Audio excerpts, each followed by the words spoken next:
Good morning, all. It's 29 minutes past 9. We are ready to start the day's proceedings.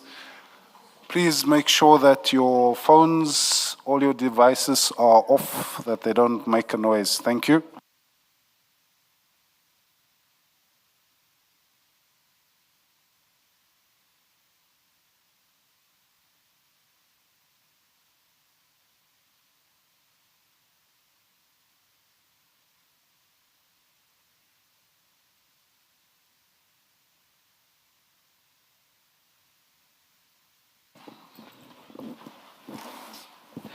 Good morning, Mr. Musigidi.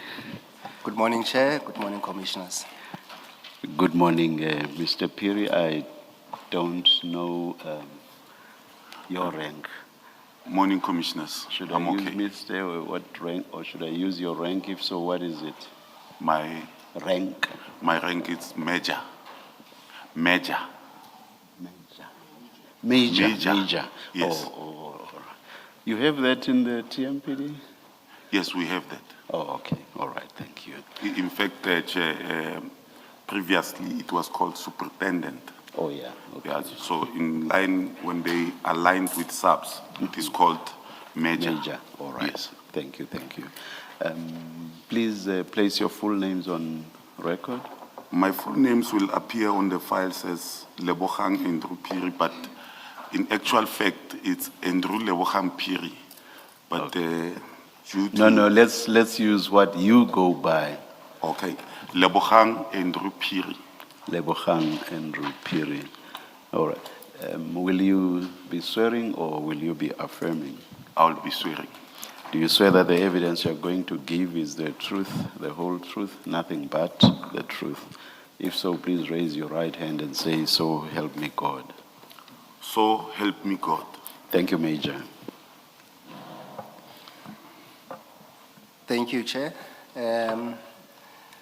Good morning, Mr. Piri. Good morning, Advocate Musigidi. Yes, Mr. Piri, you should have with you a couple of files, about 5 files. We will assist you to go through them, but for the purpose of this section, I just want you to focus on the first 2 files, and then when you move to different files, I will guide you accordingly. So would you pick up the very first file? That's file I don't 1. have, sorry for interjecting, I don't have 5 files, I have 4 here. It's But, fine. Let's work with that. Let's start the with first file 1. files. Yes. And you will see that on file 1, when you open it, Yes. it will refer to a statement of Lebogang Andrew Piri. That's on the index. And then if you page over, you will see the actual statement. Are you there? I page 2, page 7. That's 1 to 7 years. Yes. Can you confirm that is your statement, Mr. Piri? Yes, this is my signature and this is my statement. Yes. And the signature appears on the very last page, which is page 7. Yes, Yes. that's my signature. And you confirm the contents thereof as well, of your statement?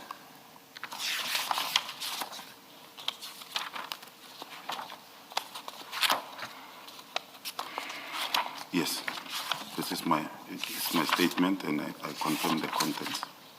Thank you. Mr. Piri, you submitted a second statement, Yes. which appears, you will see right at the end of the file, towards the end of the file, it's a 3-page statement.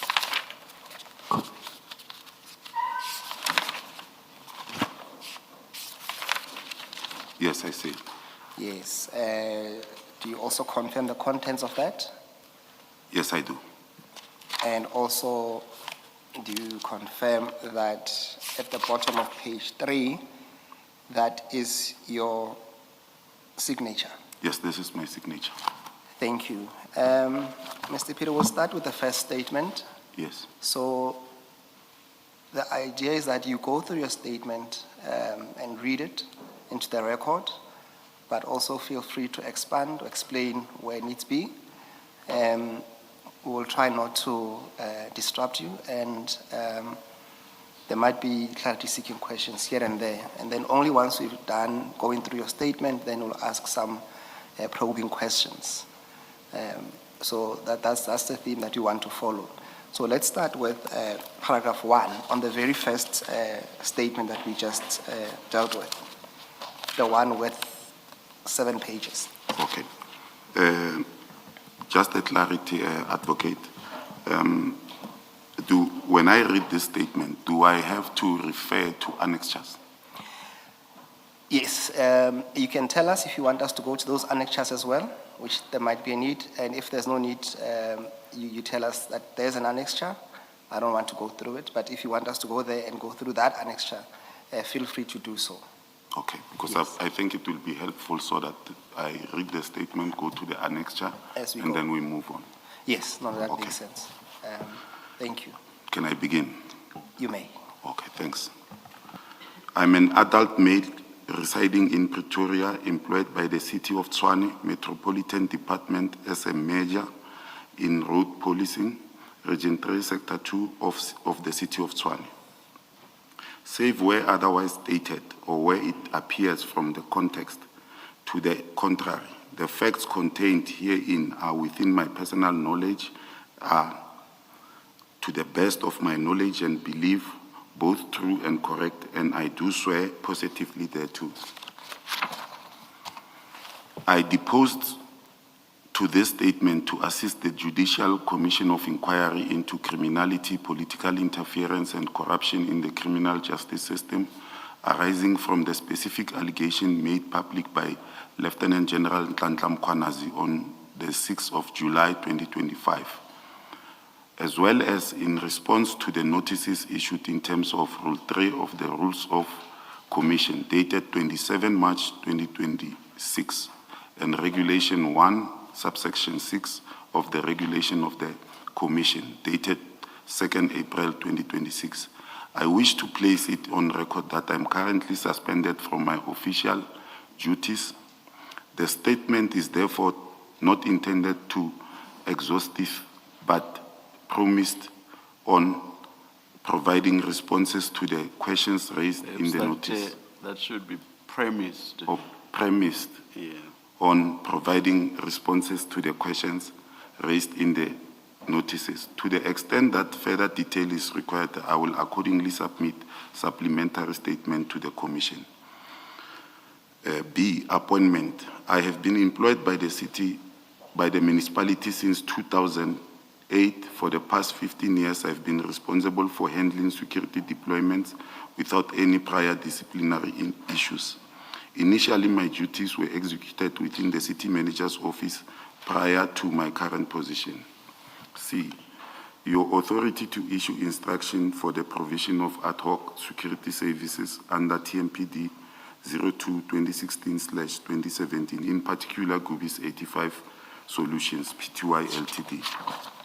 Firstly, I wish to categorically place on record that I derive my authority to issue instructions for ad hoc security deployments directly from Director Chukudu Malachi, and the instruction to run the process and handling of ad hoc for water and sanitation was issued on the 9th January 2025 via email annexure LA01 and LA02. I would like to go to annexure Yes. LA01.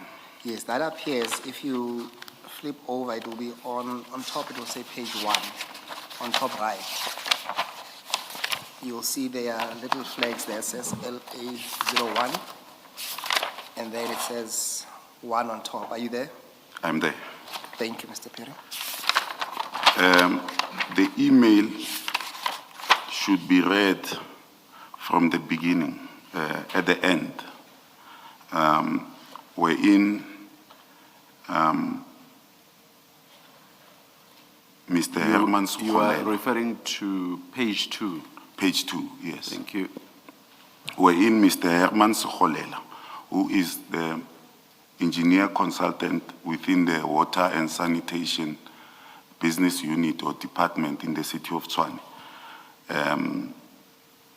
Says, attached find updated list of security deployment need. I hope to hear from you soon.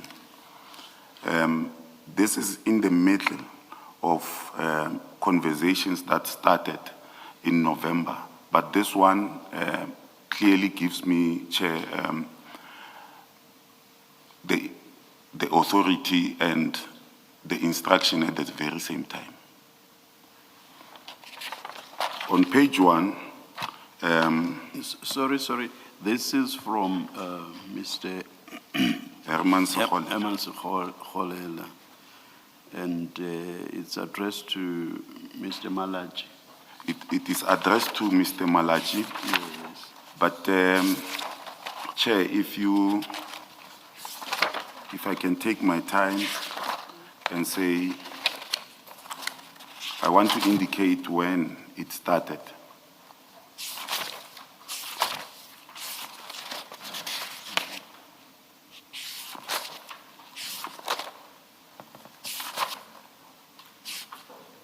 Yes. I'm sure you already see the point I'm making, which is Yes. I see nothing addressed to you. Yes, it will be on the first page. Okay, But all right. it started on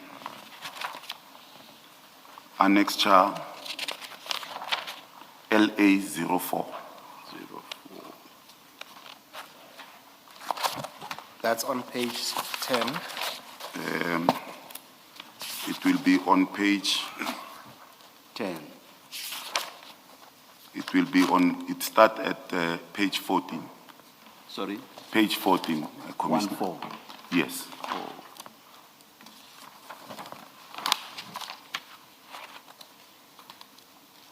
Thank you. Please take us through it. Yes, here at page 14 is the signature of, we call it a signature in the city of Tshwane when you send an email, of Herman Sekgole, engineer consultant. On the 25th of November 2024, Mr. Sekgole sent Mr. Chukudu P. Malachi an email, and he goes through, he says, "Good day, kindly agently assist with the provision and placement of security personnel at Klapperkop Pump Station and Brickfield Pump Station."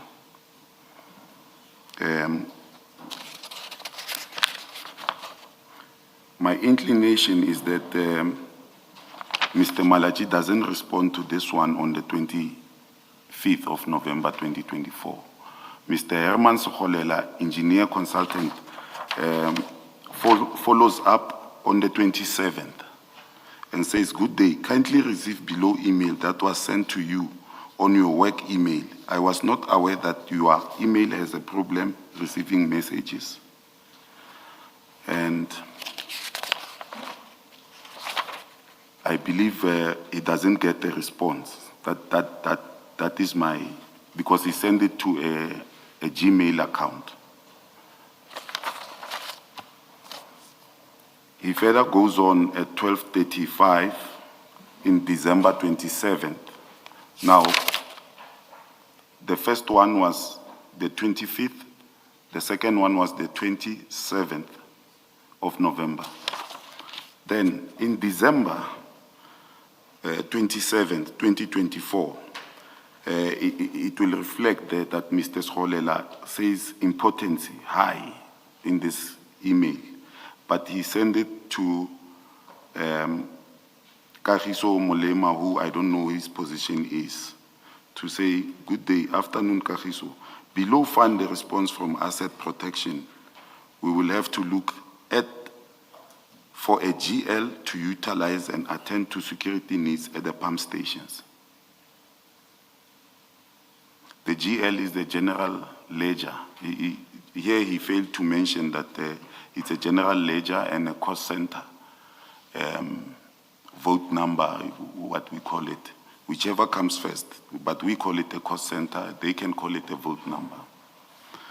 And now, the divisional head of the said department, water and sanitation, Says, Dear Herman, on January the 3rd, how far is the matter which pump station have been identified? I don't see where Herman Sokolela replies to either Sekwela. But I see that on the 6th of January, at page 10, Mr. Sokolela writes another email, says, Mr. Malaji, kindly agently confirm you may be able to deploy security as the sites are vulnerable to further vandalism. We have, good day, is still Herman Sokolela, sending now to Ezer and Chukudu Malaji, and I'm not mentioned there. But importance still remains high. Good day, we have, it's on the 6th still. We have responded and forwarded all the information needed by Metro Police Department. We are still waiting for them to confirm deployment. Now this is not, I need to explain that when he says deployment, it is not, it changes. It doesn't become a request anymore. It becomes a deployment. Today, I just received the bad report that Klapperkop water pump stations has been badly vandalized during the festives. Now, on the very same day, on the 6th of January 2025, Mr. Chukudu Malaji. And this email ends where you read first. Remember the part you read first? No. Or not? This email starts at page 10. 10 years. And ends at page 11. 11. That's Yes. what I'm saying. I'm saying, remember you read this part first. Yeah. The part at page 11. Yes. So you read the end and then went to the beginning. Yeah. All right. So should I read it? No. Okay. Commissioners, on the very same day at 2:30 p.m., we must take note that these conversations started in November 2024 on the 25th. Now is the 6th. Is the time now that Chukudu P. Malachi also responds to Herman Sokolela. Now I'm also listed here because we had engagement before the 6th because we were supposed to deploy on the 31st at 12 o'clock midnight. Hi, Herman. I have ordered Mr. Piri to convene an agent meeting with you to discuss the deployment. I also want to make sure that we underline the word deployment because I will be asked about the processes.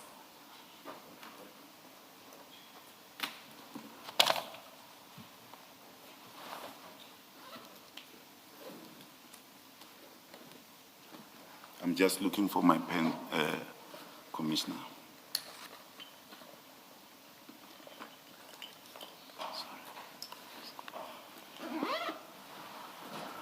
The reason I'm underlining deployment is that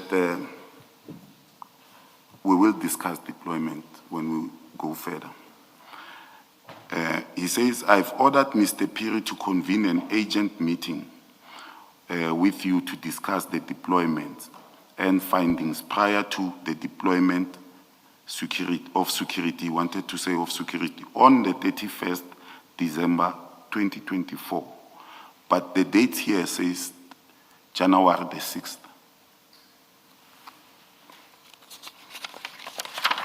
Now we go back to where I get my authority. On the 6th of January, reference is made to the 31st of December. Yes. This is January 2025. So Yes. reference is made to 31 December 2024. Deployment of security on that date, 31 December. What did you understand this to mean? Why reference to a past date? Commissioners, I would like to mention that on the 31st, when I received the call, I think it was on the 30th, I can't recall clearly, from Mr. Herman Sekgolela, we didn't agree because I said to him I needed to see what you are talking about. So he was saying deploy. Yes, he was. In fact, he had already made arrangements for Gubis to deploy. Okay. And now, And had deployment taken place already or not? I stopped it Oh, okay. on the 31st, and I said, I'm not around, and I cannot do it. Okay. Yes, and then I cannot do it even on the 1st, No, that happened on the deployment on the 31st. on the 31st. All right. Okay. Now, Commissioners, you will see that we are speaking about the 31st, but we are already in January 2025 on the 6th.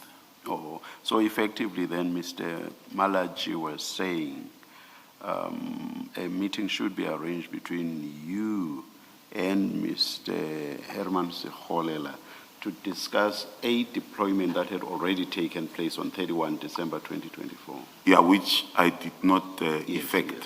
All right, okay. Yeah. Okay. All right, okay. Please continue.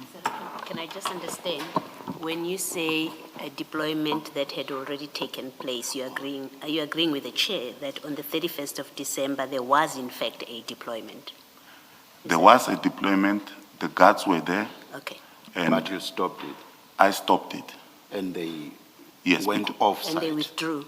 Yeah, they withdrew. Okay. Okay. Was it a verbal instruction that they deploy? When you say there was a deployment, somebody must have told them where to go and what to do. Yes, So it was verbal. when they talked to me, it was a WhatsApp message and then a call from Herman Sekgolela. So it shows that Mr. Herman Sekgolela had spoken to Gubis commissioners that you will deploy at this site where there is vandalism. Yes. But then I come, remember this thing started in November. I'm not privy to what they were saying at that time. I only come in at the stage when is the 31st. In fact, when I say the 31st, is that they must start at 12 p.m. That will be the first. So I'm saying if they deploy, I must be there and see them. So it shows that they had an agreement and they went in and deployed. But in essence, they realized because Director Malachi was not answering them. He started answering them at the end. Then I was supposed to be there, or my subordinates were supposed to be there. But in essence, I must be there. It's a rule of delegation. I cannot delegate to another delegate. So I was not there, and I said stop. But I'm not writing an email. I've locked my laptop in the safe. It's festive seasons. Everyone is up and down, and it's the 31st. I cannot do that because I didn't see them. But then this question, the trade that I'm giving is to show how we got to the 9th of January. So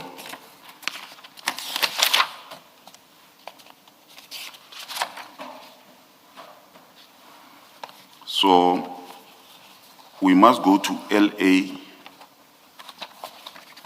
01 again. Now, in 01, the most important email will be dated Thursday, 09 January 2025 at 8:45, 20:45, from a Gmail account of Director Chukudu Malachi. He is sending the email to Dr. Kwapeng Madiklaba via again Gmail.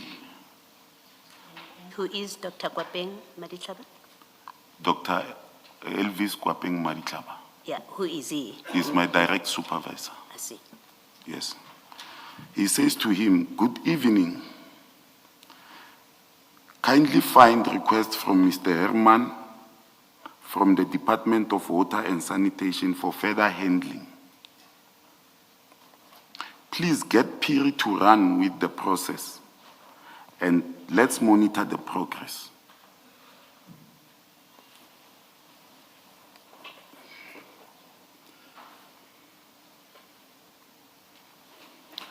Now, Commissioner, I don't understand here.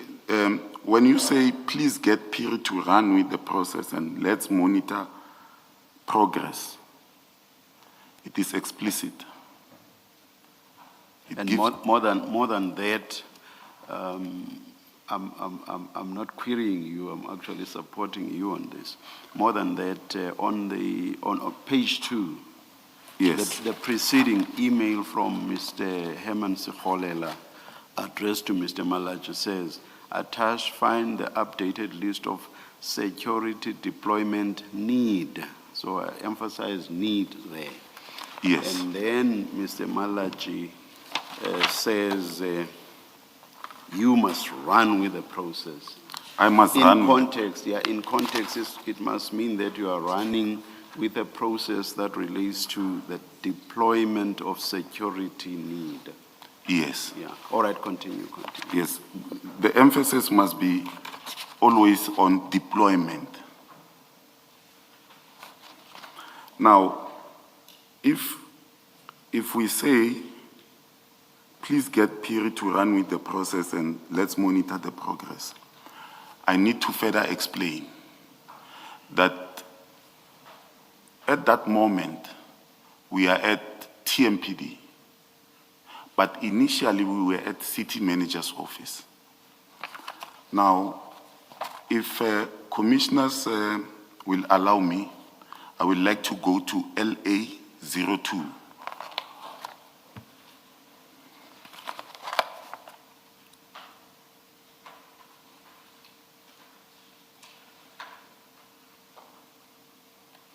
On LA02, I will start on the email that is written on Wednesday, 15 April on Friday, May 5, 2023 at 12:47 by Mr. Navapile.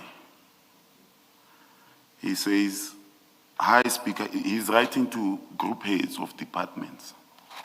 He says, "Hi, Speaker, Chief Whip, Chair of Chairs, and colleagues, please find attached the security details as discussed at this morning briefing convened by the City Manager." CM is City Manager. Kind regards, Navapile, Executive Specialist, OCM, and MEO, Office of the City Manager, Municipal Electoral Officer. Here he tells the Office of the Speaker, Office of the Executive Mayor, security preparedness for IDP and budget community consultations, and then he outlines everything. That I'm not going to read. I'm going to read what is important for this commission.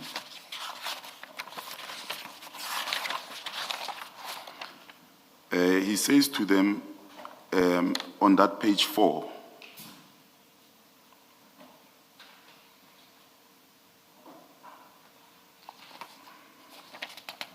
there's a page missing here.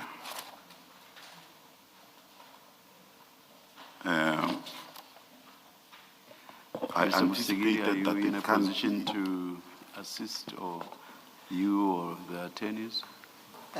Chair, this is what we received from Mr. Piri himself. So this is all we have, unfortunately. No, I think it's missing. When we were at the office, the machine was playing its games. But I have it here. Mr. Piri, perhaps you can come back to this after the tea break. Do you think it's 25, the tea break takes 25 minutes. Yes. Do you think within that time you can get hold of this document? Yes, I have it. I will avail it to. It's just a document to show But yeah, why Director Malachi will know that I'm an overall coordination and command. It's me. okay. But that was in the city manager. I don't know how they work in the TMPD now. Okay. But I will avail this document. Or at least that completes the picture in The terms of what picture. you wanted to tell us about Yes, the the missing. authority and how the instruction came about. So we are able to continue then. Yes. Do you still want to speak to the emails, or do you want to proceed? No, from I your think- statement now. I want to proceed to my statement because this covered the authority and the instruction, just to exonerate myself that I didn't just wake up and become a rogue inspector at that time and started deploying. There are paper trail that shows I did what I had to do. And I would like to mention that in the police structure, the rule of delegation, and it's a funny way, delegatas and non-potest, it doesn't work that way. In the police, it's command and control. They tell you, you do, and then you will explain later why you think. So it's another Unless thing. it's an unlawful instruction, of course. Yes, when it's an I'm not suggesting that this one was. yes. Yes. Okay. I'm on paragraph 7. My designated role was akin to security coordinator for municipal departments experiencing security vulnerabilities. The establishment procedure was that when a user department required security assistance, Director Malachi will provide me with an instruction, which was often through email, to timeously facilitate the necessary deployment. On the 10th of January 20, I received an email from Mr. Herman Sekholela for updated list of sites for deployment. Now, in this annexure LA03,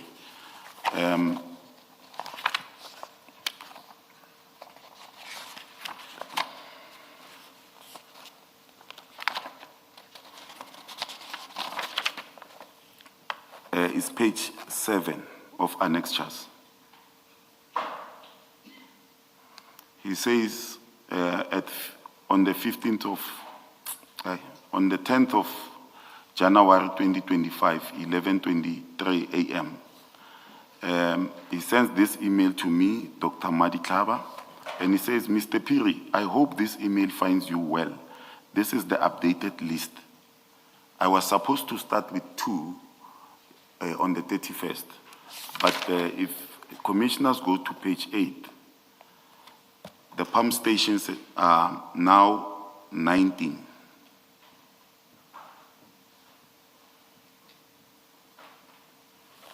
So this is what I must confirm. They are there, and then I must go and check them. Now the deployment is no longer on my hands. It's on Mr. Herman Sekholela. He allocates, he identifies. Mine is to go and make sure.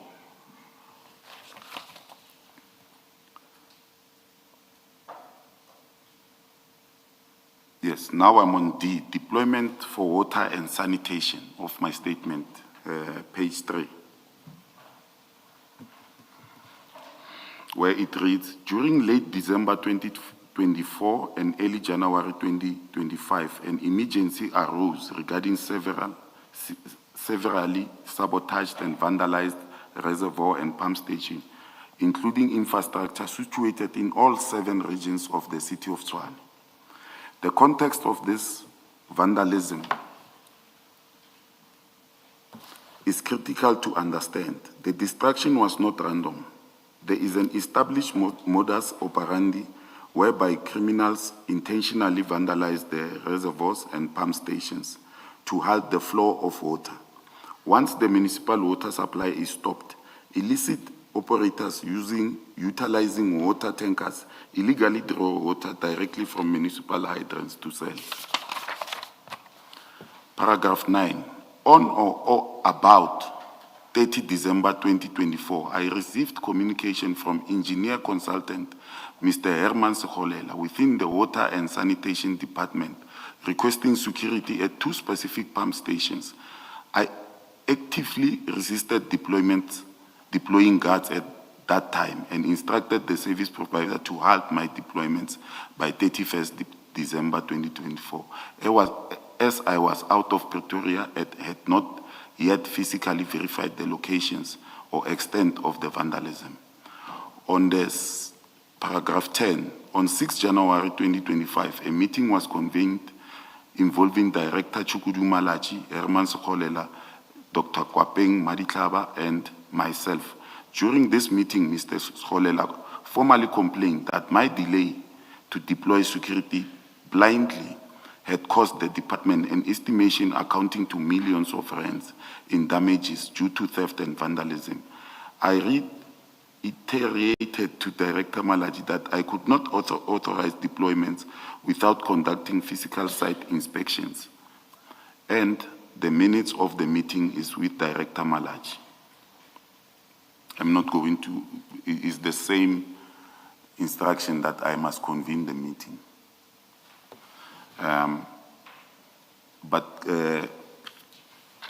Commissioners, I would like to say here, on paragraph 10, the last sentence, where I say I reiterated to Director Malachi that I could not authorize it without conducting physical site inspections. Physical site inspections. Now I'm doing physical site inspections because already the department has already identified their company. They've already identified their risks. They have already allocated. But I stopped it. But I know now I'm going to check. It's already done. Mine is to satisfy myself that indeed this pump station or reservoir is vandalized and there must be people who are guarding the place. So it is no longer, in a normal circumstance, what I will do is I will do a security risk assessment and say to them, this is what I think. But in this regard, I'm doing physical site inspections. Was this the first act of vandalism of this nature, that is of reservoirs and water pumps? No, sir. I'm asking this to understand why you would want to first go and see if there has indeed been vandalism. So you basically say vandalize first before we deploy security. I'll come check if there has indeed been vandalism, an act of vandalism. Commissioners, I would like to say this. Reservoirs and pump stations are located in areas that are far from the communities. They will be in areas that are imaginable.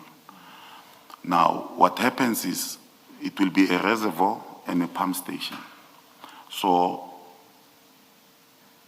criminals will vandalize the pump station, and the department, because now the community needs water, will replace the pumps. And within 7 days, they will be stolen again. So in areas like that, what a normal practice is that before they replace, we put security first. So that when they replace, security is already there, now is guarding the place. But in a normal circumstance, your reservoir will be around many kilometers. I don't know how these engineers work, but the pump station will be very far. So criminals will come, they will not be able to identify where is the pump station. So they will go to a reservoir and not find the pump that they want or materials that they want. And when we say a pump station, we are talking about a pump that is a GVM of a vehicle will be 1320. So that one will be more than that. So to avoid that, we put security at that and then they replace after. Yeah, it takes a longer time. That's why you will find communities having uprising, because it won't take, they have to order it, they have to wait, but security will be there, and then when they put it, the security will remain there. And when the department deems maybe the place is safe now, and then they will say discontinue the services of the security. That's why the need for ad hoc security. Oh, all right, thanks. Something else that I think is relevant to the vandalism. You earlier said criminals will vandalize and then get water from municipal water hydrants. And Yes. You said sell the water. Yes. Would this be selling through the use of water tankers and providing water to communities? Basically selling, in a sense, the water to the municipality? Or you are referring to something else when you say sell the water? Commissioner, it is in two folds. One is that you vandalize it, and because, and I'm not casting aspersions on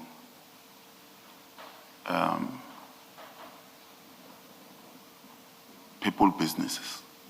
I'm just saying, when I say in two folds, I mean in the city, there is a tender of supplying water through water tankers. Now, that tender is not like the security tender. The security tender is fixed for 3 years. That one is also 3 years, but as and when. So you might get the tender, and for 3 years you might not get the business. So if pump stations are vandalized and sabotaged, now the communities need water. Water tankers must start working. So you can not put it higher than a suspicion. You cannot say it's the people who run those businesses would do that. You can. no, I cannot All right. say the people who All right, will all be right. doing it. No, I understand. That's why I said I don't want to cast Nor aspersions. can I. Yes. Please go back to your statement. Yeah, I'm on paragraph 11. Regarding the specific allocation of these protective services to the service provider known as GUBIS 85 Solutions, I must state unequivocally that the company was chosen by the Management of Water and Sanitation Department and not me. As when I followed the commission, I had people saying it was not like that. And this is the same company that had already been deployed on, was it 30 or 31 December? Yes, it's the same company. This very company? Yes. So you stopped this company? Yes, I stopped them, but right. I did not stop them. No, that's all I okay, want. understand. That's all I want. Now I'm going to paragraph 12. The Water and Sanitation Department specifically mandated the use of GUBIS 85 Solutions Pty Ltd, citing that they were already utilizing this service provider. On this statement, when I come to citing that they were already utilizing this service provider, I need to read the whole statement and then I will come back to citing to that sentence, or must I explain it? Chair. Mr. Msigidi? Do whatever makes you feel comfortable. Okay. To make sense to what you are trying to convey. Thank you. Okay. While following the proceedings, there were assertions that in May 2024, this company was deployed to a certain site somewhere, and I was involved. And I will just say it's incorrect. People were just shifting the blame to me. These questions of why they were using it, I was not involved. I started being involved in January. So I was not involved from May up until December. So I want to put it clear that if Mr. Herman Sokolela or his bosses come here, they will have to explain why they were using it without the knowledge of APSS. So I was not involved in that one. Without your knowledge, because you are the coordinator according to that Yeah. 2023.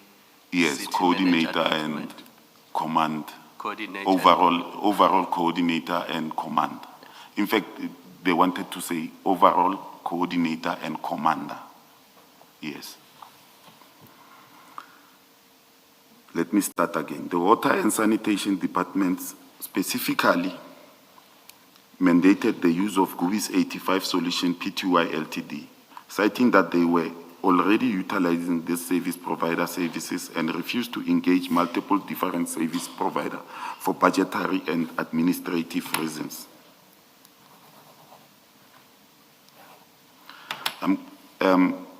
In fact, the department was already utilizing GUIs before I was even involved. And I'm aware there were existing prior invoices for approximately, now I'm thinking to myself because I once saw an email. That's why I say approximately 2 million generated by GUIs for service rendered to the department.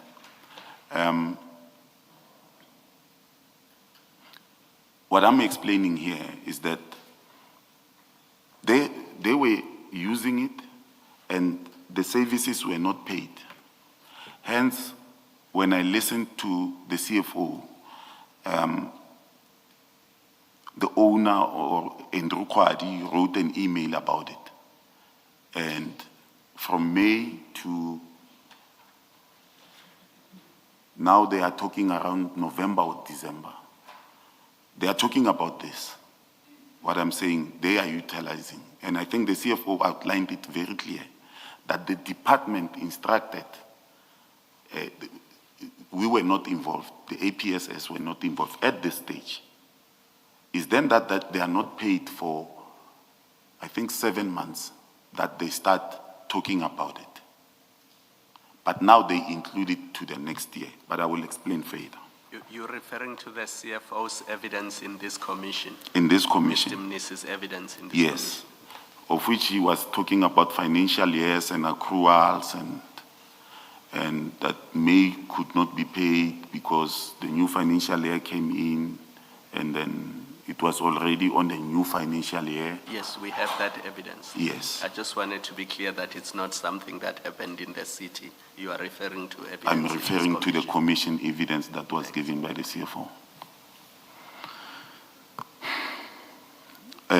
Now I'm going to paragraph 13. Furthermore, the Water and Sanitation Department had already made promises to GUIs that they will commence work on the night of 31st December 2024. GUI's personnel were essentially already working and deployed to sites prior to me issuing the official deployment letter.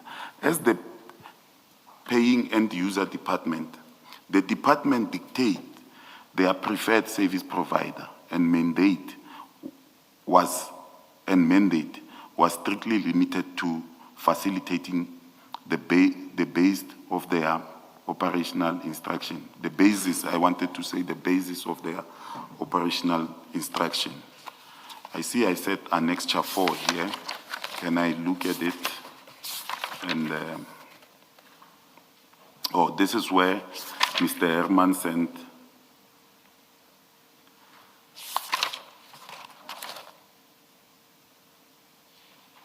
or this is when we had the meeting with Mr. Herman to speak about the deployments before the updated list can come on page 10 on January 6.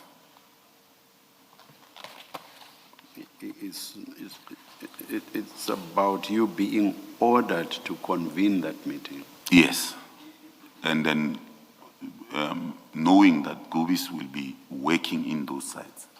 Now remember, on the 31st, they have already hired the staff. What they are waiting for is for me to see them. The reason is that when I say as the paying end user, I should have said as the paying end user, business entity, water and sanitation. They've been working with Gobis, now they want to continue working with Gobis. And there's nothing wrong about that. I think this question answers the question of, I think, impropriety, why Gobis was given so many sites. Gobis was not giving many sites by APSS Inspector Peer. It was giving sites by the department, the management of the Department of Water and Sanitation, through their representative, Mr. Herman Scholela. Where does the power lie to select a service provider? Does it lie with the department in this context, with the department or with your section? In my 15 years experience at Protection Services, which is now called Watchman Services and APSS, it lies with us when we allocate to them. But on ad hoc services, a person will request, let's say, power station. He will come to us and say, guys, you have company X. Now, company X works at the power station with 5 guards at day and 10 guards at night. But now I'm going to deliver 50 mini-subs. And your guards that you allocated to me, they are manning the gate and other premises in the power station. Now, what I need from you is that I need physical security and control for those mini-subs. Now, for that to happen, I need 4 guards on the entrance and 2 guards at the exit. It's just an example. But then at that power station, company X is already there. So in our language, we call it double packing. You cannot bring another, he will tell you, you cannot bring another company to come and work with company X, and then you bring company Z. Accountability will be lost there. But if you bring this company, I will be able to hold them responsible if one mini-sub go missing. Now, logic dictates he's right, because accountability will remain with one company. It will be able to penalize them if that 2 million mini-sub goes. But if, let's say, a tender is approved today, and then we include that duty in that tender, we allocate now, because the budget that belonged to Watchman Services is centralized. So if we already have 50 reservoirs that must be, let's take a typical example of this one, where it's 37 reservoirs and pump stations. If we have them now, the department is not going to pay any longer. But because when they requested at that time, they were using their GL account and their cost center, they allocated a certain company. But if now the guards are 10-day, 15-night, it will come from the budget of the TMPD, no longer from the budget of electricity for power station. So we only allocate at that stage. But immediately when they decide to increase security, it becomes another story. So on this one, the anomaly was that the reservoirs and pump stations were scattered all over 7 regions. But water and sanitation decided to use only Gubis. And for their reasons, which are unknown to me, but I can think that they are competent. Just to make sure I understand the response, when I asked my question earlier, I put it in general terms. Yes. Let me be more direct now and ask whether water and sanitation had the power to select Gubis. Could they say Gubis and no other entity deploy Gubis? Did they have the power to do that?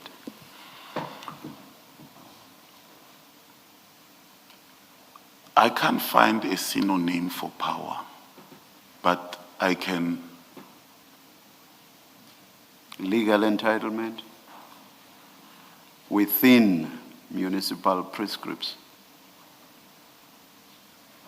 I've never came across it. I've never came across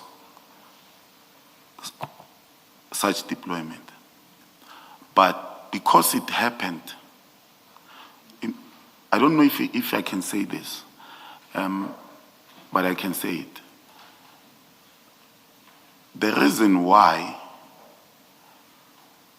the invoice was not paid, the 2024 one, I want to say this. I'm not there. No. If maybe think about it and come back to it after the adjournment, and perhaps let's proceed in the meantime, Mr. Musigiti. Okay. I was Sure, you can on. continue. Yes. I'm on E, the evaluation and assessment of processes. When tasked with a deployment, my standard operating procedure was to physically visit the sites to conduct a security assessment before issuing a formal deployment letter. Because coordinates were often insufficient to locate remote infrastructure, I required the use of the department, office not there, of the department technicians to physically accompany me to the vandalized sites. Paragraph 15. Upon inspecting the premises, I will formulate a security. Mr. Perry, can you, if you may, do you have the name of the department technicians I that don't have. accompanied you on this instance? I don't have the names because they will send me maybe a phone number and the name. But remember, it was in 2025, and I've changed phones 3 times. So I don't have their names because remember, water and sanitation is in 7 regions. So in every region, I will get a technician there waiting for me. But some of this reservoir, I will know them. And sometimes I will not require, like in Region 6, Region 5, Region 1, I will not require anyone to assist me. You will just tell me and I will know on top of my head where it is. But some, it will be a new thing to me. And then it will be, sometimes I will drive almost next to Midrand and then see there is a reservoir. And No, that's fine. I just wanted a name if you have one. But no, I don't have fine. names, but all right, now let's continue. yes. Paragraph 15. Upon inspecting the premises, I will formulate a security recommendation detailing the requisite personnel and resources, for instance, recommending 3-day shifts and 5-night or 1 vehicle and with guards. I don't know if the annexure speaks to that. Annexure 5. Page 15. Page 15.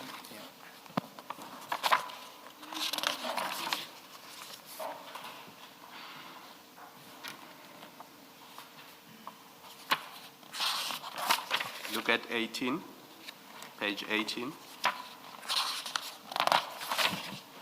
Yeah, it started page 18.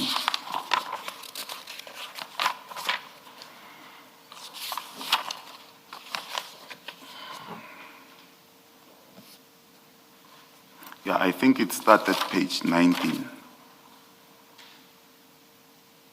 where it says on where Herman on Tuesday 31st, 2024 at 6:30 p.m. where he says to Kagiso, who I don't know his designation. Hi Kagiso, I agree with your suggestion to utilize jobbing GL. It is one relevant for this purpose. Colleagues, the relevant GL and cost center for the security is as follows. He puts in the general ledger account and the cost center, the vote number. They are there. Herman now goes to Mr. Malachi and says, Mr. Malachi, below found the agreed GL and cost center. Regards, Herman. I'm also not the preview, I'm not CC'd. It's on the 31st of December when I stopped there. But then when Director Malachi responds, he includes me on this email with Dr. Elvis Madiklaba and myself. This is sent to us. He says, colleagues, below find, it's on the 7th. The email was written by Herman Sokolela on the 31st of December. But now the meeting has happened. Now, Director Chugudu Malachi now, he says on the 7th, colleagues, below found correspondence indicating that the GL and cost center number from which the services will be paid for further handling and agent deployment of security at both Klapperkop and Brickflix. The service provider shall submit all invoices to the Department of Water and Sanitation for payment now. Mr. Herman Sekholela, for payment purposes. There's no other thing that is mentioned here. Is payment by Mr. Herman Sekholela at Department of Water. The service provider will resume deployment on security guards today, 07/2025 at 18 p.m. as follows. Klapperkop Pump Station, 6 armed guards day shift, 6 armed guards night shift. Brickfields Pump Station, 5 armed guards day shift, 5 armed guards night shift. 1 times patrol vehicle, armed, will be deployed per shift. Hope you find the above in order. Chukudu P. Malachi, Director, Asset Protection Services. I noticed that with this one, this is almost a deployment letter because the service provider is copied. Yes. I see there's Calvin from Gubis and there's Zakele from Gubis and there's Andrew from Gubis. And they are told that this is where they will send the invoice to, and this is the date of the deployment, and these are the guards that will be deployed, and these are the pump stations in which they will be deployed. Yes. So this is equivalent to a deployment letter It's for these 2 pump stations. Yes. But this is before the other 17 were added in the updated list. In the updated list. Thanks, Commissioner Kumalo. I think this one we will peg it, we'll come back to it. But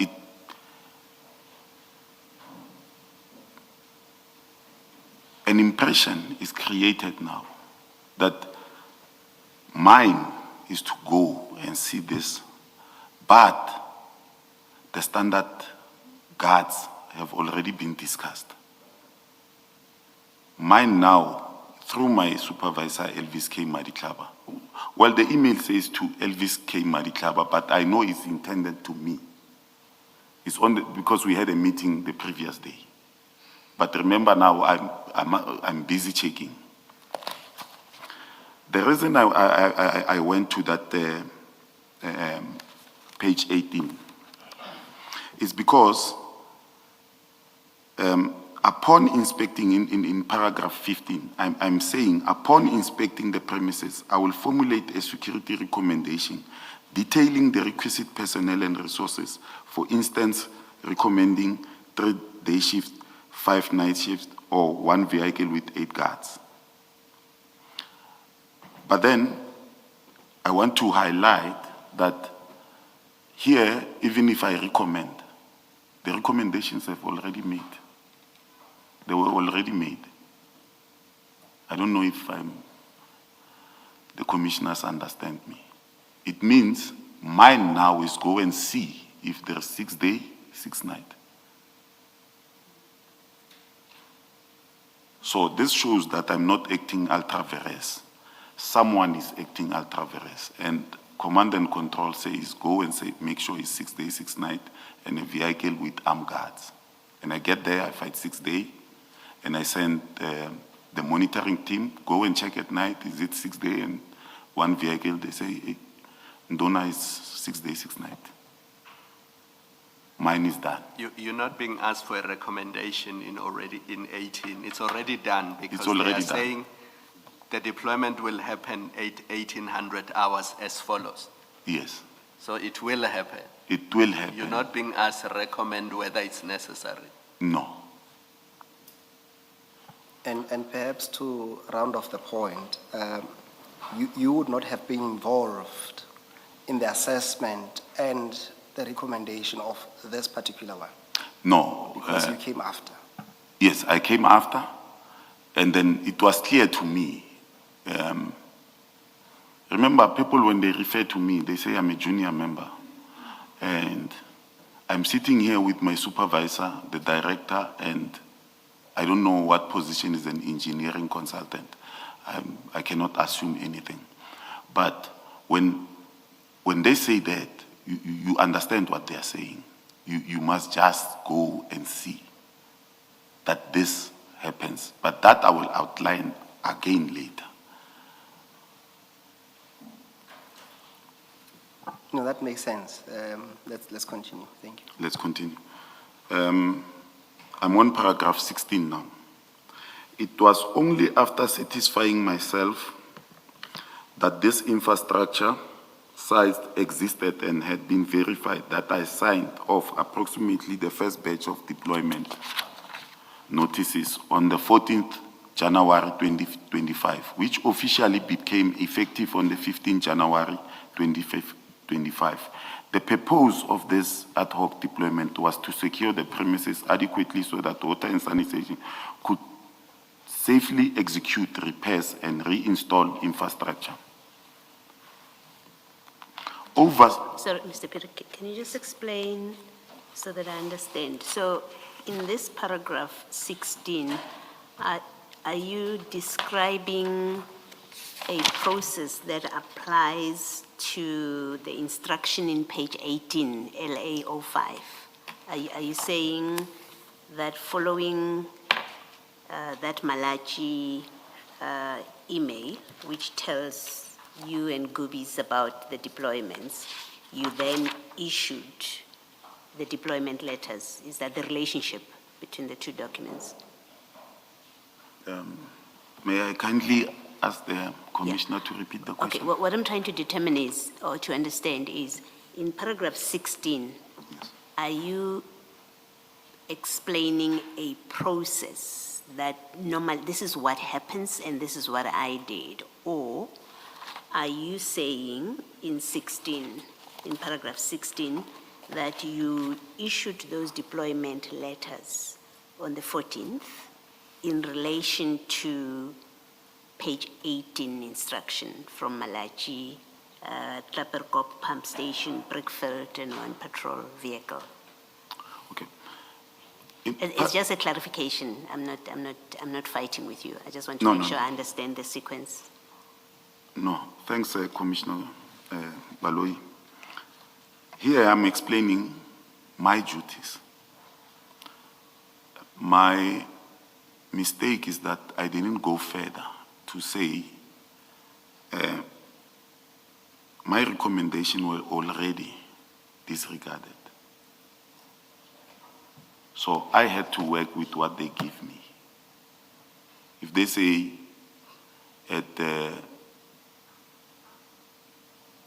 reservoir in Easteres, already they have given me the numbers. Mine is to verify and make sure that the deployment letter speaks to what is written on page 18. What's confusing me is in 16, in your paragraph 16, Yes. you say the notice, your first batch of deployment notices was on the 14th of January. Yes. And officially became effective on the 15th of January, 2025. That's what you say in 16. But Director Malachi's email Yes. at page 18 Yes. says the deployment starts on the 7th Yes.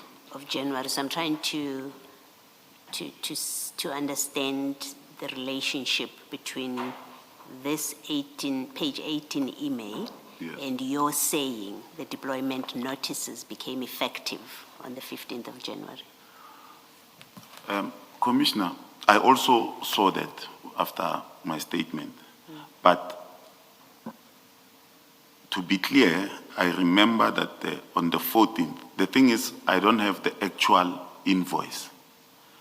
I might have said effective 15th, and they have started on the 7th. But already on the 7th, I knew that they were on site.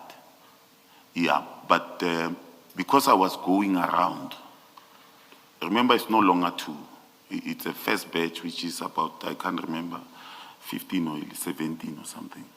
Now I'm still going around, checking the batch that I have. And when I write this, if I have seen the actual invoice, I would have known that what happened there. Can I just try and summarize what I think you're saying? Yes. You're saying you issued your notice on the 14th, and, Yes. and therefore, The deployment and it becomes effective on the 15th. Yes. Right?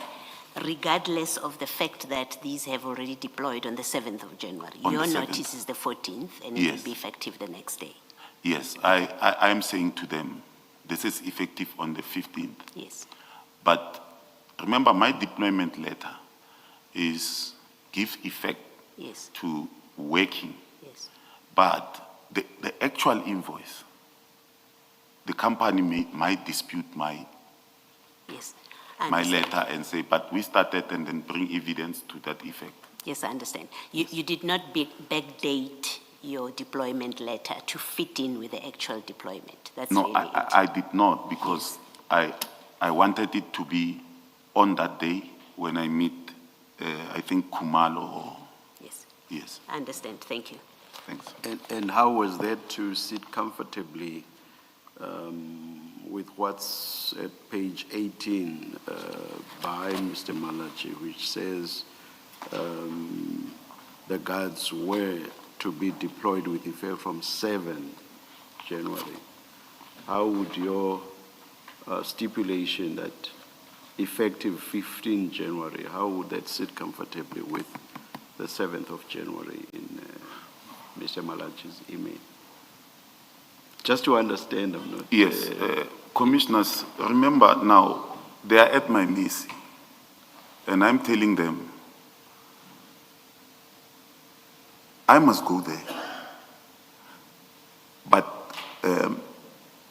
when this question comes, I'm thinking to myself, because I didn't see the invoice, they might have deployed on the 7th, because now they are now CC'd on this email. even if I say to them, effective from the 15th,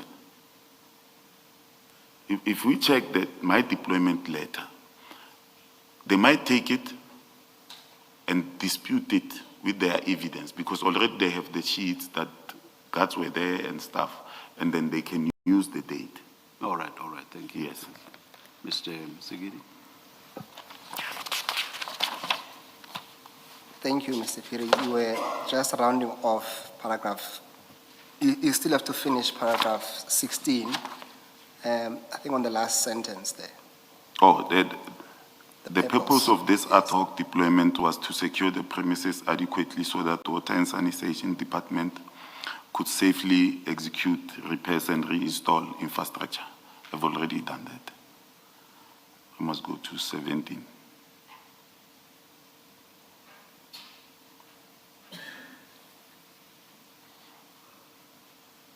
Yeah. 17th. Must I continue? Do continue, yes. Yes. Once, Maybe just reading that it falls under the heading oversight and allegations of impropriety. yes. Thank you. Once the guards were deployed, the monitoring and daily oversight of this personnel were entirely handed over to Water and Sanitation Department. The Tshwane Metro Police Department, TMPD, APSS monitoring team, thus supervised these ad hoc placements. So they have visit sheets, or we call them visit sheets, where they go and check if the guards are there. The paying department is also responsible for monitoring the service provider. Furthermore, I had no further interaction or relationship with Gubi's Solutions once the deployment were processed.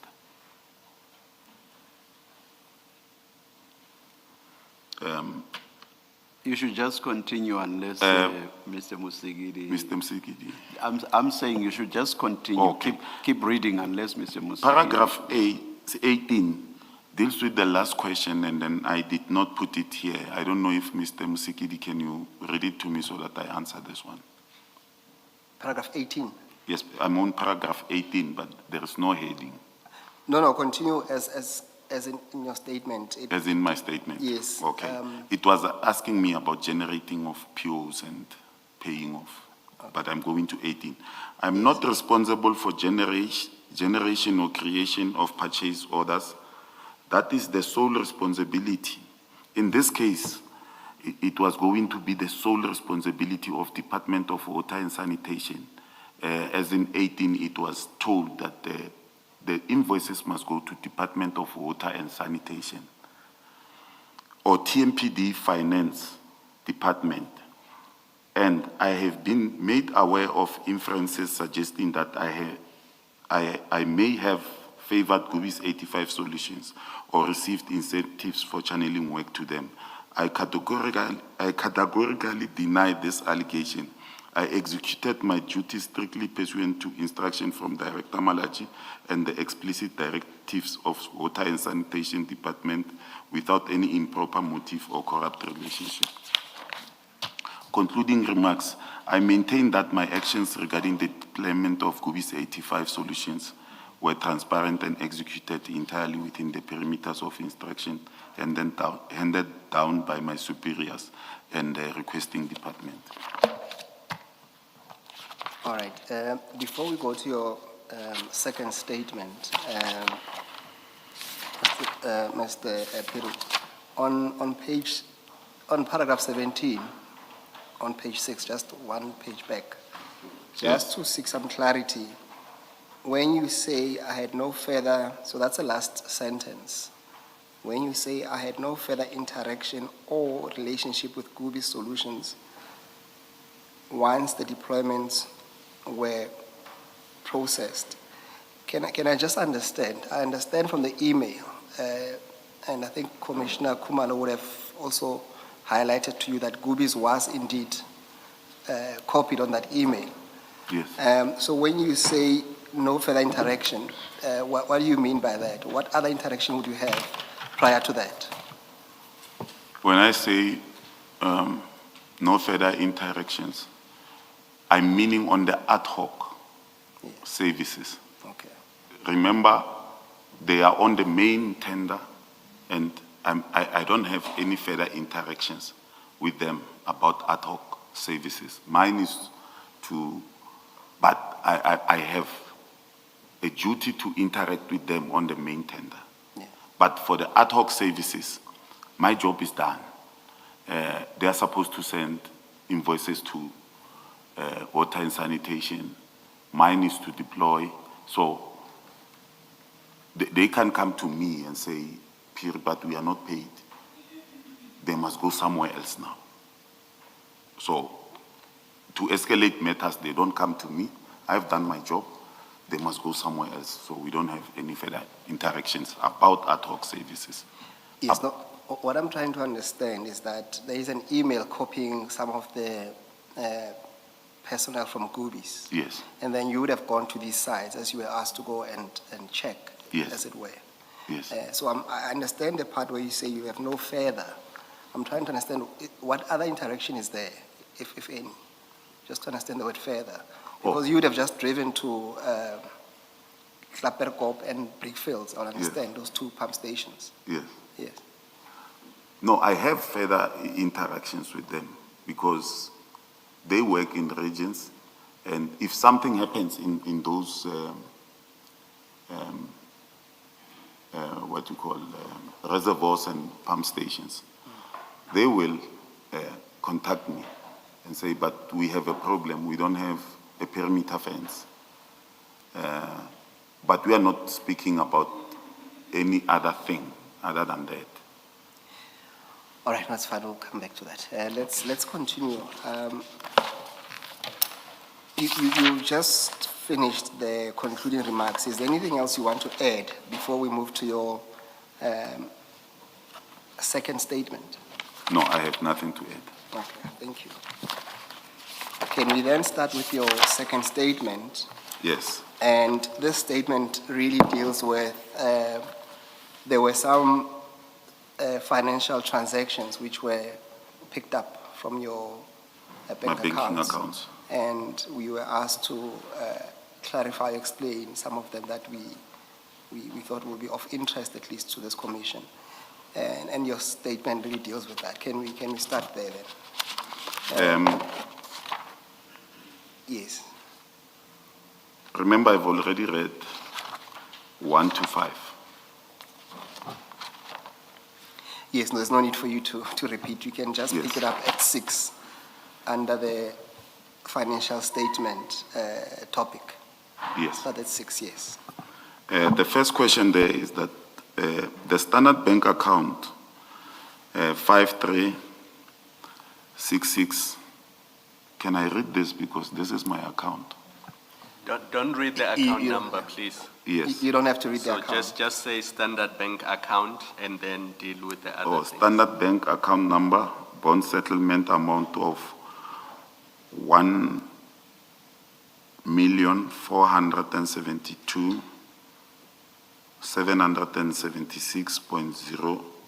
1,772,776.02 cents on 11 December 2025.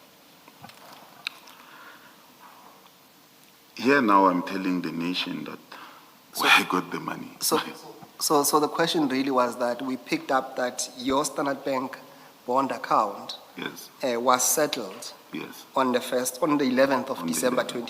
2025 yes. with an amount of just over 1.4 million. Hmm. And then in bold, you're trying to explain how did you settle your bond? We can just do this. You had received a lump sum in an amount that was more than the bond settlement, the amount for the bond settlement. And you had received that lump sum from the RAF. Yes. Yes. But I received the money in 2024. Oh, yes, yes. And then I decided I will start where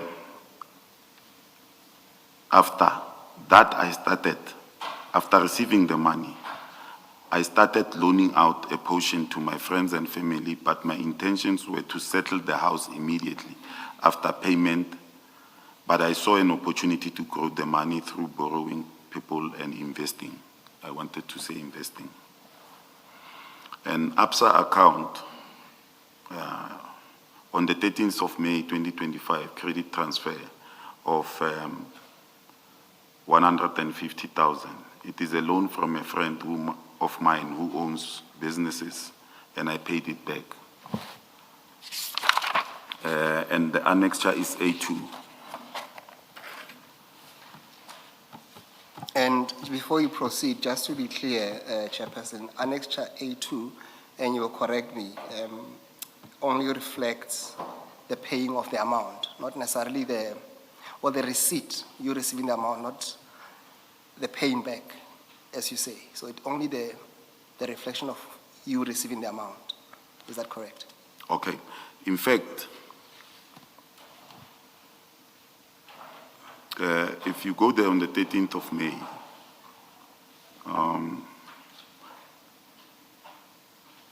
I received 151,462.07 cents BMW payment from BMW, and another one.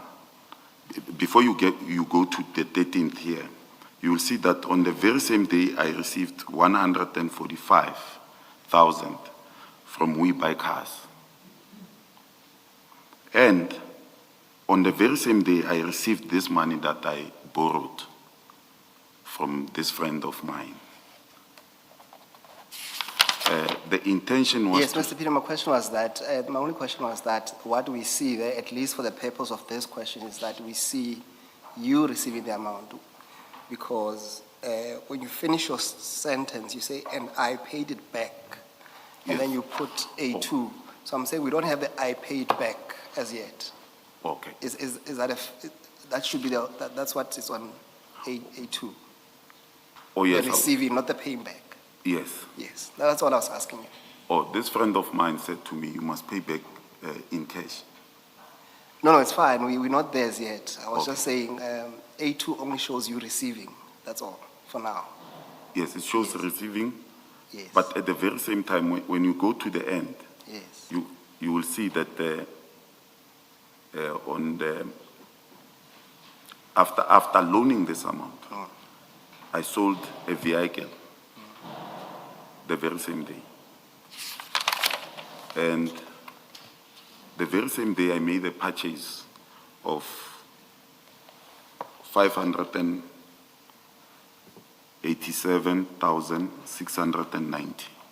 Okay. But on the 2 days after, I sold another vehicle. It's a credit to We Buy Cars.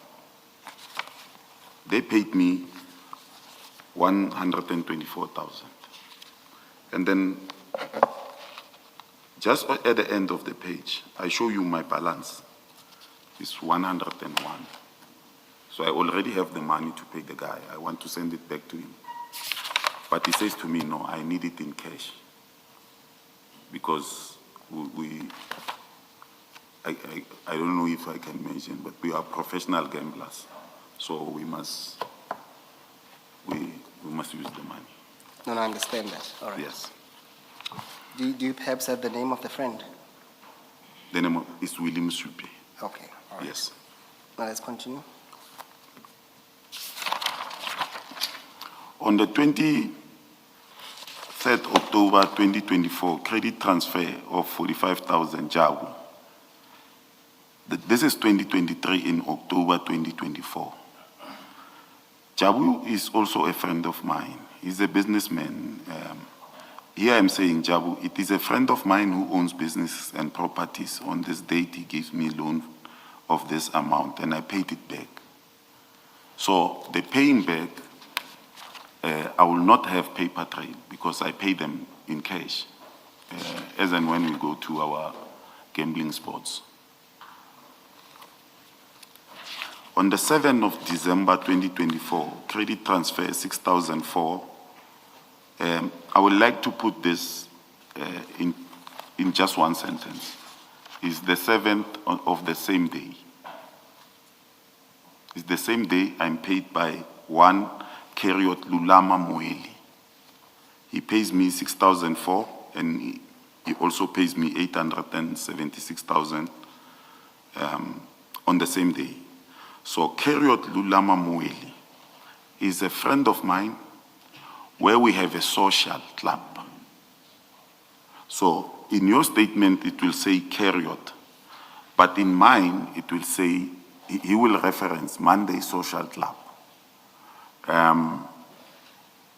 So the two amounts is what we share at the end of the year. So whatever we do, usually I buy cars and sell them. Buy cars, and after buying cars, refurbish them, sell them to people, or sell them maybe at dealers. And that's how I roll, if I can put it that way. That's, I will buy cars and then sell them. I have spotters all over the city. They will tell me, we see a car there, and then I will buy it and then send it to a social club. A social club is what we, in the street, we call it a stockfell, but we call it a social club. So it answers the 7th of December. The 20th Sorry, of... can I just understand? You say the 876 is payment to you from the stockfell. From the stockfell. So Keriot Lulama Moeli is the chair. The bank allows 2 people or 3 people to come and collect the money. But the money won't be 876. It might be 4 million, 5 million, and 6 million, sometimes 9 million. And my share will only be this one that is written here. And then he will pay it to me. It's a social club, and in the street it's referred to as a stockfell. Okay. Yes. So this 876 is it's what is being paid back to you. Yes, it's what from monies that you have been putting into the social club. To the social club. Over what period would you Over have put a year. in? So in a year you had put in that number. Yes. And then it's now being returned to you. Yes, it's returned to me. Okay. And I derive this money by selling cars, gambling, and stuff like that. The same will go for the 20th of May, 2023. The answer is same for all the 35,000. I'm under the impression that this payment are made by a friend of mine called Papi Mukhashwa, who is a businessman, loaned me this money to acquire a new vehicle because I was involved in an accident and I didn't have insurance. So for the 20th of May, the statements will be on A6, 7, and 8.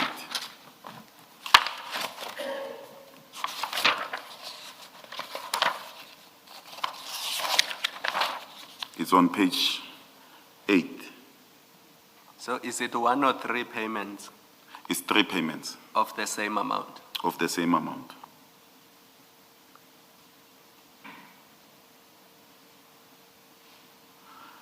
Here I'm at the dealership, we buy cars. I see a car that has a potential that I need, because at that moment I don't have a vehicle. And I ask for a loan.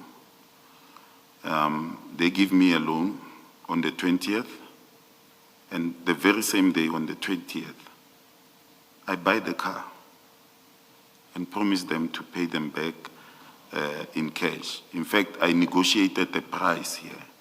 The car was 105,000, and I negotiated the price through auction. And at the end of the day, at that moment, I used the money to pay for this car. And I'm left with 23,000, and I promised them to pay them back. Mr. Piri, just to be clear, and we don't get confused on the word they being plural, what you are saying in essence is that on the 20th of May, 2023, those 35,000 rand Yes. were from one person being Papi Mokashwa. I asked Papi Yes. to say, Papi, send me some money. I will sort you out at, I think it was on Saturday, the 20th of March or Friday. And I say to him, send me some money, I want to buy a car. And indeed, the very same day, I buy a car. And I say to him, when we meet in our corners, I will pay you. So I don't know from which account he pays me, but he pays me the money, he gives me the money, and I use the money for my intended purpose. And this Papi, does he have another name? You see, I cannot say, but I speak to Papi Mokashwa. And then I'm telling him, I need this car by the end of the day. And I know that why I need that car at that moment. I'm asking you a simple question to say, Papi Mokashwa, does he have another name? The name Papi appears to be somehow informal. Did you know if he has another name that's formal, as far as you know? That is formal. Yeah, a name. No, I know Papi as Papi. Okay, no, that's fine, thank you. Yes.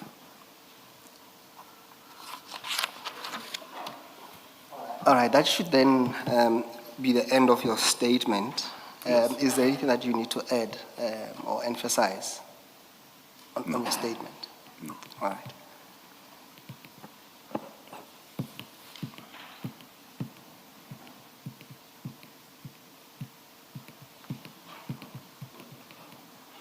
Chair, it's 11 o'clock, or it's 11:05. Can we take some tea then? Thank you, Mr. Musigiri. Let's adjourn and come back at 11:30.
Yes, Mr. Mosigiri?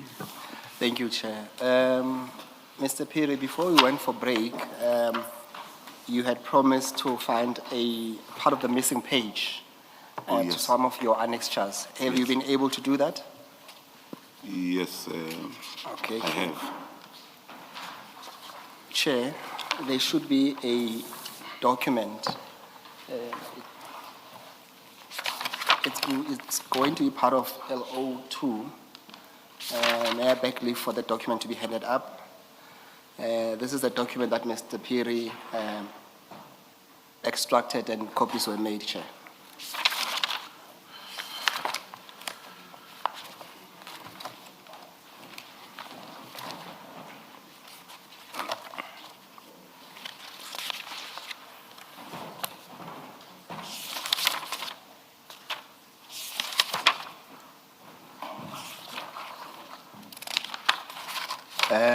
Thank you, Mr. And were you able to establish anything on the question I asked about water and sanitation having a legal entitlement in terms of the prescripts to choose a service provider? Yes, I was. Can you please answer then? Okay.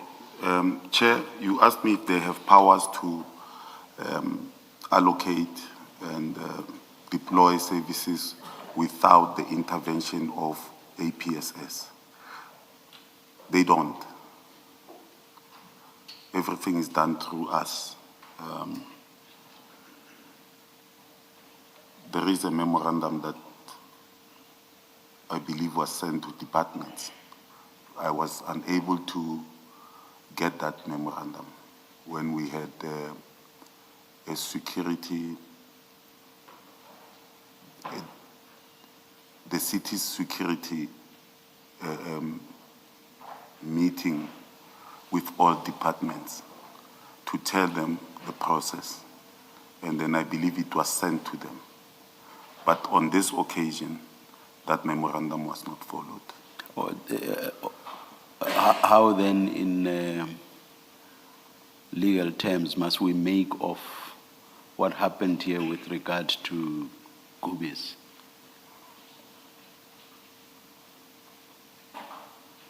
I might struggle to find a word, but it was not a normal procuring of services, of security services. So it was irregular. That will be the perfect word for it, Chair. Can't water and sanitation argue that all they did was basically to suggest on the basis that they had previously worked with Gubis and that it's yes, that then accepted the suggestion and that therefore this was not irregular? I'm just being what some people usually call a devil's advocate. What people call? A devil's advocate. Okay. Remember now when, Chair, the emails are going back and forth. Vandalism is happening. And we are under pressure. And at that moment, you don't think about what they are. Do they have ulterior motives, or do they have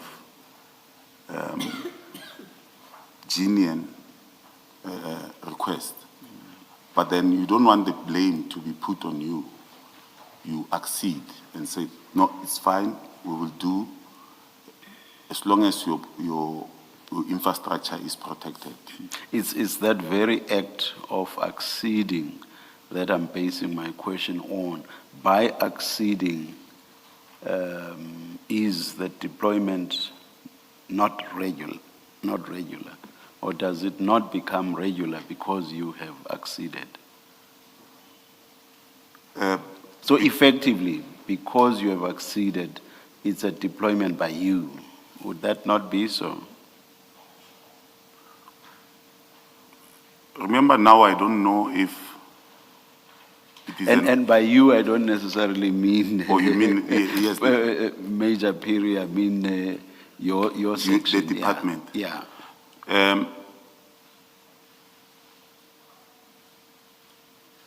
On a naked eye, it will be seen as we, the department, APS, are deviating from our memo. But because of pressure, and especially from me, if I may speak about me, I now don't know if there are other communications other than what I receive. So I execute them as it is my duty at that moment. Thank you. Mr. Musigidi? Mr. Piri, you said to the chairperson that APSS is responsible for the deployments. For the deployment. Is that the case even where the client is the cost center, where the client is going to be paid? The end user department. Yes. Yes. Okay. So it doesn't matter that the cost center is TMPD or is going to be with the end user?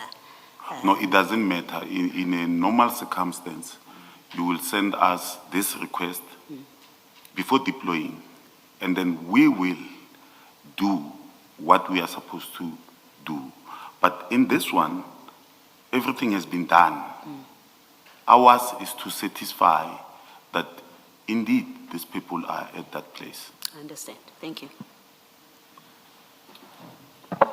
Thank you, Mr. Piri. Mr. Piri, you were about to speak to the document that we handed up. Do you still want to speak to it?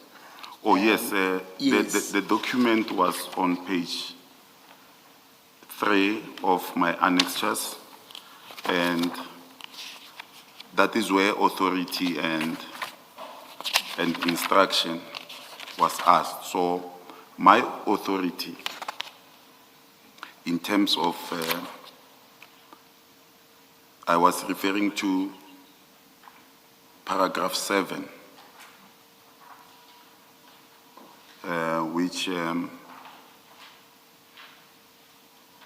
my understanding and the document that I could not extract from my laptop might have led to Director Malachi giving me the authority and the instruction. And I read it, it's LA02.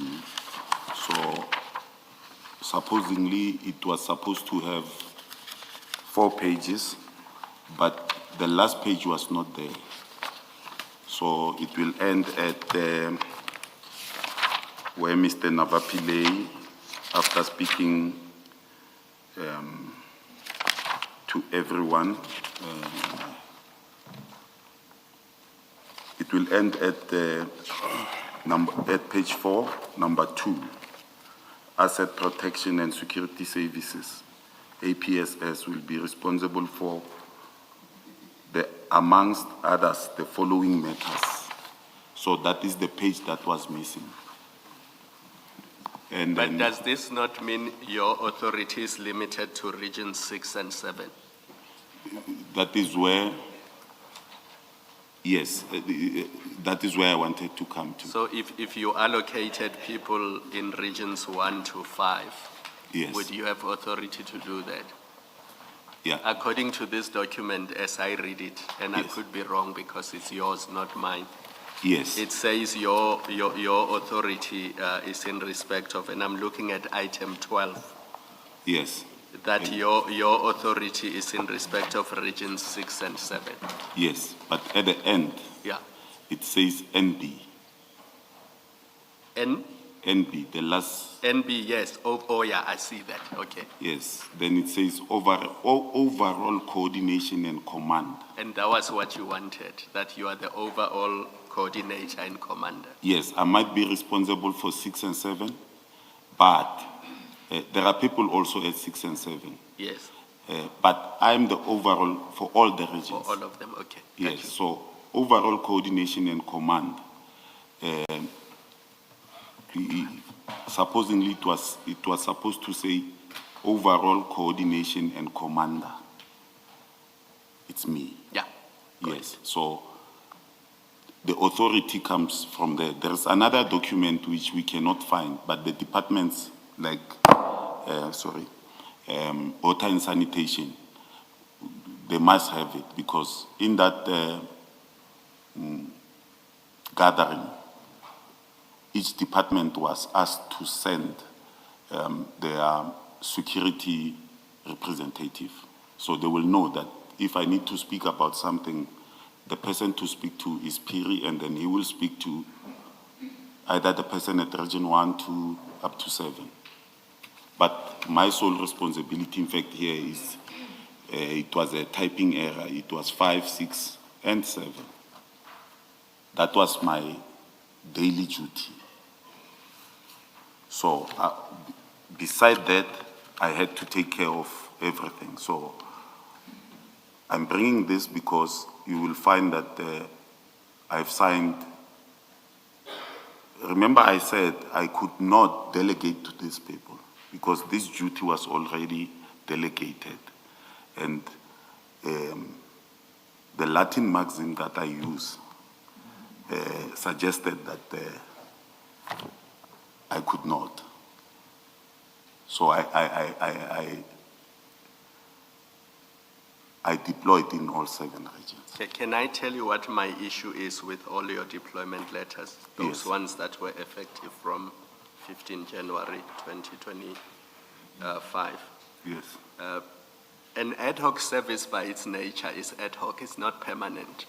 yes, Because if this was part of the permanent protection services contract, Yes. they would be dealt with under the main contract. yes, the watchman. Ad service. hoc means there's a damage at a pump or at a station, Yes, and for that short period, you deploy as an emergency measure, yes, while, as you say, repairs are being done, or because you anticipate that there's a service delivery protest or Yes. those kinds of issues. My problem with your deployment letters, the ones that you signed, yes, is that it was a permanent deployment. There was no end date to it.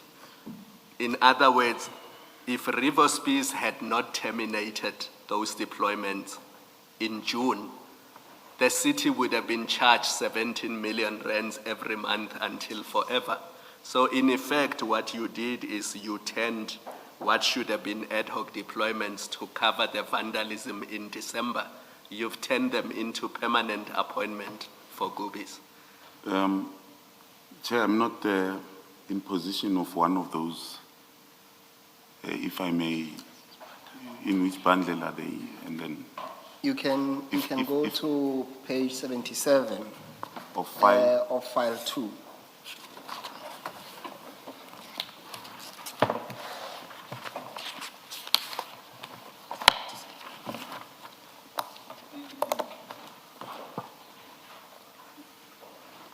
Tell me once you are there.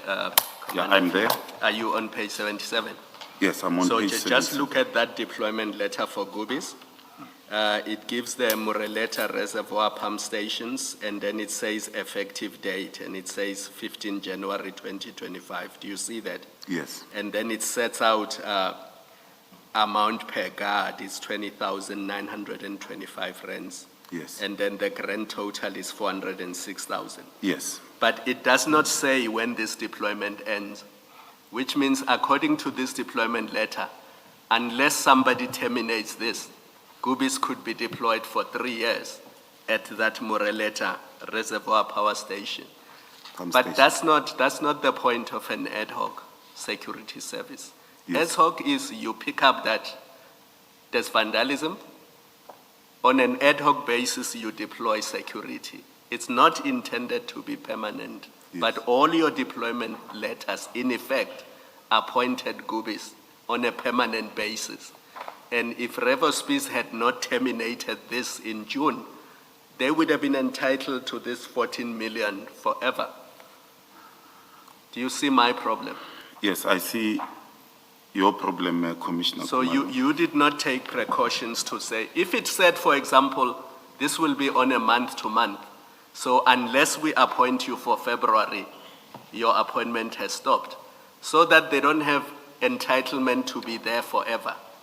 And your deployment letters gave them entitlement to be there forever until the deployment is stopped. And it goes back to your response to Advocate Msigidi when you said, what then is your involvement once you issued the deployment letters? And you said, I have no further deployment, which means you appointed them on what was supposed to be an ad hoc arrangement, Yes. but you appointed them on a permanent basis and you left it there. And that's improper to me. Do you understand that? Because the letter should have said, you are deployed there because there's a danger that there's going to be vandalism, but it's for this period. Here you only have the start date, but not the end date. And it runs across all the deployments that you did. So that was my main challenge with your, because it's a lot of money. I mean, these sums are, you know. Yes. May I answer? You can comment. Commissioners, this deployment letter was intended for water and sanitation, not for TMPD. My mistake here is that usually when I write this, I say until further notice, meaning the person who requested, who is paying, will tell us that from the 30th of June, I don't need this deployment.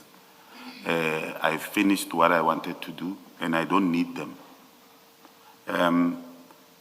I failed to get, beside this other document that gives me authority, I failed to get one where I have an interaction with Mr. Sikholela to say, we cannot deploy guards at this place. And he says to me, but our budget for security was taken by your department. I take note of that, but I know that ad hoc services can be stopped. You can, in my mind, I know that you can ask for ad hoc services on the 15th, and on the 18th you say, I don't need that ad hoc. Exactly, that's my point. Yes, but now on this one, commissioners, I did this knowing that if someone tomorrow comes and says you can stop it, even in the main contract, I will just write you a letter and tell you that your services are not needed. And then you can dispute it, but that this is ad hoc services. It is where I say there is no impression that is created, because this is not what you were given when we gave you the letter to deploy when the contract started. So it is neither here or there that you can dispute that. You can't. But do you accept that there's no end date in this? There's no end date. Yeah, which means until somebody says to them in writing, stop, Yes. they are entitled to rely on this deployment letter to continue being there. Yes. And this letter you see is not addressed to water and sanitation, it is addressed to Gubis. Yes. If you look at the addressee to Director of Gubis, 85 Security Solutions. And Yes. this is the letter they relied on to remain in these sites for 6 months. Yes, but commissioners, what I'm saying is, let's say I gave this letter on the 14th, and my superior says to me, they tell me, verbally or tacitly, and say, Piri, tomorrow this thing stops.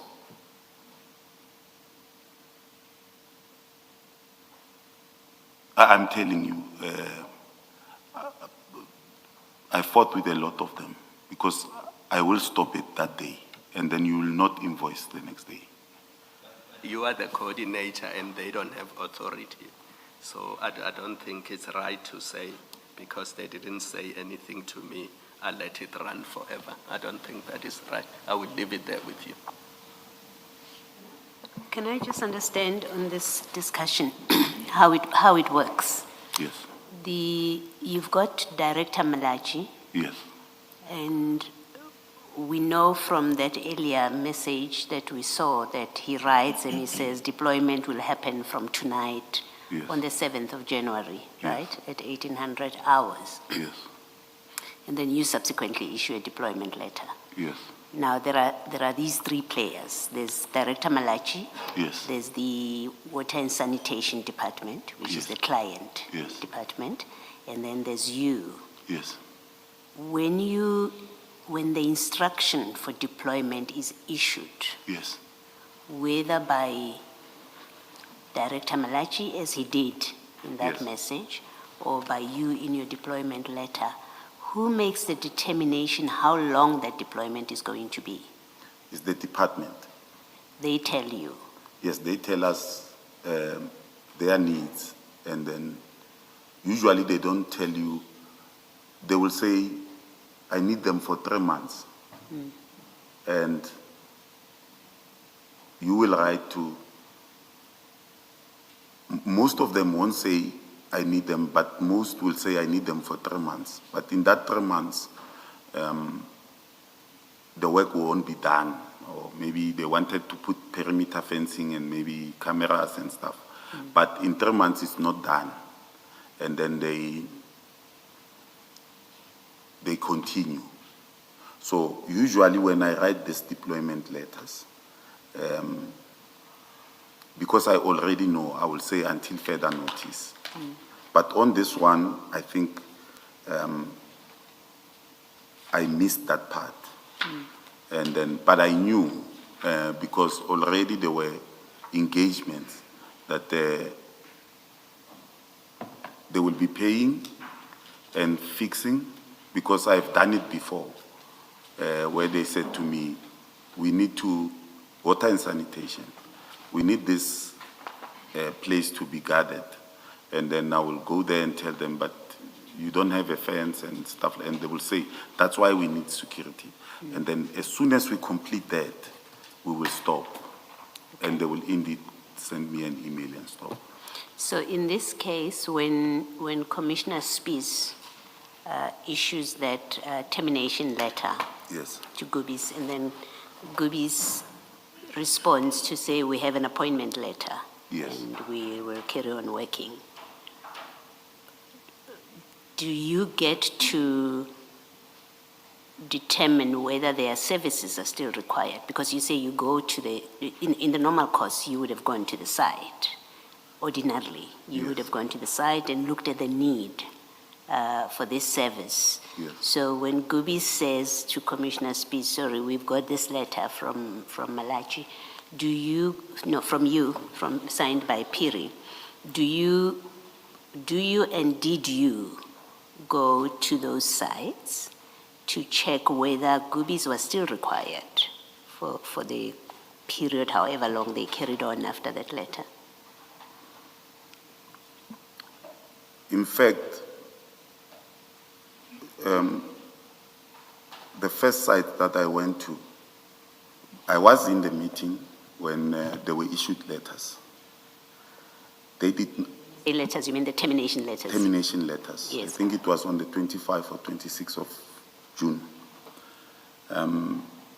The first ones that I went to is in Mamelodi and Kalinin, because there were water issues. And I did not dispute the termination. It is not in my, it's above my pay grade. And I think I went again, things were still fine, the guards were out of the reservoirs in those areas. And in 7 days, one of the directors I can't remember, is Mr. Mabasa or of Water and Sanitation, called me and said, "Have you been to Mamelodi?"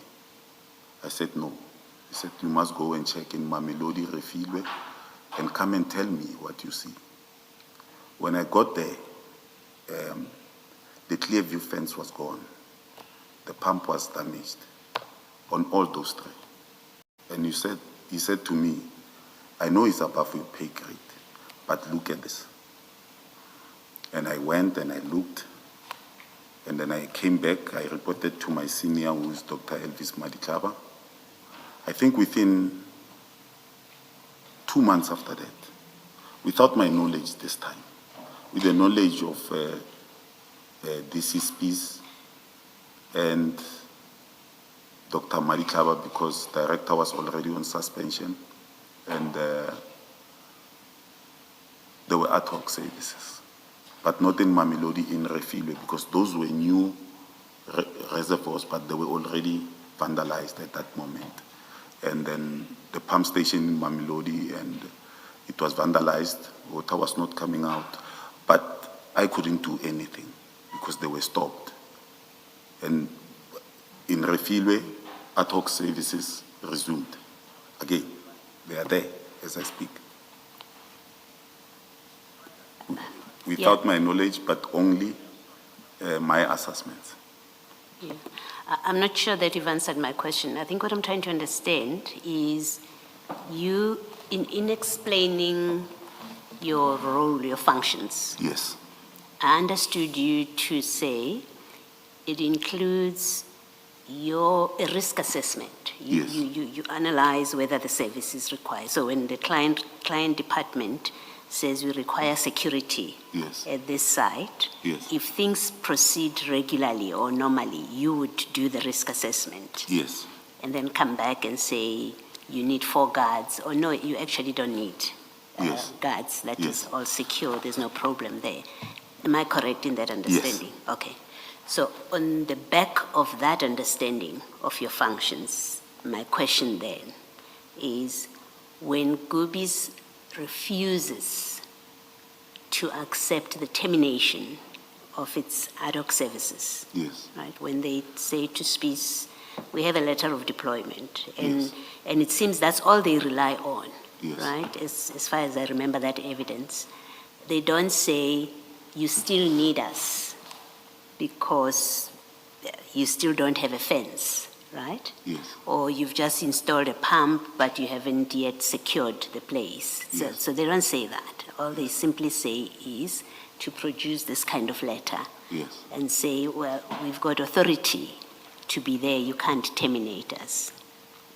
My question is it not part of your functions at that point to go and do that assessment, yes, whether their services are still required at those sites? Because the way you explain the letter of the problem that Commissioner Kumalo is raising with you, where your letter is for an indefinite period, you say, well, if the client comes to me tomorrow and say we no longer need the service, I withdraw. That's it. And that's well and good. And I have no problem with that. But we have the real life problem or situation that happened, yes, which is Gubis saying to Commissioner Spies, we have a deployment letter. yes, We are entitled to be here. yes. My question to you is, but when that happens, isn't it part of your functions to go to the site, to those sites where you've issued these letters, which are now being sought to be withdrawn, and to do your assessment, and then you come back and you say to your superiors, we don't need them or we still need them? Don't you, isn't that part of your responsibilities? Commissioners,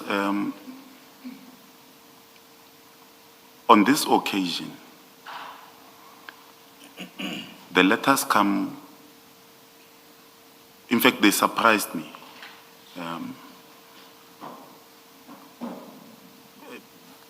Surprise, in fact, is not a word that I can use. I can say I was flabbergasted. The termination letters, Yeah, when they come. yes? And the the Department of Water and Sanitation, I didn't even notify them. It is the duty of the director to notify Herman now, Scholela, to say, remember, you don't have that. Now, Gubis comes to us.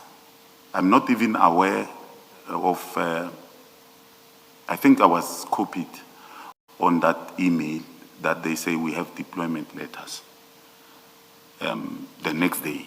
And then we tell them, but this is ad hoc services. You stop there and there. And they stopped. But when that department calls me now and says, Piri, we don't have security. I say, no, but we terminated, Director Malachi will tell you. It is now the department that must adduce evidence to say, you terminating the security, the problem is, we are sitting with this problem. Immediately after terminating, we don't do any other assessment after that. The department tells us, no guys, we want to continue.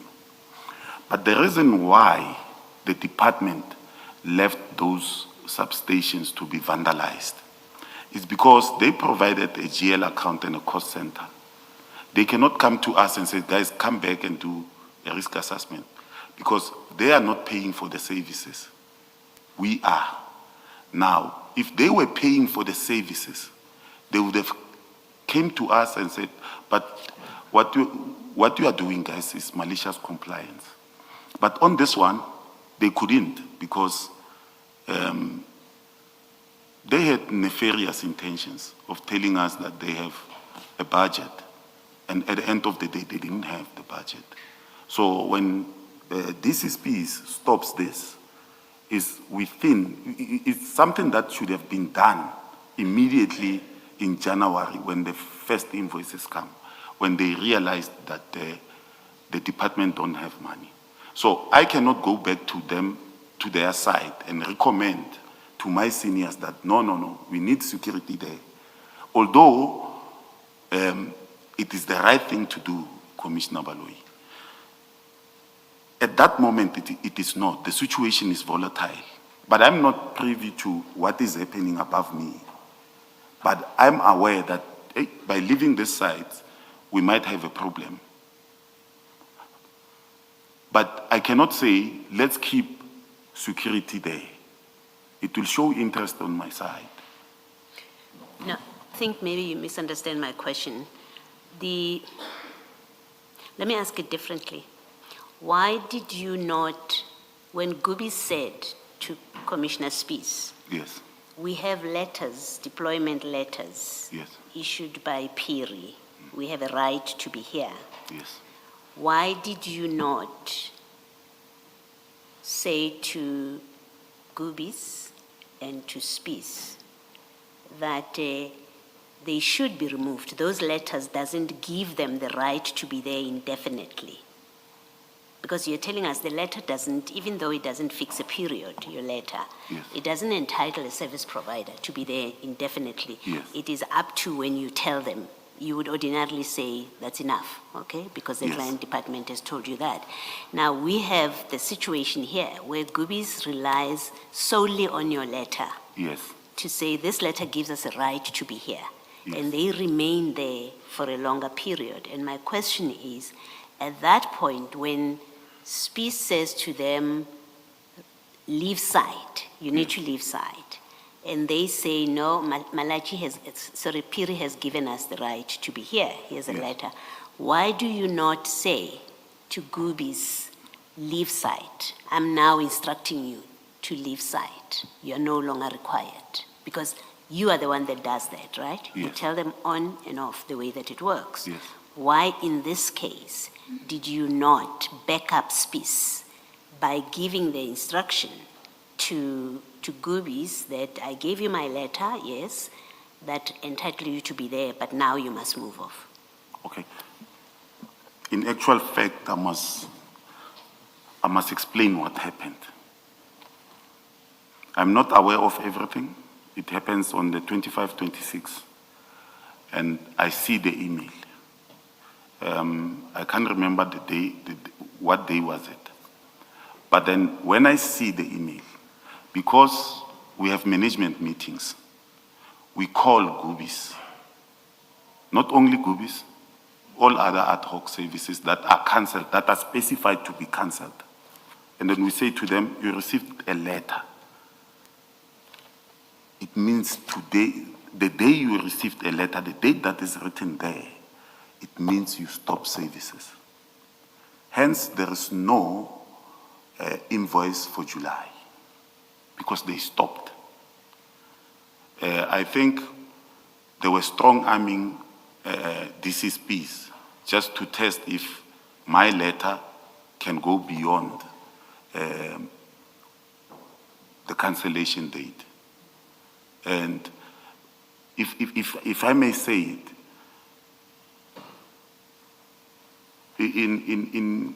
in our profession as security practitioners, even if I tell you verbally or with the WhatsApp, you stop and then you dispute by following the court procedures. We had many of those, and then they know that this is, we will tell you today and say tomorrow you must come to the office and receive a letter. The answer is that you did. You did talk to them to stop. Yes, they stopped. Okay. The invoice ended, I believe, in June.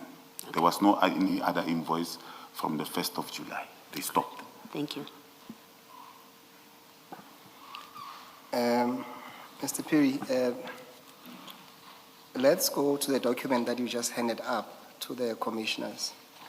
It's LA2, and this is the document that you allege it gives you authority to act in a manner that you did in 2025.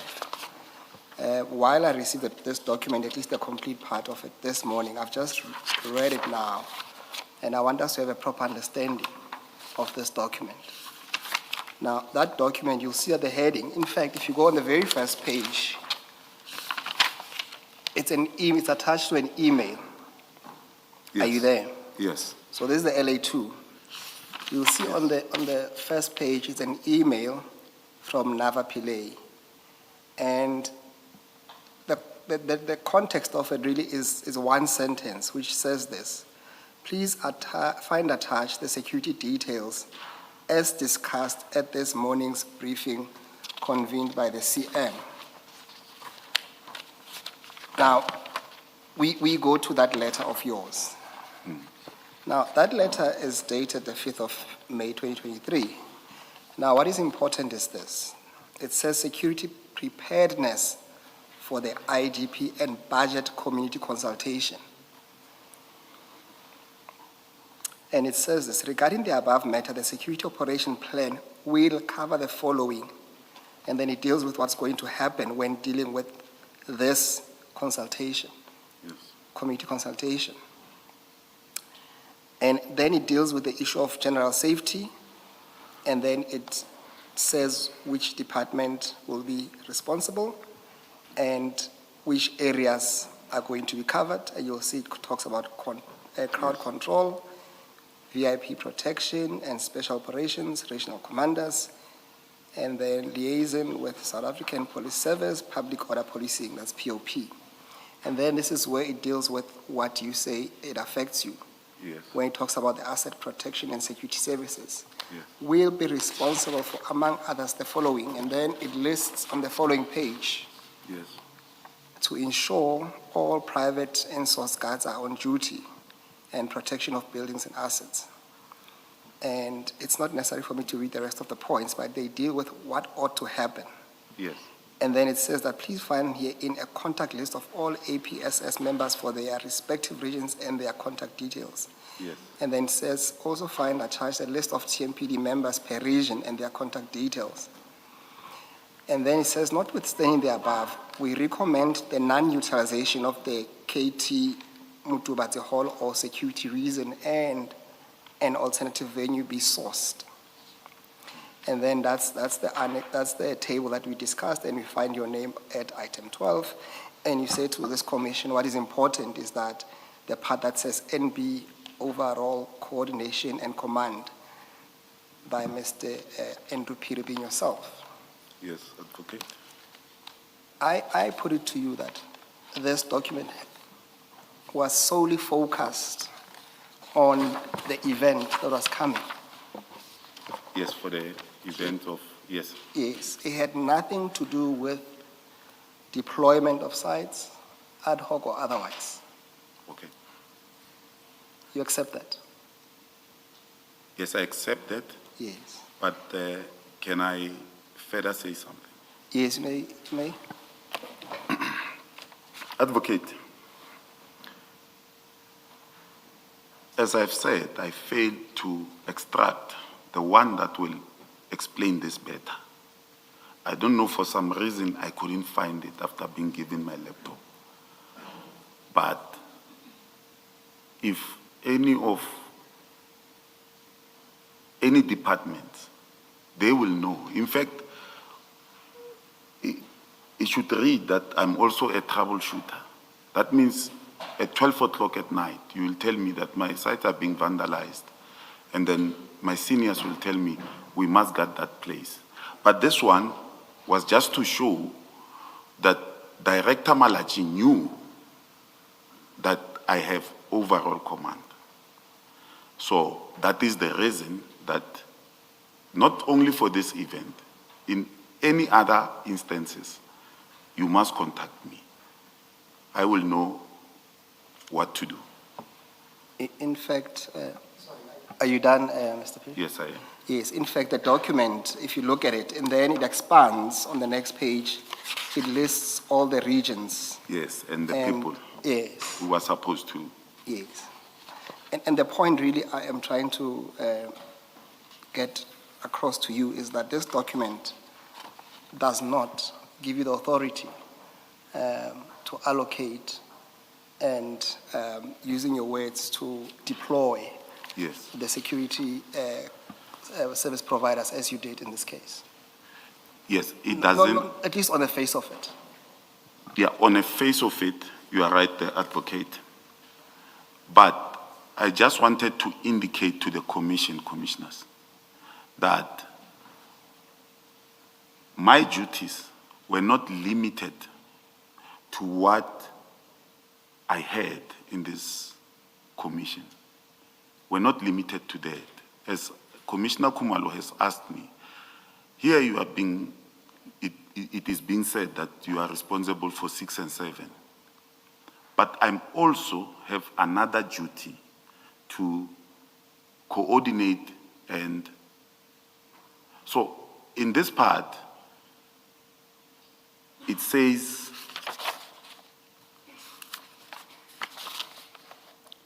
ensuring all private and in-source guards are on duty and the protection of buildings and assets. Now, commissioners, so it will happen that we have a site in Soshanguve in Jugulane, and at that moment, there is no security. The management of community services, and I can't remember where they fall, they will have to call me at that moment and say, they will write an email to Mr. Nava and Director Chukudu, and then they will arrange and tell them that the person who must come to your place at this moment to see that security is deployed is the guy that is called Piri. The number is there. And some won't even call my bosses. They will call me directly or send me an email directly to say, Piri, you see, with this problem, we are sitting with this problem, we need security. The reason I'm referring to this is because it has happened before. So I want to highlight that even when Director Malachi took the decision, he knew the person to delegate to. So it comes to, on my statement, where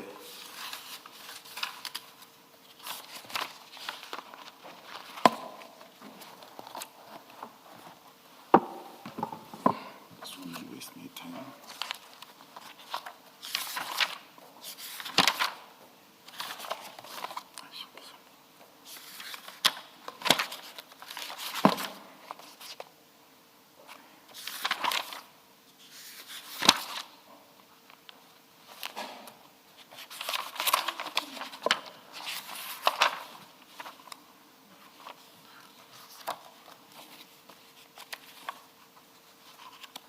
It comes to LA 1.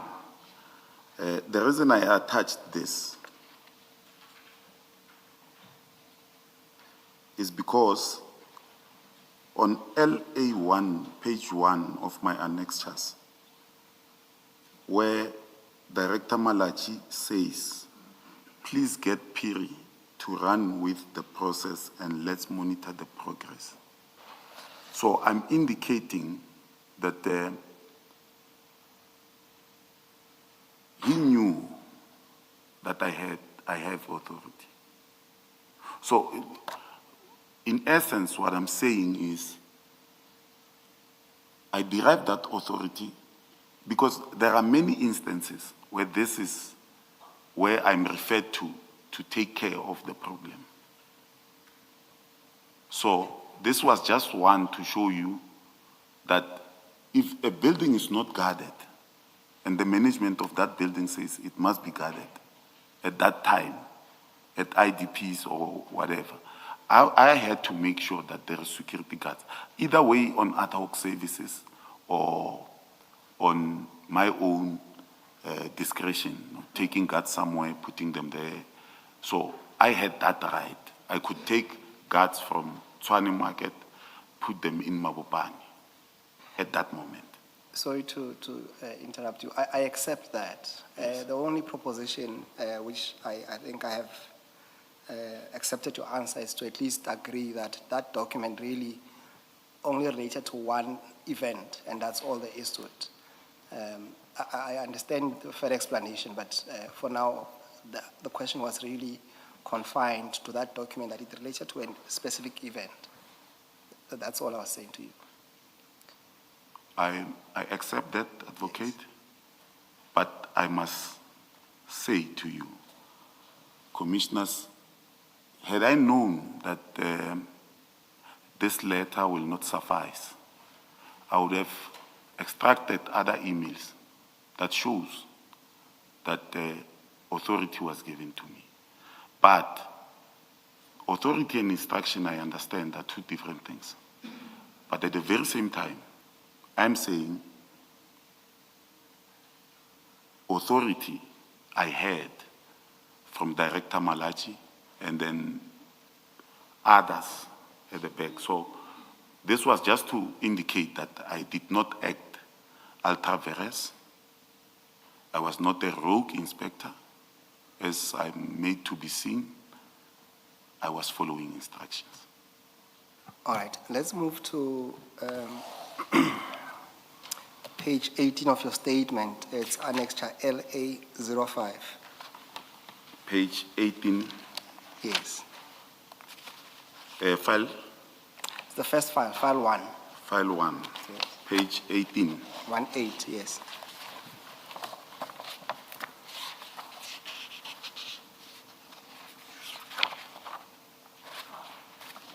Yes. Now, you will remember while having a discussion with Commissioner Baloyi, and you were asked about the deployment letters relating to Klaperkop pump station and Brickfields pump station.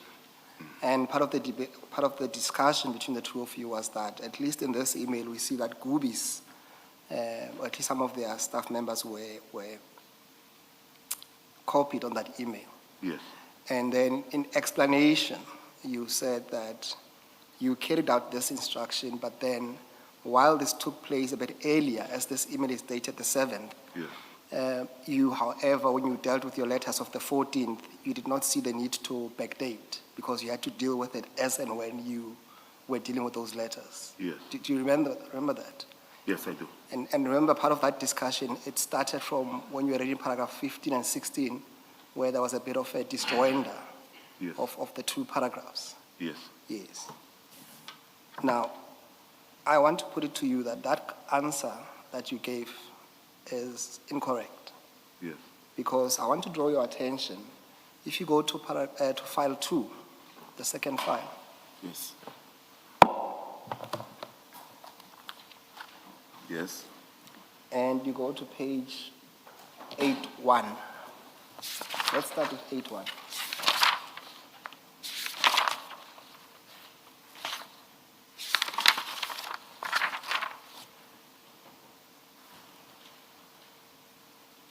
Yes. Yes, you will see that. Remember, this is where you say, well, the reason why you gave this instruction to Gubis is because you were told to do so, and you acted according to that, and you made sure that that is done. But when you look at page 81, you will see that that letter is dated the 1st of January, and you will see that your signature appears at the bottom, and there's a date to it, says 0701, Yes. 2025.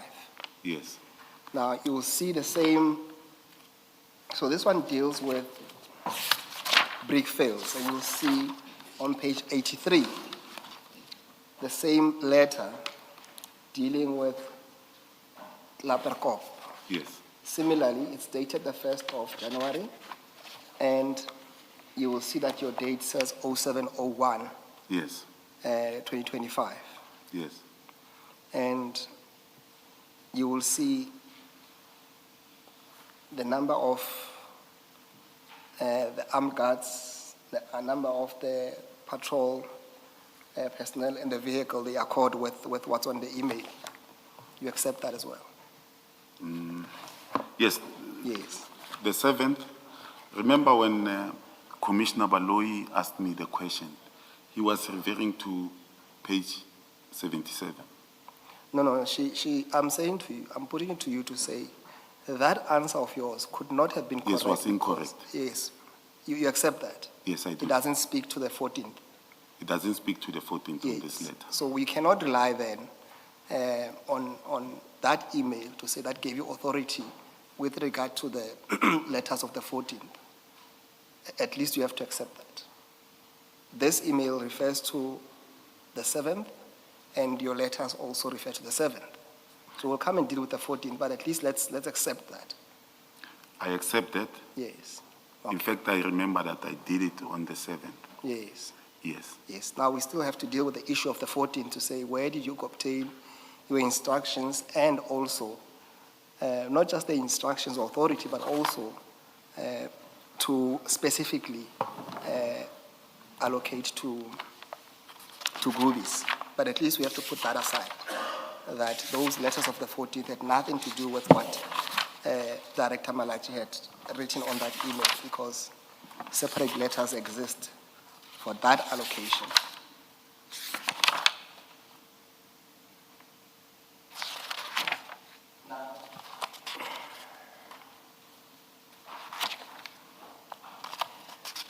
Mr. Peter, you'll accept that 3 people came to testify before this commission Yes.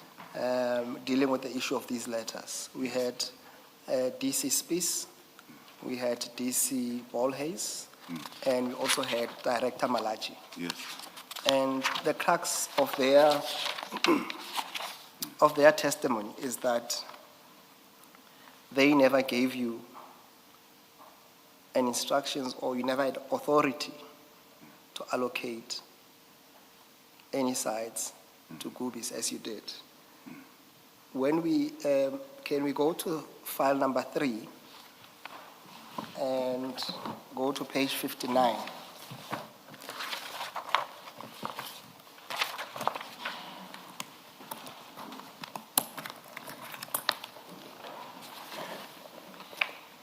In fact, go to 69 to get to the point. 69. 69, yes.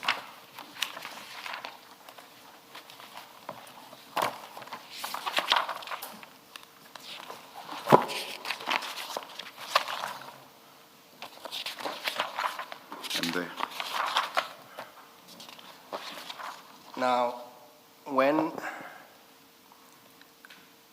This is Director Malachi's statement, which when he was being deposed to, he stood by the statement, and this was also recorded in the transcript. So at paragraph 23, when in fact, let's deal with 24. When asked the question whether I delegated powers of allocation to anyone, in particular Mr. A.L. Piri, in respect of the sites to be guarded by the service providers rendering services under TMPD 02-2016-2017. And then he says this: I have not delegated powers of allocation to anyone in respect of the sites to be guarded by the service providers rendering services under TMPD 02-2016-2017.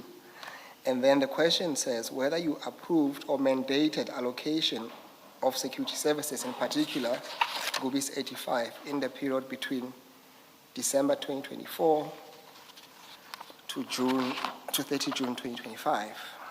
And he says that he did not approve or mandate the allocation of the security to GUBIS in the period between December 2024 and June 2025. Do you have anything to say in relation to his evidence in that regard? Paragraph 24, it is already answered with the email that says, get Piri to run with it, commissioners. Director Malachi was incorrect. And to further state, immediately when you hand me a department, the emails will suggest the updated list. The email will tell you that now you can speak directly to Mr. Piri, commissioners. This statement is incorrect and malicious. And I did not approve or mandate the allocation of ad hoc security services to GUBIS 85 Solutions Limited in the period between December 2024 to June 2025. We had a meeting with Herman Sekgolela, where Director Malachi said I must convene that meeting. And in saying that, in that meeting, I don't have the minutes, but his secretary was there, must have that minutes. He said to Herman Sekgolela, hence you will see that in the emails that I attach, now Mr. Herman Sekgolela tells me, updated list, redeploy,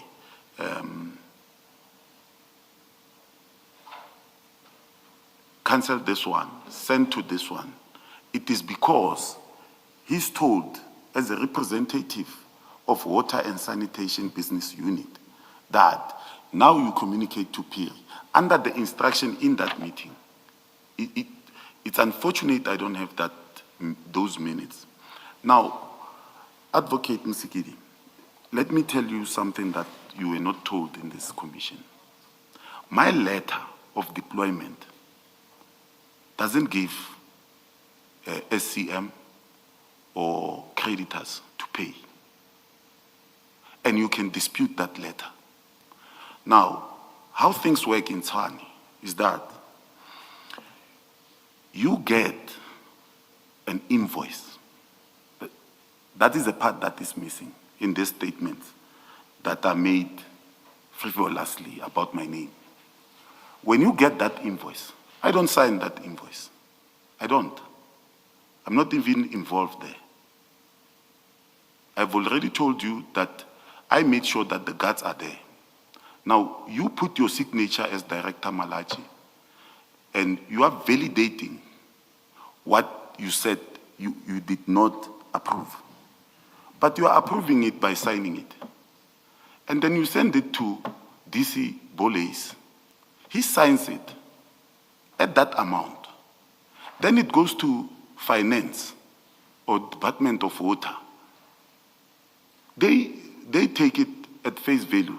Is that possible? To me, it's not. The people knew and they signed. They validated what was written there. So if he says, I did not approve or mandate, then how does that happen until June?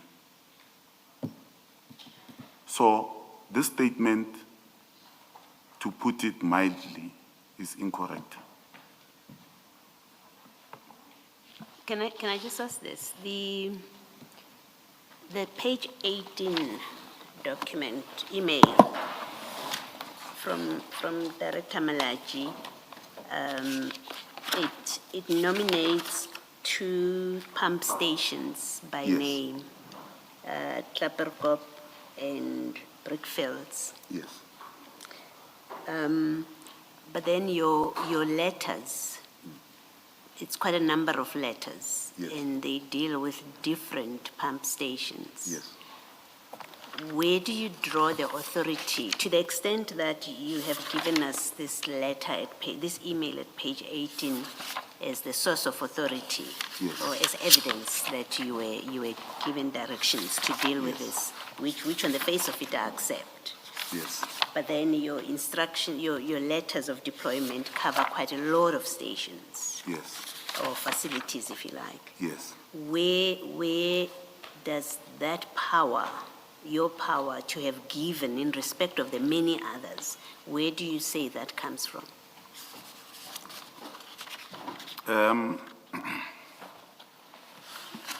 If we go to page 7 of my annexures,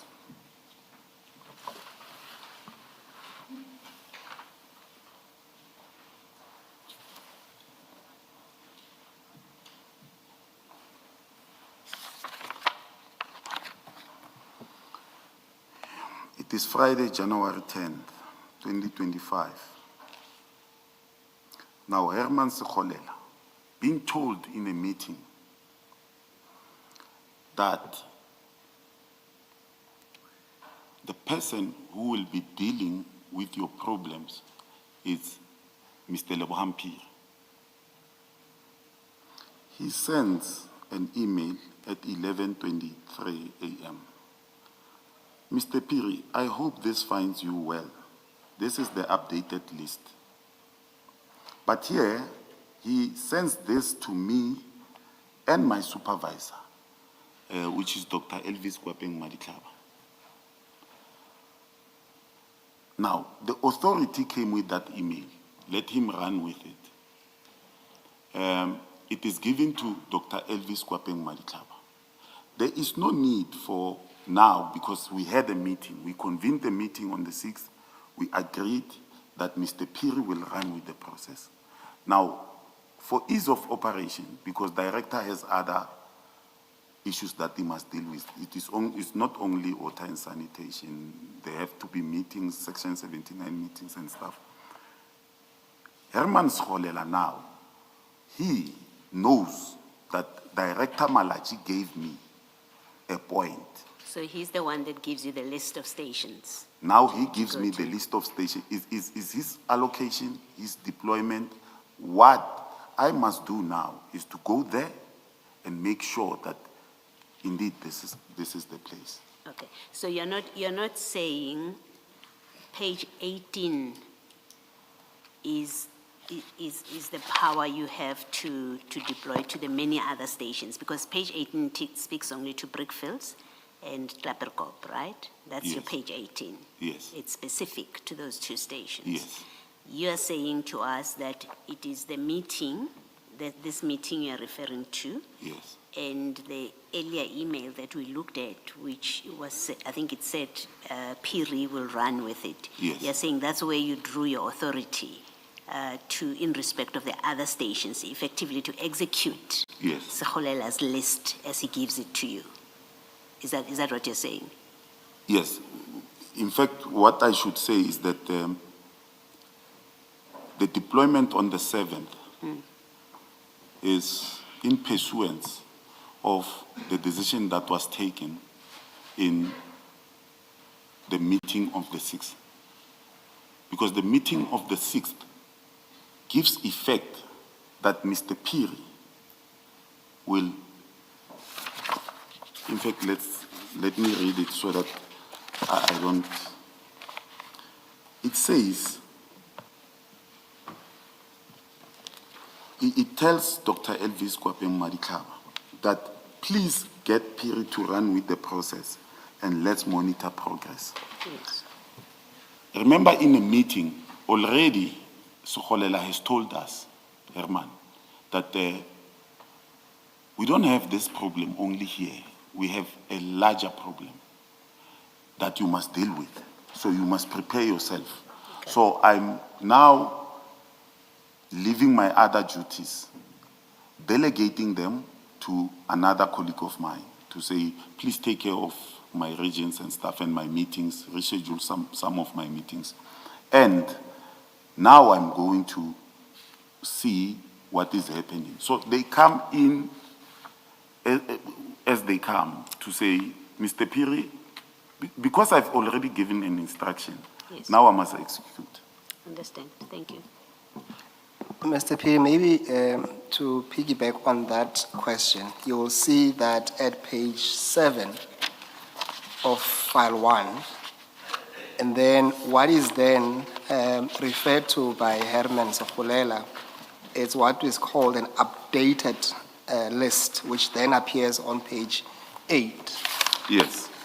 Now, when you look at that list and then you compare it with maybe go to file number 4 on page 153. Page 153. 153, yes, of file 4.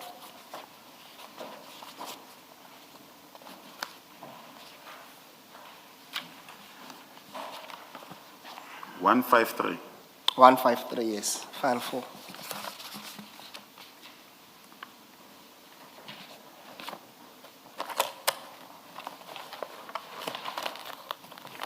One five four. 153, 3. file 4, and then 153. Yeah, I have 153 and 154 in front of me. Yes, so on 153, what you must see is a document that says a summary of sites allocated to Gubis by Mr. Piri.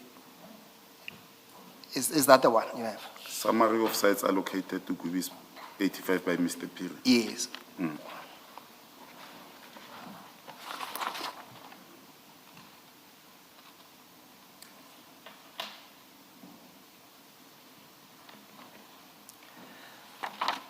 Now, this document, it's populated from the letters that you signed. Yes. Yes. And really the part of the question that Commissioner Baloyi was asking you was that, at the very least, accepting that even if for a moment that Herman Sokhulela had the authority to dictate to you, as you put in your statement, who to allocate and which sites in question. The question really at the heart of it is that on page 8 you have 19 sites that are identified, and then on your letters, on the summary of what we have here, you have 38 38 sites. It's actually 40, but I've subtracted 2, which belongs to Dr. Madihlabe. So with yourself it's 38. And what we're trying to reconcile is that where did you obtain the instruction to allocate the difference?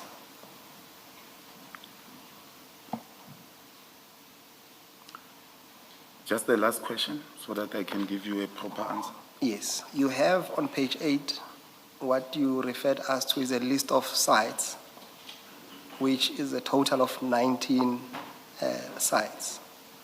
But when you look at page 153, you have a total of 38 sites. So Yes. there's a whole difference of sites that don't accord to what you are telling us in terms of your email. So the question I'm asking you is that, how do you account for the remainder of the sites for a moment? Okay. Remember the questions that were sent to me is authority, instruction, process, and generation and paying of POs. Now, I had to prove, commissioners, that I had authority from Director Malaji. I got an instruction from Director Malaji water and sanitation got their own people to work. I'm not responsible for, I'm answering those questions. But should have the question came and said, we need evidence to show that Mr. Sekholela is sending you this list, and then I would have put the emails to show that I did not just go and identify site. He identifies sites, he allocates goobies, and then mine is to go. There are emails to that effect. I am not just going around doing, even there are emails where he says, I have seen that I'm done maybe in Way Valley. Please redeploy these guards to Sunderland Ridge.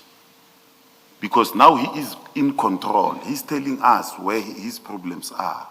And then we are going where he tells us.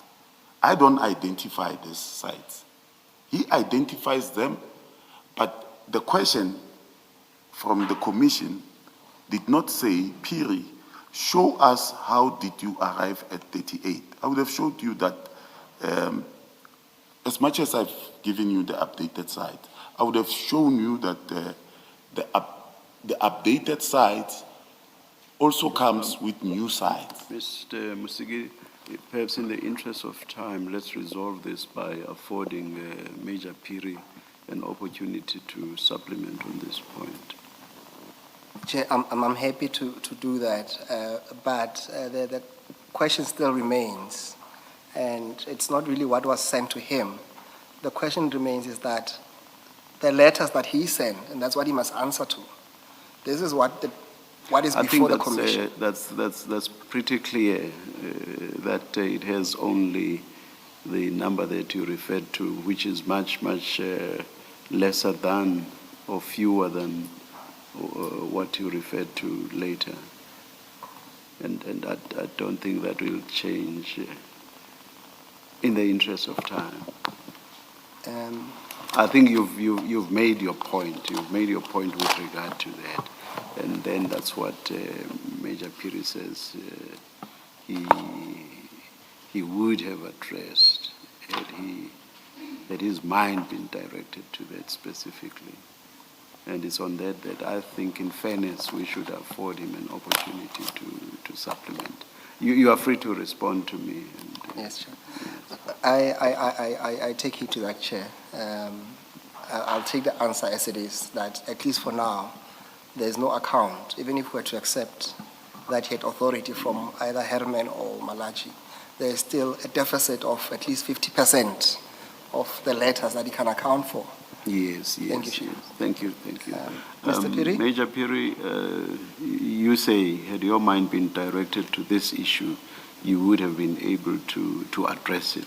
So I afford the opportunity to supplement your statement by addressing this issue. Definitely, Commissioner. By when do you think you can file a supplementary statement? First, I have to request Director Denis Minar to access, I have my laptop, but I have to access a municipal building. And then that I cannot say by Friday. Do you first, okay. But the commission can give me a deadline, but I think by Wednesday, because I will definitely send them the request and the update. Must I say it's Wednesday or Friday? What should I give you? Wednesday. Wednesday is fine. Yes, Wednesday. All right, then you are directed to file that. Yes, I will work it over the weekend, and then I will send them. Yes. To file it by Wednesday. Thank you. Thank you. Thank you, Chair. Yes, Mr. Musigiri. Mr. Musigiri, I hope you don't feel that I curtailed your cross-examination on this. Because as I say, I think you've made your point, and we understand it perfectly. No, Chair, I accept that, Chair. Thank you. I'll move on from, well, Thank you. I'm still on the same point, but at least on a different angle, Chair. All right. Yes. Mr. Piri, you testified that when you received, so the question is, when you received the instruction, finally, on the on the 10th of January, that will be the email on page 1, LA01, from Mr. Herman Sekhulela. A, Page 1, file 1. page 1. Yes, so you go to your first file, then it refers to your annexure L01 on page 1. L01. Yes, Yes. you see that. On top there is an email from Herman. Page 1 Yes, from Herman. yes. On So go page to your 1 is- annexures It's LA01. Chukudu Malachi on page 1. Yes, no, go to the very top of the email. You Yes. see that? Yeah. Now that's an email addressed to you. Yes. Yes. And that is the email that gives you the go-ahead. Is that correct?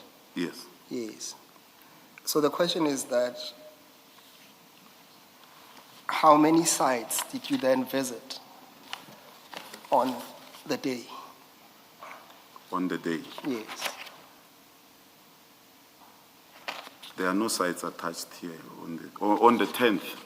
Yes. Let me see this sites. Remember your testimony is this, Mr. Peter. Let me assist you.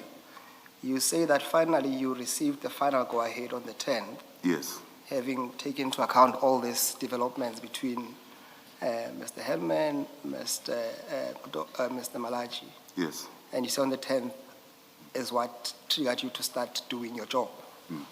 And then obviously on the 14th you signed those letters. So the question is that how many areas did you visit? If you take out number 7 and number 10, because they are already done, and it's 19 sites.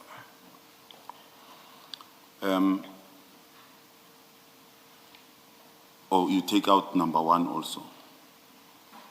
It's 16. Moreleta,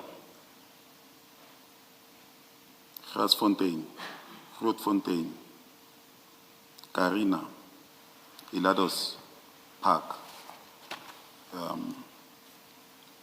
Mokelneck.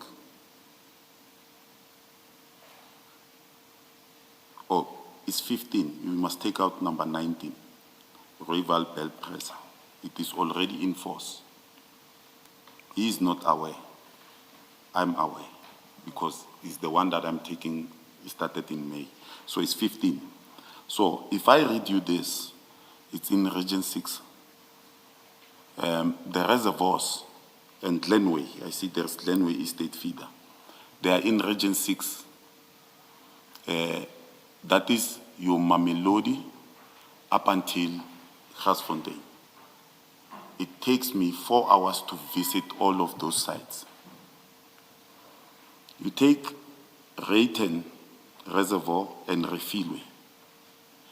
It is already, I know these 2 sites.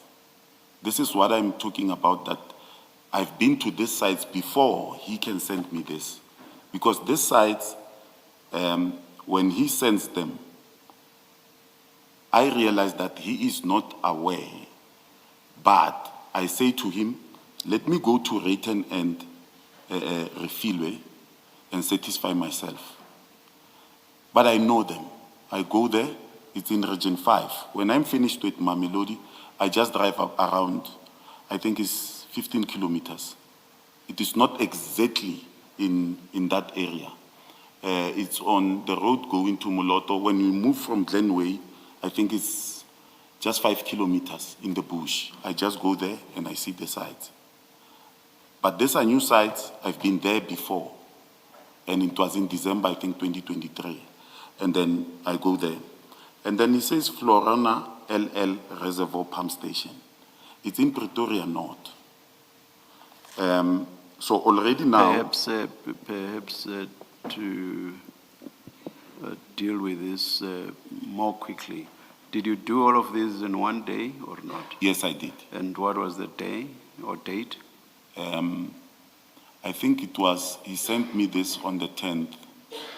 I think I either went, if I can see the email, I either went, I started on this day, Because remember now, commissioners, Now, when you say you started, because you just said you did all of them in one day, when you say started, are you suggesting that you started and did not finish, or you started and finished on the I same started day? and finished All right. because I'm on standby. Okay, I'm paid.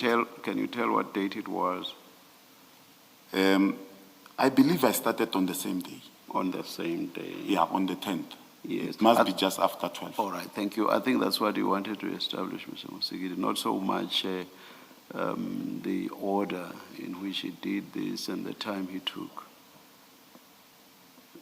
Does that answer your question? It does, Chairperson, answer the question. It just still begs the other question as to how many sites did he visit? Because the letters that were produced, according to our records at least. I think he did answer that. He said, taking out this and that site, then it's this total. I think he did answer that. Unless you want him to just give you that total again.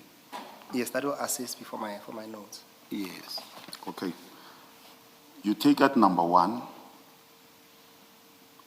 And you take out number 3 and 4. It's 3 now.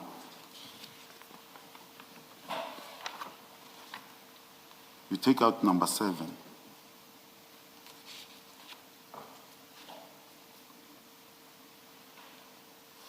You take out number 10.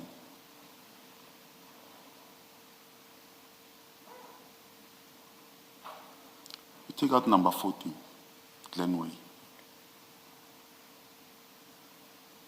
You take out number 19. So I visited, it's 5 or 6. I visited 14 on that day. The nature of my work, advocate, I'm one person. I can start work at 6 and finish at 2 o'clock. All that's wanted now is just the total. Oh, it's 14. Yes. Yes, thank you, Mr. Phiri. Can we then deal with the last subtopic before we go to the next stream? And this relates to the question that was posed probably earlier to you, and definitely it was canvassed with the CFO when he came here, Mr. Mnisi, as to the processes that ought to be followed. And that's something that I realize that you're also itchy to explain relating to purchase orders. Can you go to page 111 on file 4? File 4. Yes. 111, file 4. Yes.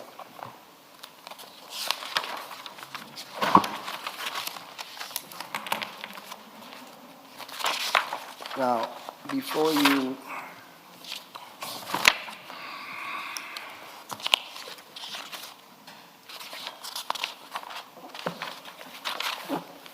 Bow, thank you. you assist me. Now, before you get into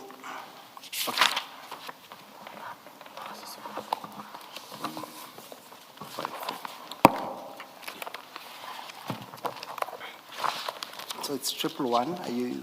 Are you winning? Yes, I'm there. Yes. So there was much huff and puffing about the processes that relates to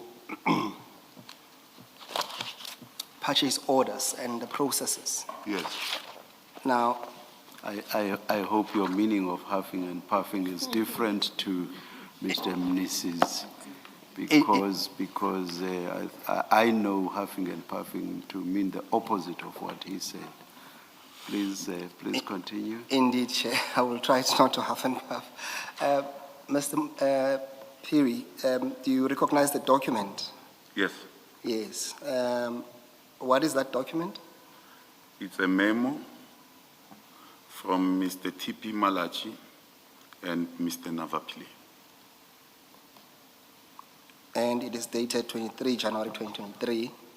Can you read into the record the subject matter of that letter or that memo? Okay. Standard operating procedure, acquisition of additional new security services. The requesting department must address a request to the Office of the City Manager, Asset and Property Protection Unit. OCM, APPU will conduct a security risk assessments on the sites where security is required and make recommendations as well as provide quotations for the provision of such requested services. The requesting department must then send to the OCM APPU a formal letter of request signed by the cost center owner where the money will come from, indicating the cost center number, general ledger account, and how much must be committed for the services. The GL and cost center will be verified for sufficient funds. Upon funds being available, a purchase order will be created and sent to the cost center owner for release. Once a PO has been released, the OCM APPU will then go ahead and provide the services and monitor such services. Mr. TP Malachi signs it on the 23rd/01/2023, and Mr. Navapile approves. We're not the city officials. Can you explain to us what's your fair understanding of the process here, Mr. Phiri, just to assist the commission? To assist the commission, I would say there's, in the office of the city manager, it's a memo outlining the standard operating procedure. It indicates what must happen. But advocate commissioners, this was not followed on this instance. The reason is there were already services that were provided without our intervention, which were irregular, from the Department of Water. We come to realize when they have a problem. No, I get that. Before you get there, I was just saying on what the document, the process that it prescribes. Yes. Then we can come to this instance where it was followed or not. I think you did say for whatever reasons. Yes, Just it to was not understand followed. how it works. How it works? Yes, in terms of when you, in an ideal situation, Yes. and when would a purchase order be produced? What it says here, it's true. A purchase order must be produced before work is done. But the systems in the city of Tshwane now, as we speak, as we are here, doesn't allow that. Because they don't rely on the quotation. They rely on an invoice. Remember now, here they are talking about the quotation. Creditors say, and SCM, we cannot produce a PO without an invoice. Hence I said to advocate commissioners, a quotation is as much as a deployment letter. Doesn't give effect for SCM or creditors to pay. So you must validate an invoice, then it's then that entries are made to create a PO, as we are sitting here. Because, and if you can create one PO now for services that will be rendered for 3 months, you can create it for 3 months, and there will be ease of operations. But then you have validated with an invoice that this work is being done. No, thank you. I think the document is clear as to what ought to be done. Yes. Chair, I still have to cover the financial aspect of relating to Mr. Phiri. And I see that it's 12:59. Let's do that at 2 p.m. Let's adjourn until 2 p.m.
Yes, Mr. Musegedi.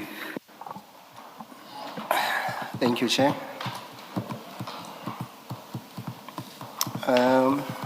Mr. Perry, please go to file 2.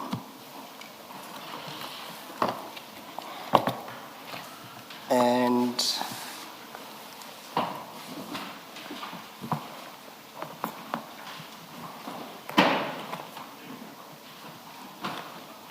I refer you to page 152 of that file. 1.5? 152.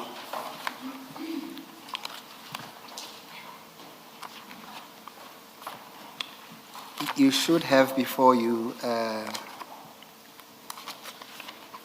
Mr. Perry, a bank statement.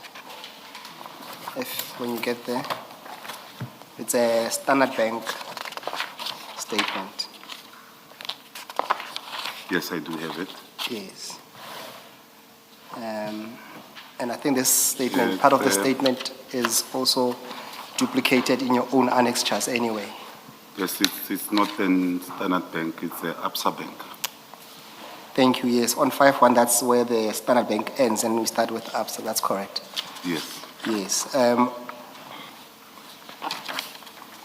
I want us to focus on, there's a payment. Maybe for the record, you confirm it is his bank account. Yes, Mr. Perry, can you confirm that that's your bank statement? Yes, it is. Thank you. And for now, Commissioners, I want us only to confine ourselves to the payment made on the 13th of May 2025 of 150,000 rand. There are other payments that we can deal with later. You will see that the reference to that payment is stationary refund. Chair, this transaction is recorded on Mr. Perry's statement as well, and he explained that when he was in chief, that was a loan from a friend.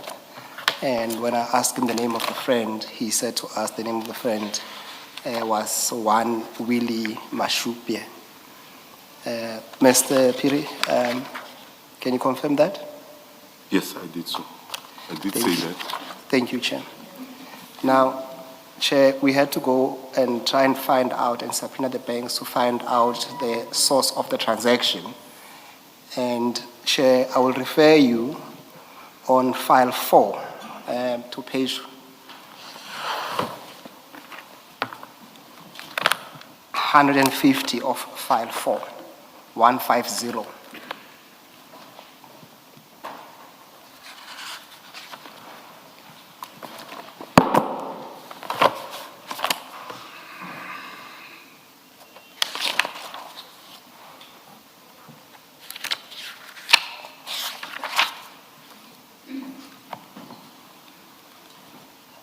So what we have done, Chair, as indicated, we have subpoenaed the banks to get the source of this payment, because from the face of a bank statement, at times you cannot see who the money comes from. Now, on page 150, you will see that we just dealing with one transaction, and that is the account of Mr. Perry. And you will see on the third column the amount of 150. The third column, the date of the payment, and that accords with the cross-reference of stationery when it says cross-reference to. And you will see that there's also what you call a matching account number. So that will be the account where this amount was made. And in this case, Chairperson, you will see what appears on the far right is what we call Habuji Logistics. So at least what that demonstrates, Chairperson, is that the amount you see on page 152 was made by a company called Habuji, and that is supported by what appears on 150. Now, Chair, could you please then go to page... Do you want to get confirmation from from Major Piri? Uh, Of I- what you've... I will give him a chance to comment, but is there anything you want to say for now? No, in fact, what I can say is that I realized when I retracted my statement that it is written stationary fund. Yes. Yes, Yes. that is, But, I realized just, But you accept, as reflected at page 150, that this was actually a payment from Khabuji Logistics Pty Ltd. I know it as payment from William Supi, but at the time that he sent me the money, I didn't take note that it is written stationary fund because I needed money as quickly as Okay, possible. all right, all right. Yes, you may continue, Mr. Musigiri. Thank you, Chair. Chair, on the same file, we could go to page 60.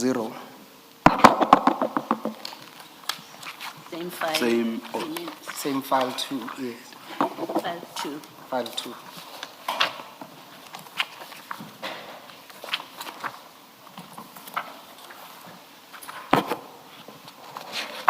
Now, 60, Chair.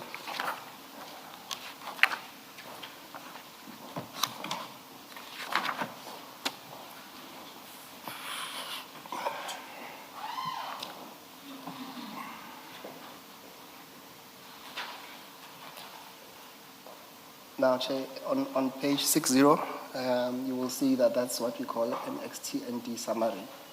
And you will see the name there that appears is Mr. William Mushupia. And what I need to refer the Commission to is page 64 of that document.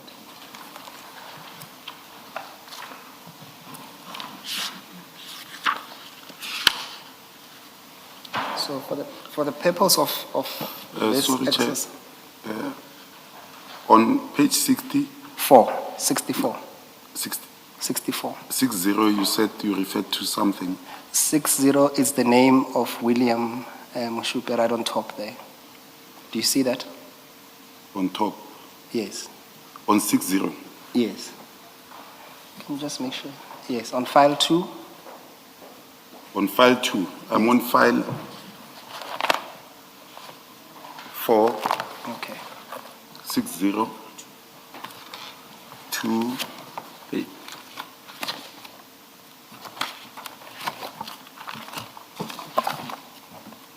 is that file 2? The one you are going this is through? file 2. Yes. Just go to page 60, yes, I'm on 60. And then 60. move to You see there, it refers Yes. to them. Look at the name reflected, their first name and surname. And, Yes. And then go to And- 64. It's still the same document.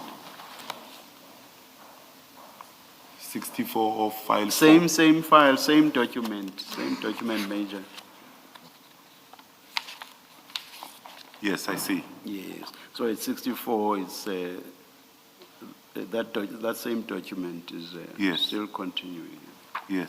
Yes, Chair. For the purpose of this discussion, Chair, what we need to look at, you will see that this document, what it does, it gives a profile of Mr. Mushupia, and for the purpose of this exercise, the Chair will see that right at the bottom, line number 4 from the bottom, there will be a company called Khabuji Logistics, and that comes under the topic directorships. You say line 4, I'm not sure I 4 get from that. the bottom. Sorry? Oh, from the bottom. From the Sorry, bottom, Chair. Sorry. Thank you. Yes. Now, that document, Chair, at least it depicts the companies that Mr. Mushupia will be a director of. And you will see that one of the companies that he holds directorship is Khabuji Logistics. Which appears to be the same company we saw in, was it file 4? Indeed, Chair, that's the company that made the payment of Yes. 150,000 rands. Okay. Major, do you see that? Yes, I see. Yes. Now, if you go further up, Chair, it also shows you that under the employers, it shows you that Mr. Mashupia is employed by Gubi's 85 Solutions.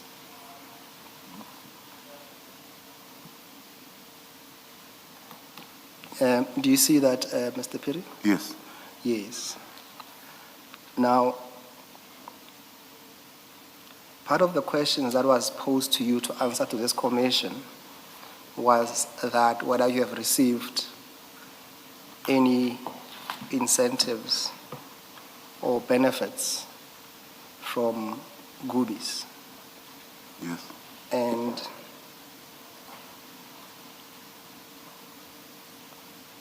you answered to the negative. Yes. Is that still your answer? Yes.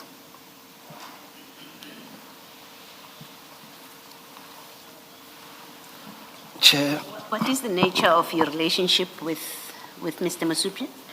I've known Mr. Misupe from when I completed my matric in 1996. He was staying at Dube in Soweto, and I was staying at my aunt's in Naledi. And we met through the pastor's child. At that time, we were still youngsters. I was working in Santen, and then I came to know him in 1998. Okay. And then we went on, but went on and off, not knowing we were doing our things at that moment, until we met again, I think in 2005, when I was working for a trekking company, trekking vehicles, and my duties were in Soweto. So I met him so that I knew where vehicles were taken when they were stolen. Okay. So he's a friend. He's a friend. Yes. Do you know that he's a director of Habuki Logistics? Yeah, when I'm working, I was doing lots of stuff, and we met again just around 2017 again, and then he was doing well, and our friendship grew again. Okay. But it was not a friendship that I would say was sustainable. It was a friendship when maybe I need something from him or he needs something from me. We will call each other and do whatever we wanted to do. Okay, so it's not a, would you describe it as a close friendship? It is not a close friendship. It was not a close friendship then. It became serious just around 2000 during COVID, and we came to know each other Okay. And better. did you know that he's employed by Gubi's 85? I came to realize that when Gubis 85 started working in 2022, but he didn't say that I'm working for Gubis. He just said I'm in business relationship with Gubis. Okay. But you became aware that he's doing work for Gubi's? Yes, partnerships somewhere in Mpumalanga. Okay. Thank you. thank you. And Mr. Piri, you would know and be familiar with Mr. Calvin Mahlangu Yes, I know him. He's a director of Gubis. of Gubis. Yes. Now, Chair, going back to file 4, Mr. Piri, can you go to file 4, please? I can leave this one. Yes. On page 149.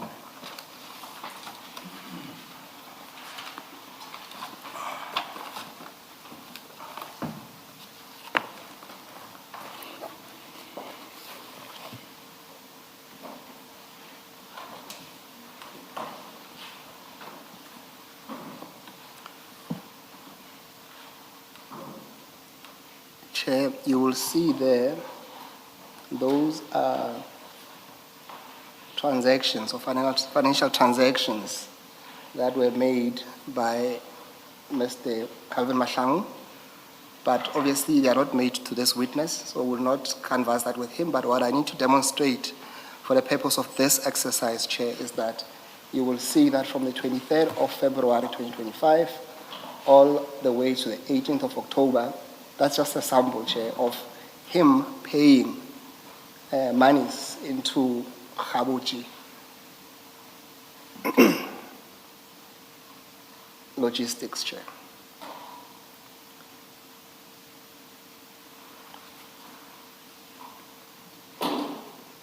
So, do you see that, Mr. Piri? Yes, I see that. Yes. And you will see that even on the 14th of May, he made some payment as well of about 18,000 and subsequent payments to Khabuchi. And obviously what we have before us is that on the 13th of May, Khabuchi made payment to you as you have described. Yes. Yes.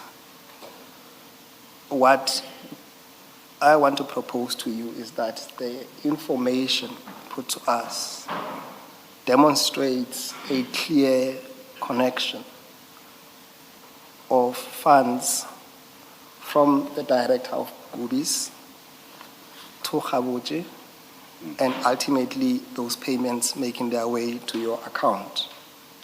Do you accept that?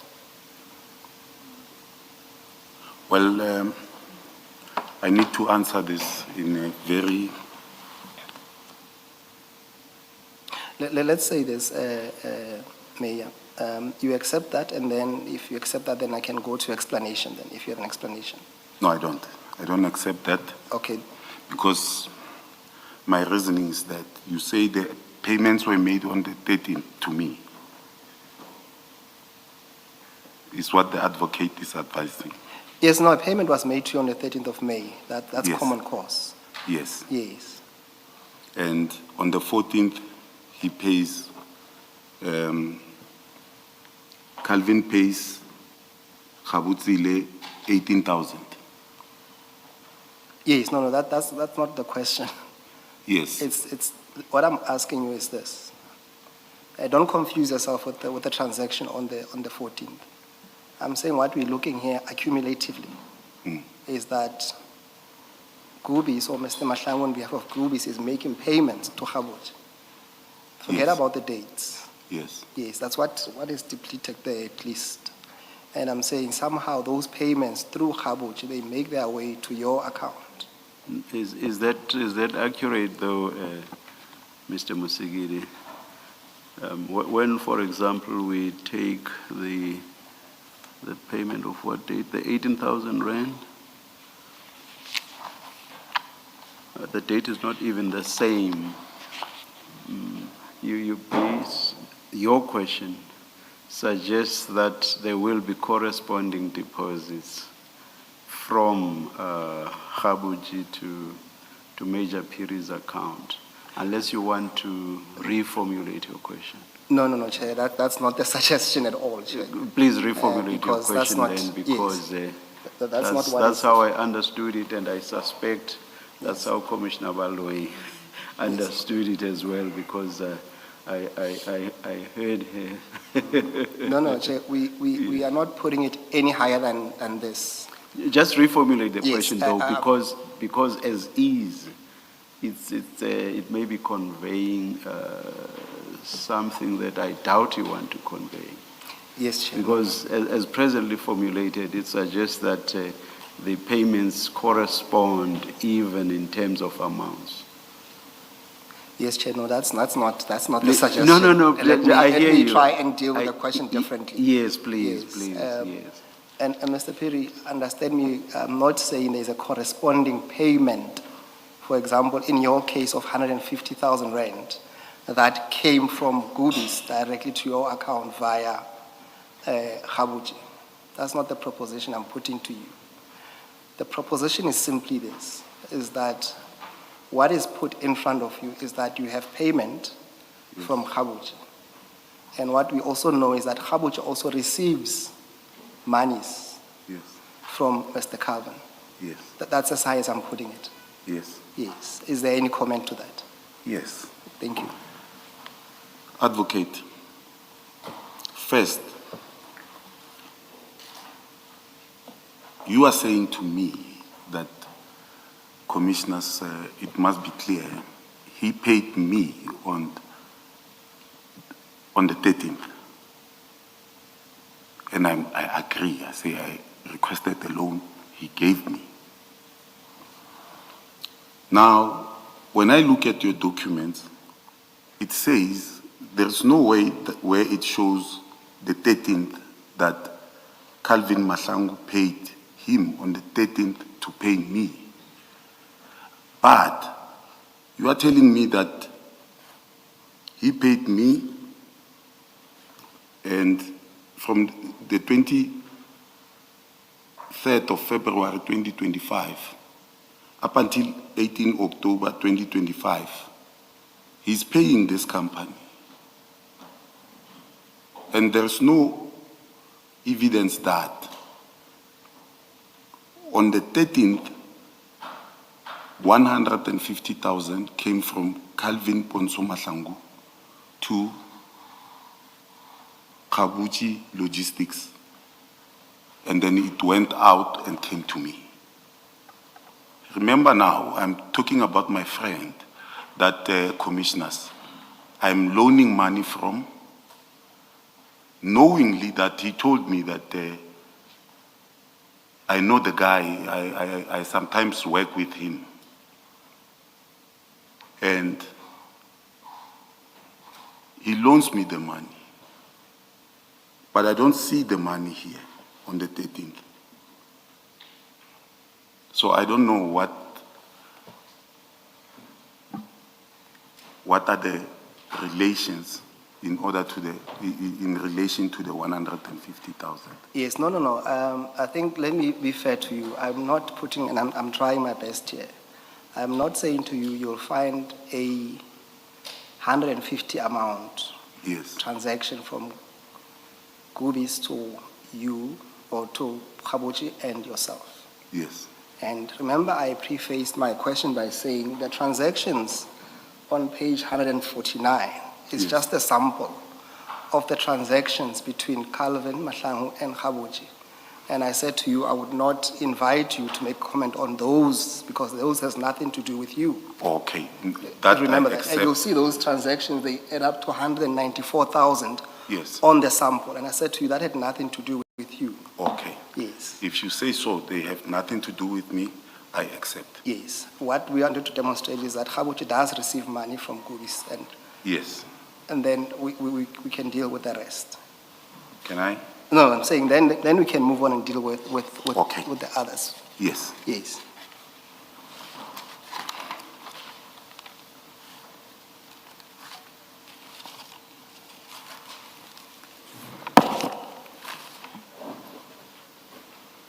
There's another payment or group of payments Yes. that we we also discussed this morning, Yes. and these relate to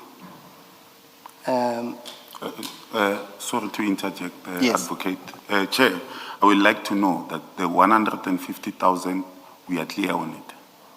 we'll come back to it when we put all the at least propositions to you, Okay. as we are still dealing with what we will at least make submissions on to say that these are the benefits from Gubis. Okay.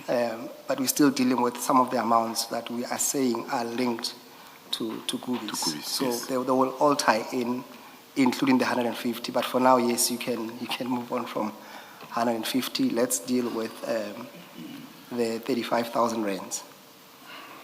Yes. In fact, when you asked me the first question, I wanted to tell you that the best way to start is to start at the 35,000. Let's get to 35,000. Yes. Clearly, you are prepared for that one. Yes. Hopefully, then we can find common ground on the 35,000 rand. Yes. Yes. Thank you.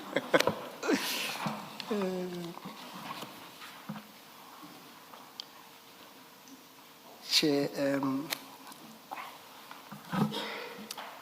Chair would have seen on file 1,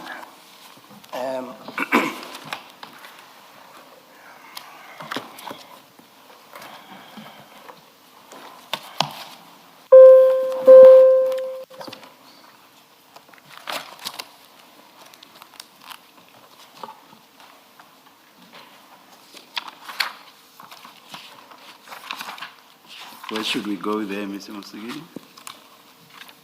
Yes, Chair, just give me a sec to find my footing.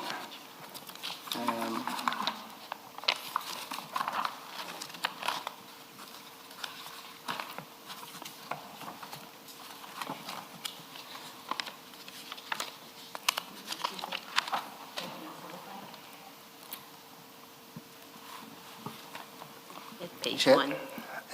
You will find those at, if you go to file 1, on page 8.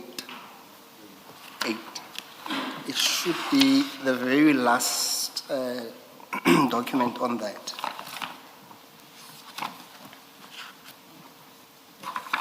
It's tab number LA05. Yes. Okay, so then. 03.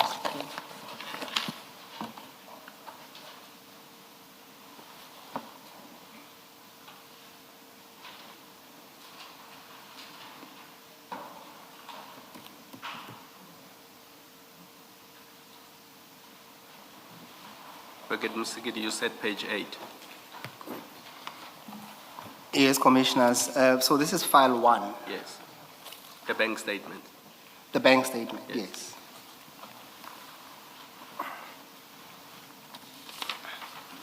Are you there, Commander? I'm After the definitely last there. tab, yes. Yes. Yes. Now,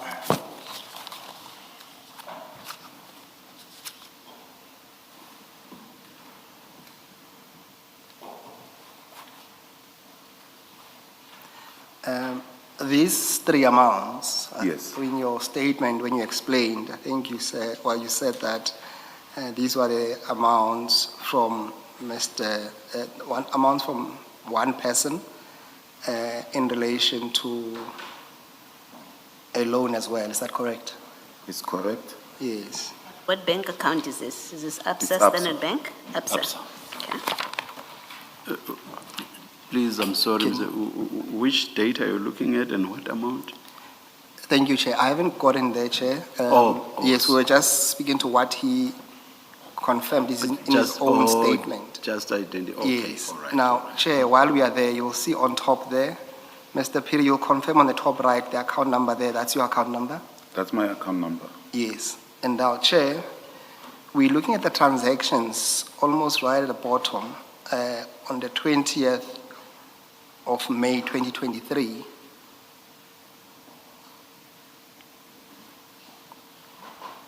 And then Chair will see that there's 3 payments that makes up the 105 payment. Now, you will see, Chair, that the first reference, it says that it's for services,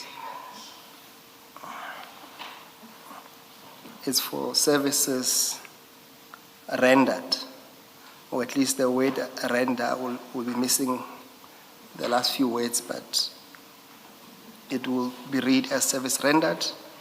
And then the second item, the reference will say first rent puppy, and then the last payment will also say first rent puppy. And just Chair, on the score, when the witness was asked in examination chief, he testified that these amounts are from a person called Papi Mohashwa.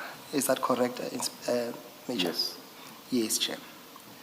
Now, Chair, we have also conducted the same exercise where we subpoenaed the bank in an attempt to trace where these amounts originate.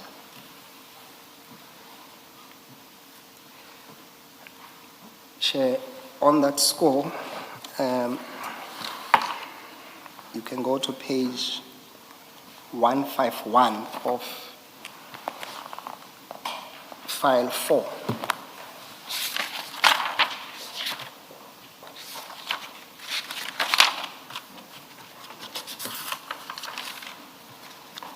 One 151. 151, thank you. I'm there, Chair.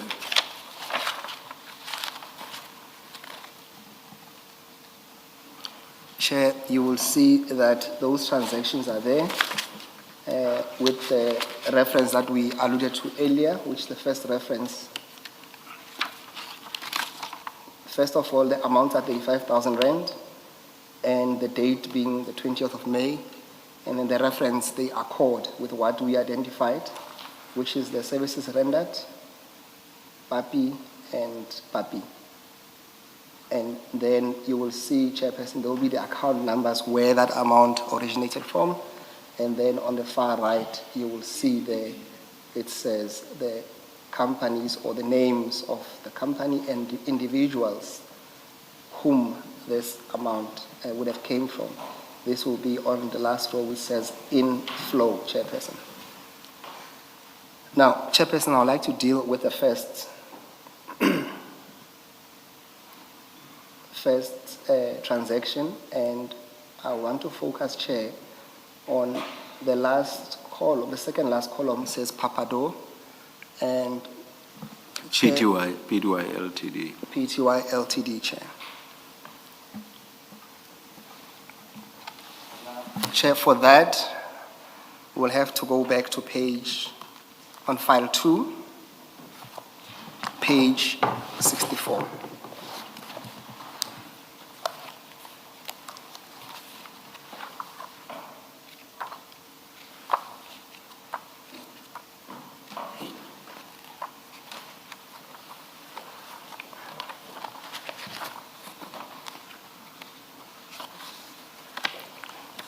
And Chair will see that on that page again, this will be a document where it gives a summary of, or a profile of Mr. Mushupe's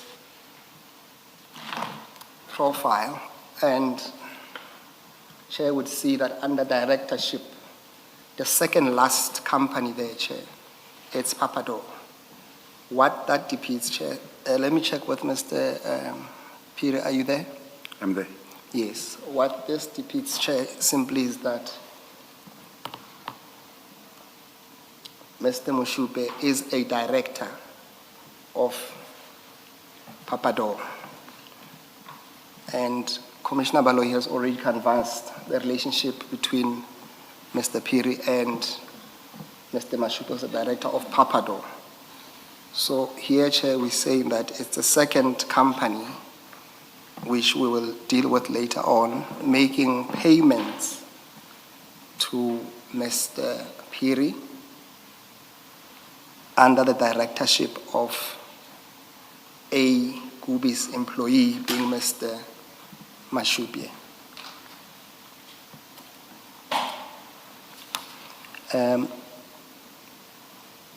Major Piri, do you have any comment to that? A comment? Yes, if any.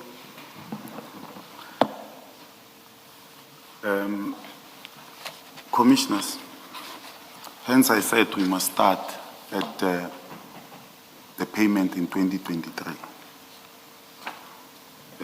I think it was in May the 20th. The reasoning is that I realized that I speak to Papi Mohasho. Papi then gives me the money on that date. It's 2023. After giving me the money, I realized that the accounts are different. But I realized after using the money the very same day, just in a couple of minutes, I buy a vehicle at We Buy Cars. I realized that no, but these amounts, they come from different accounts. Then I call Papi, ask him, I asked you for money, but I see people who paid me are different people, because I said I wanted 100,000 from you as a loan. And he says, hey, Piri, unfortunately, I didn't have the money. Then I asked our friend, our common friend, Willie Misupi to give me the money.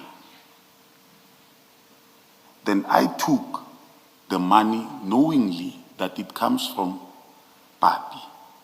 It's then that I engaged Willie Misupi and said to Willie, is it true that this amount comes from you? And he said, yes.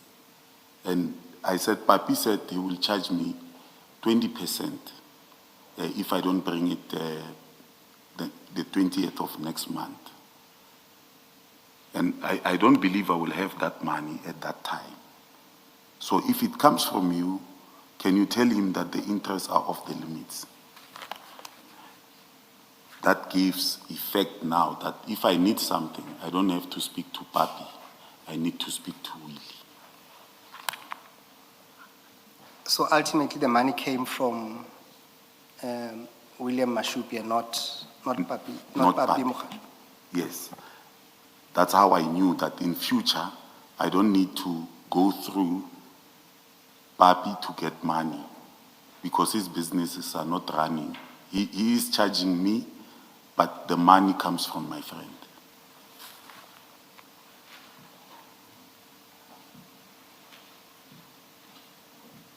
Okay, and then if we go then again, back, Chair, to the same on page 151, the witness was now speaking to the first transaction, which is the first 35,000 rand, which made reference to Papador.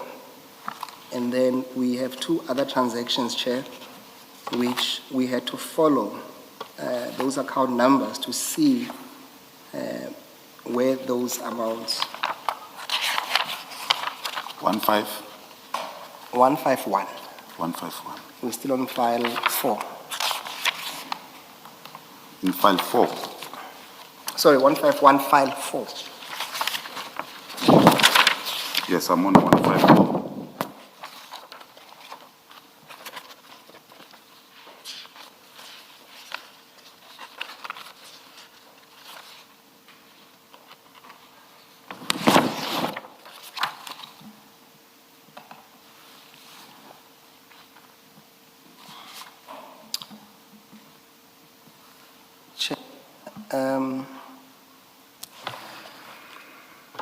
On that score, Chair, we discovered that the last two transactions come from individuals which I am not going to mention their names, which I don't think is necessary at this stage, Chair. But Chair would see, and the witness has this in his possession, Chair. There is a document, Chair, that was handed up. I'm informed that it was inserted right at the back of the commissioner's files. That will be file 4.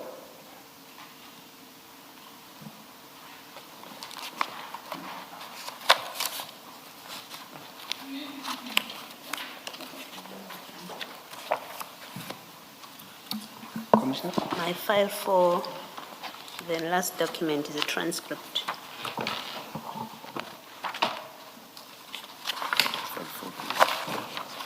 That will be file 3, I think, Commissioner Malone.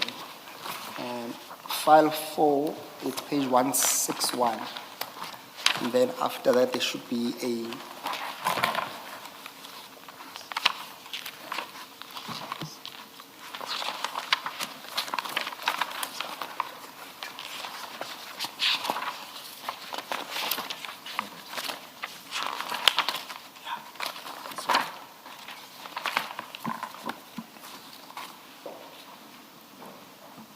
Is that the one marked 1 at the top?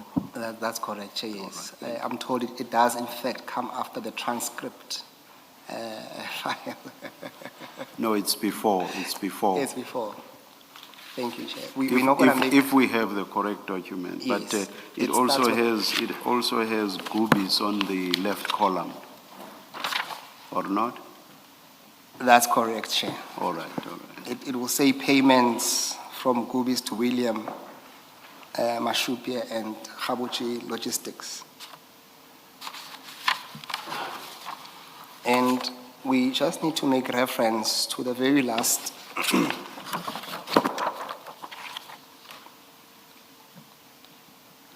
page on that document, Chairperson.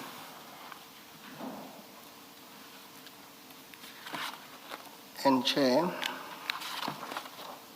you will see that in the middle of the page, at least right in the middle of the page, there is a table and there is a name there, Mr.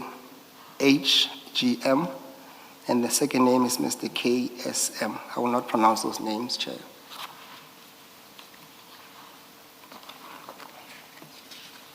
Now,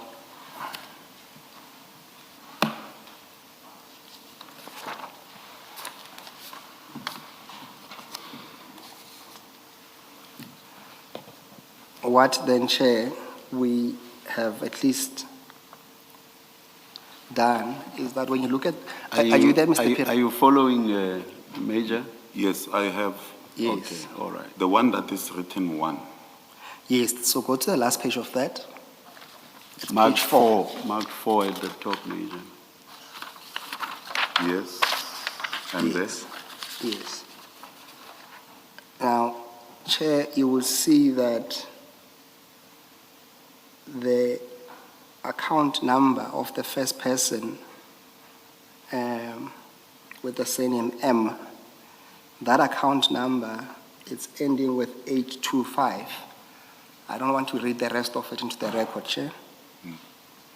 And the other person's account number, also Mr. M, his account is ending with 192. Now, Chair, if you cast your eyes on page 151, of which bundle? on bundle 4, Yes.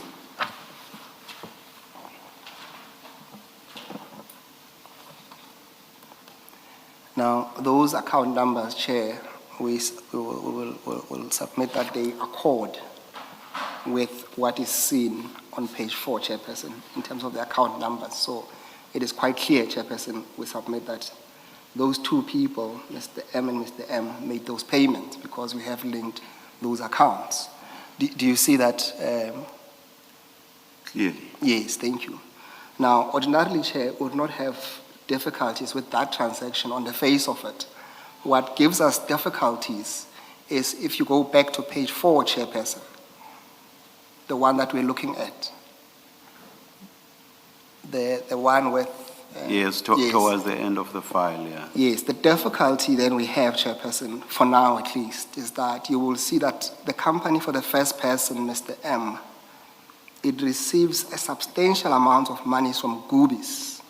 In this instance, you will see that there's an amount of, if you look at the third row, just on that, you'll see there's what we call, there's a payment, or at least a transaction between this individual and Goobis of 10 million rands.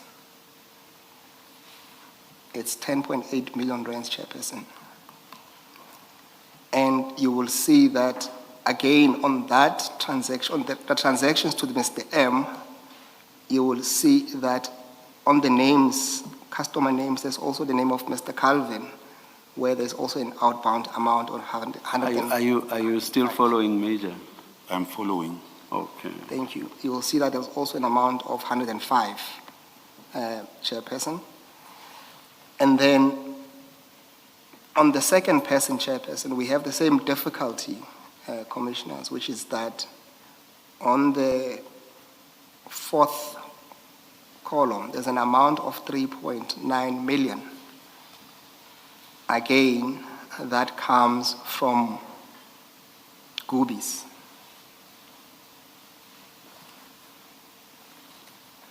And similarly, you'll see that Mr. Calvin Mahlangu's name also features. And lastly, Chair, you will also see quite clearly that Papado, which also made payment to Mr. Piri, also received, at least on the face of it, 5.9 million, or at least there was an exchange of 5.9 million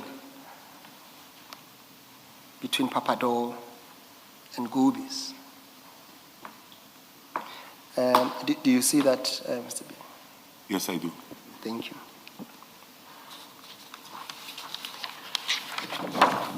Mr. Peter, we'll make submissions at least to this commission. Before you go to your submissions, let me see, let's try to establish something. At page 151, where those, in that same bundle, Yes. where the relationship that identifies the account holders is given, the first one is Papado Yes. at 151, and then the second one has a name, and that's the person you received payment from. What is your relationship with that person? Papi, we share, I would say William is also from Soweto. But when I was living in Soweto, I didn't know Papi. I knew Papi through William. And that's why I said we must start at the payment on the 20th. Yes. Because now I asked Papi, then I realized that no, Papi doesn't have money. He's asking money from William, knowing that William knows me. Now we are almost closed. Yeah, the second name is not William, it's a completely different person. The first one is Papado, and then a relationship has been shown to exist between Papado and William. William is a director Yes. in Papado. But then you have a second name, you have a second person Yes. who makes payment to you with a reference, Papi. But that person, that account doesn't belong to Papi. It has a different name. And Yes. my question to you is, who is that person? I don't know these two gentlemen because I see it's Mr. M and Mr. M. Mr. GM and Mr. SM. I don't want to mention, I don't know them. You don't know them. Totally, I've never met them. Okay. Thank you, Mr. Msikili. Thank you. Perhaps just lastly on this name, Papi, Chair, if you go to the document with 4 pages, on the first page of it, the only attention I want to draw the Commission's attention to is that those are the payments between Gubis to William Mushupe and Khaboji. And what you will see there, Chair, is that as part of the reference, it says Khabo, which will probably mean Khaboji, and then there's Papi, and then there's Gubis. So what we say, Chair, is that quite clearly, any payment between Gubis and Khaboji is referenced as Papi. It has nothing to do with respect with a person called Papi, but that's a reference that seems to be used, and not as Papi Mokhachwa, as Mr. Phiri suggests. Any comment? I will respectfully ask the advocate to rephrase the question or to repeat the question. Yes. Not to rephrase, but to repeat. Okay. I used the Let's go back. On page 1 of that document you have, Yes. do you see the reference Khabo, Papi, Gubis? Yes, I do. Yes. So what I'm suggesting to you is that the word Papi is used repeatedly Yes. as part of the reference between payments between Gubis and Khaboji. Yes. Do you accept that? Yes, I At least on the face of that document. they are using the name Papi. Yes. Yes, and it's the same Papi we see on your bank statement as well. Yes. Yes. But may I comment, Chair? Yes. Yes. This payment are made in 2024. Yes, what's your point? My point is, I don't know the relationship between Papi and Gubis and William Mushupe. They might be doing their own thing somewhere.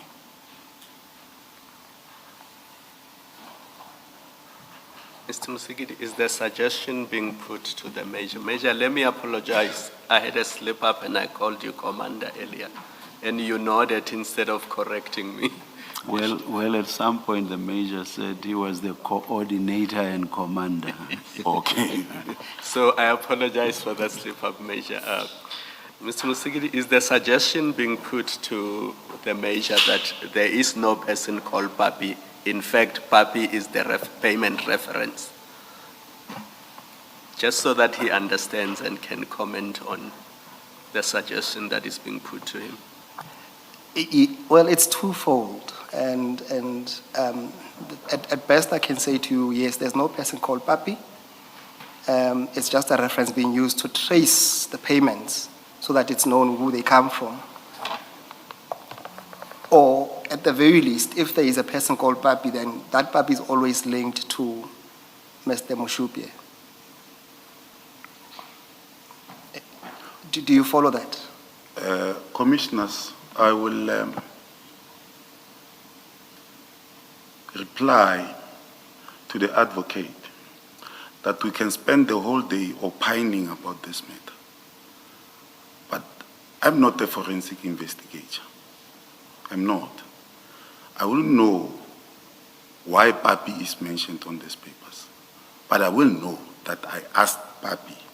So sometimes maybe these payments, if you look at them on page 1, in accordance with your assertion, advocate, and sorry, Chair, for not replying through you, they are made in 2024. They are not made to me. So it might be happening, we are talking about 2,000, 4,000. It might be that Papi is a go-between between William Musupye and other people. And then for him, maybe, it's an assumption. And I say it's an assumption on my side because in my line of work, an assumption will kill you faster than a bullet. So using Papi might be another thing for him to remember that Papi wanted this. I'm not sure, but maybe Papi, when asking money from William must remember that Papi is, this amount were paid to Papi. Mr. Musigiri, can the proposition be higher than the proposition to make to the witness that he received payments from people that have received payments from Gubis or that have a financial link to Gubis? Is that the proposition you're wanting to make? And if so, why don't you just make that?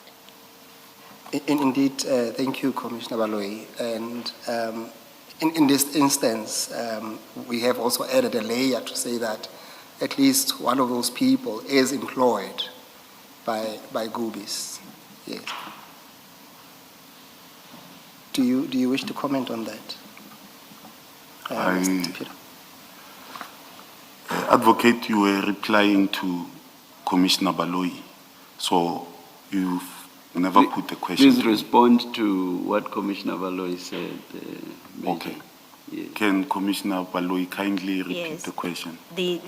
What is being put to you, the proposition that's being made to you, is that on these financial documents, and we Yes. can for now limit it to Musupye and Papi, whatever the name is, Yes. that the proposition made to you is, on this information before us, you've received payments Yes.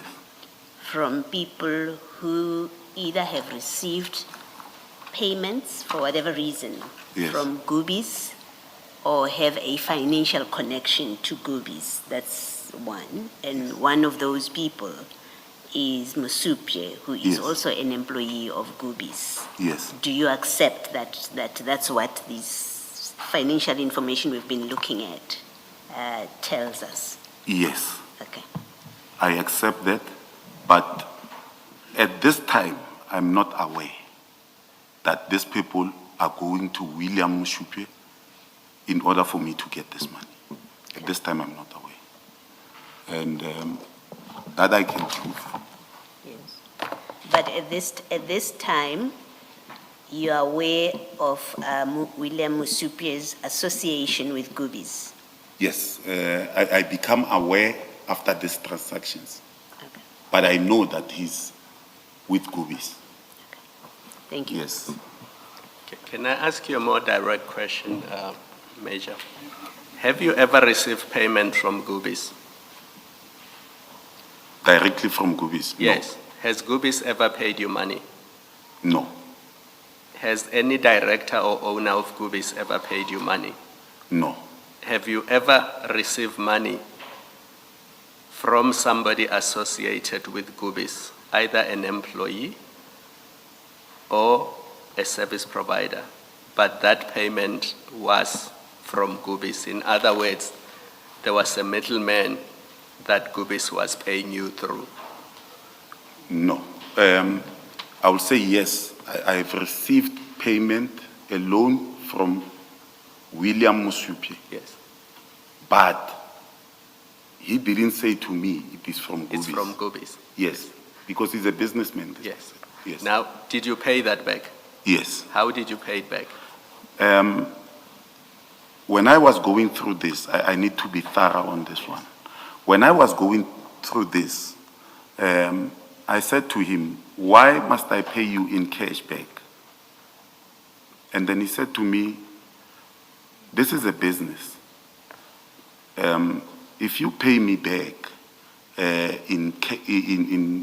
back into my account, it becomes a business. It will reflect as income. As and an they income. have to pay tax on it. I don't know why Yes. you No, wanted. I follow that. But how did you pay to him? Did you pay to him in cash? Yes, usually I will pay to him in cash because I have my own side hustles. But where did you get the 150,000 to pay him in cash? Okay. Did you withdraw it from your bank account? What will I do is that immediately, if we go to 8, where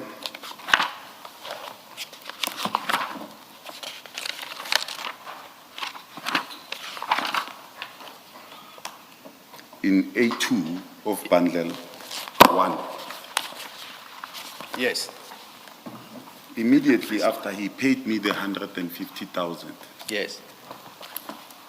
Commissioner Kumar, immediately after he paid me, I was in need of money at that moment. But immediately after he paid me, I sold my vehicle. Just pause there. It's file 1, A2. Yes, So he pays you on the 13th of May 2025. yes, He pays you 150,000.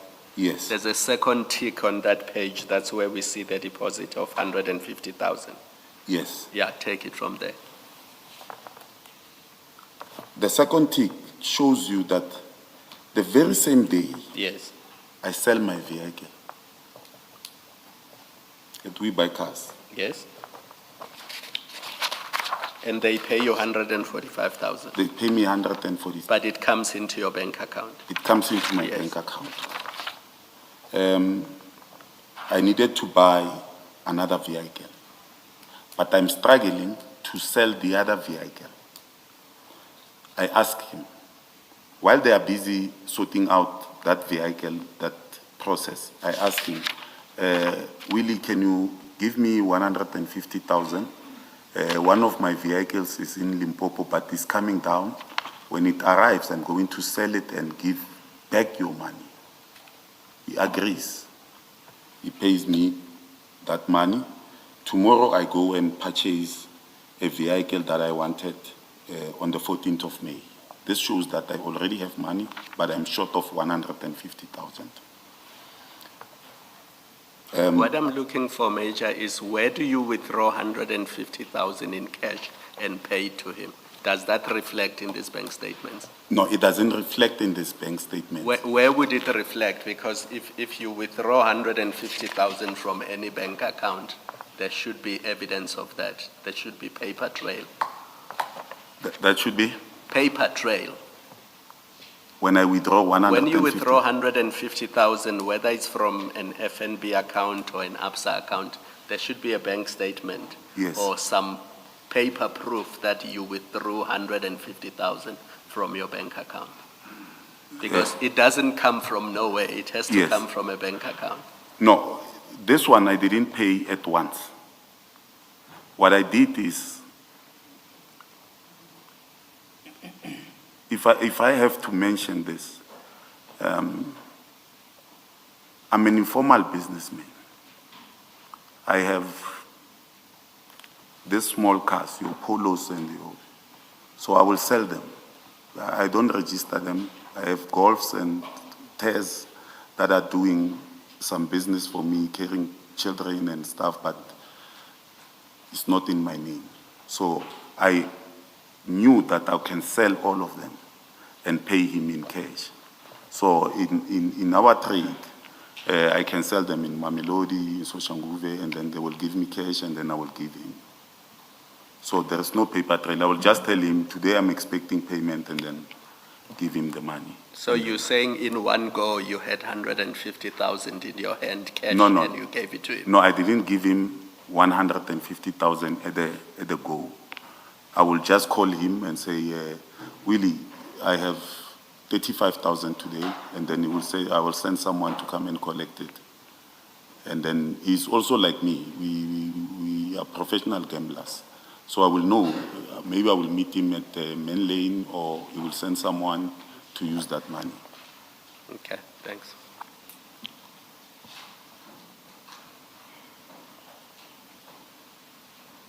But what I'm bringing to A2 is that immediately after using the money, I sell another vehicle and I get 124. But the guy doesn't want me. My balance on the 18th, on the, Major, I don't mean to stop you, but A1 and A2 are not helpful for the purposes of what we are discussing now. We've accepted that okay, he paid 150,000 into your account yes, and you did whatever you did with that money, that is Yes. fine. What we were looking for was evidence from this document that you withdrew 150,000 and paid him.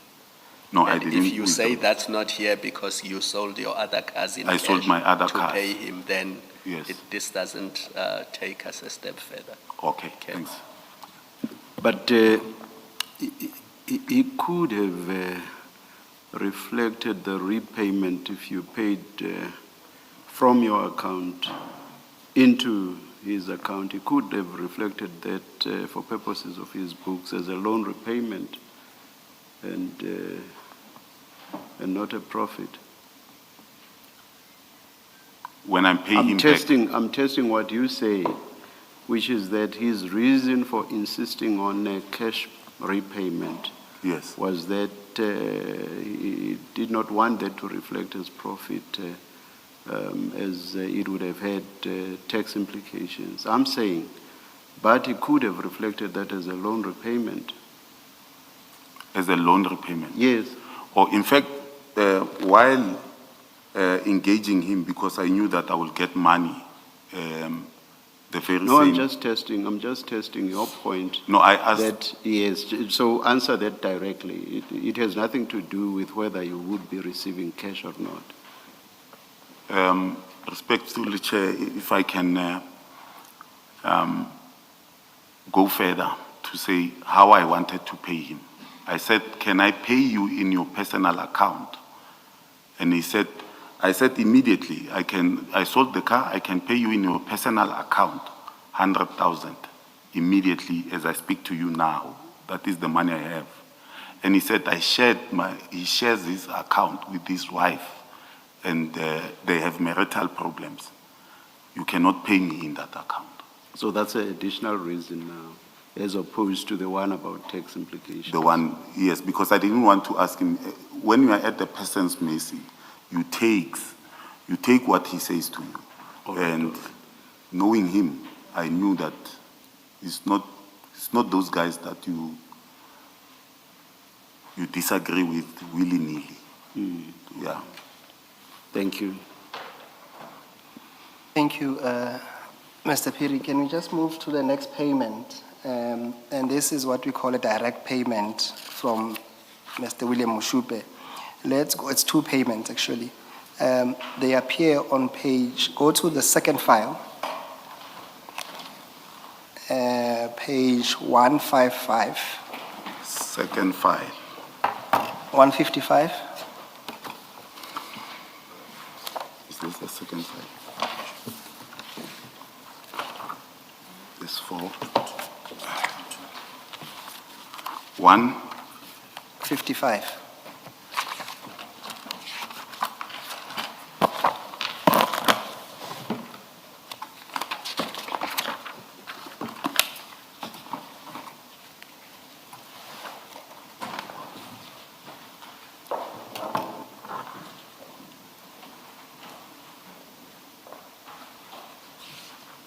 Yes.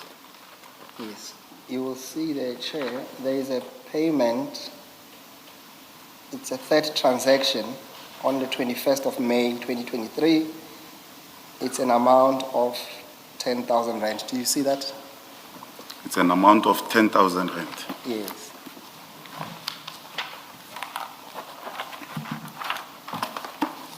Yes, I see it. Yes. Now, in the interest of time, I want you to take that amount and read it with the next, on the next page. On the There's an next page. Yes, so it's 156. There will be an amount it's the third amount of 5,000 rand that you also receive on the 7th of July, 2023. 2023. Yes, you see that. Yes. It says immediate transfer and there's a reference there. So it's page 156. Yes, I see 156. Yes, so this amount, together with the one on 155, Yes. we have traced them. And if you go to file 4, Chair, on page 152,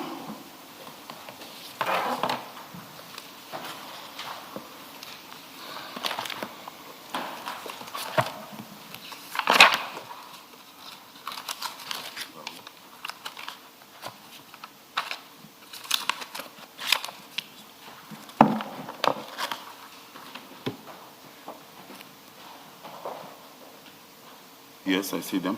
yes, and you will see that at least our contra reveals that those payments, we've cross-referenced them.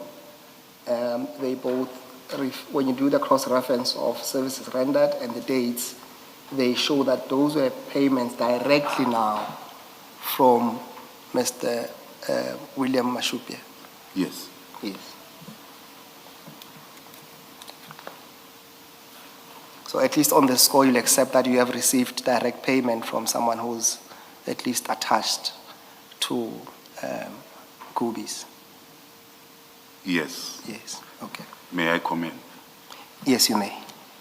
Remember, I told you, I realize now that the money comes from William Mshupe. Realizing that, I tell William Mshupe, I bought a vehicle. The run flat is on the 21st of May, is the next day. The tires are not in good order.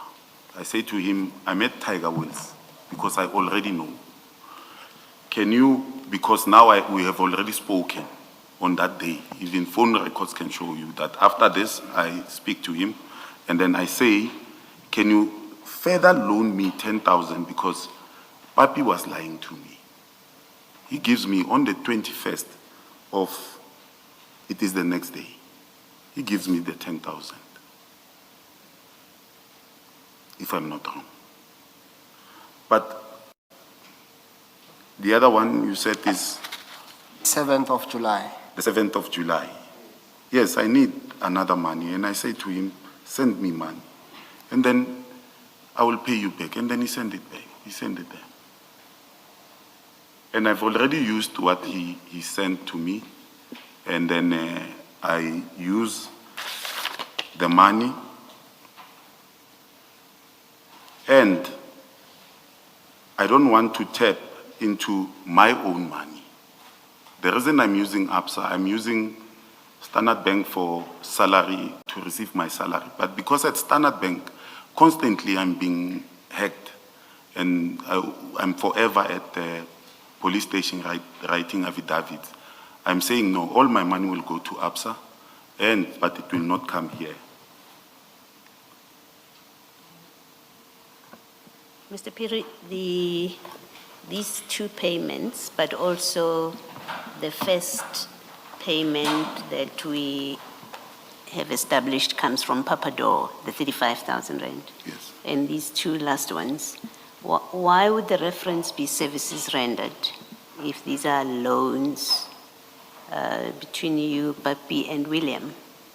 What services would have been rendered for? But more importantly, if these are simple loans, Yes. why would they be referenced services rendered? Businessmen, I don't know how their minds work. They wouldn't say loan. I think it's a matter of them maybe claiming that for tax. I don't understand how they do it. But if you ask them for money, if they pay you through a bank, it will never say it's a loan. And in hindsight, I've never thought of asking them why, when someone asks you for money, you don't say it's a loan. You say something else. I've never asked that. But it is not, I've never rendered a service for Papador. I've never. Thank you.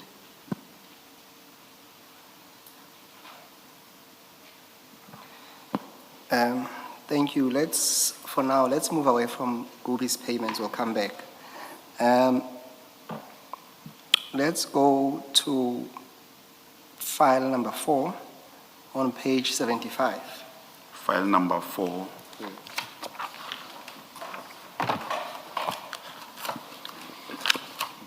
Mr. Sigidi, Chair.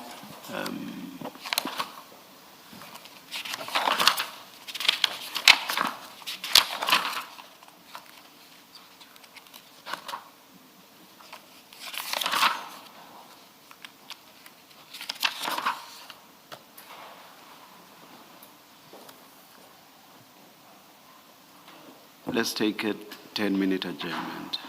Thank you, Chair.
Mr. Chaskalson?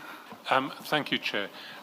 Chair, Commissioners, Deputy Chief Lamini had been called to appear today.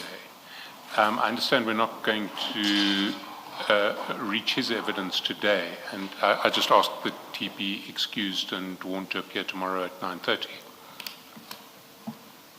Thank you, Mr. Chaskalson. Deputy Chief Dlamini, the plan, and in fact what we were told by Mr. Musigidi was that we would be done by lunch with Major Piri. We are not done. Let me apologize to you that we were not able to start at 2 p.m. and that we are not going to start at all with you today. That said, you are directed to be here at 9:30 tomorrow so that we may resume the hearing of your testimony. Yes. Yes, afternoon, Commissioner. Just a concern that I was given the 22nd and the 23rd.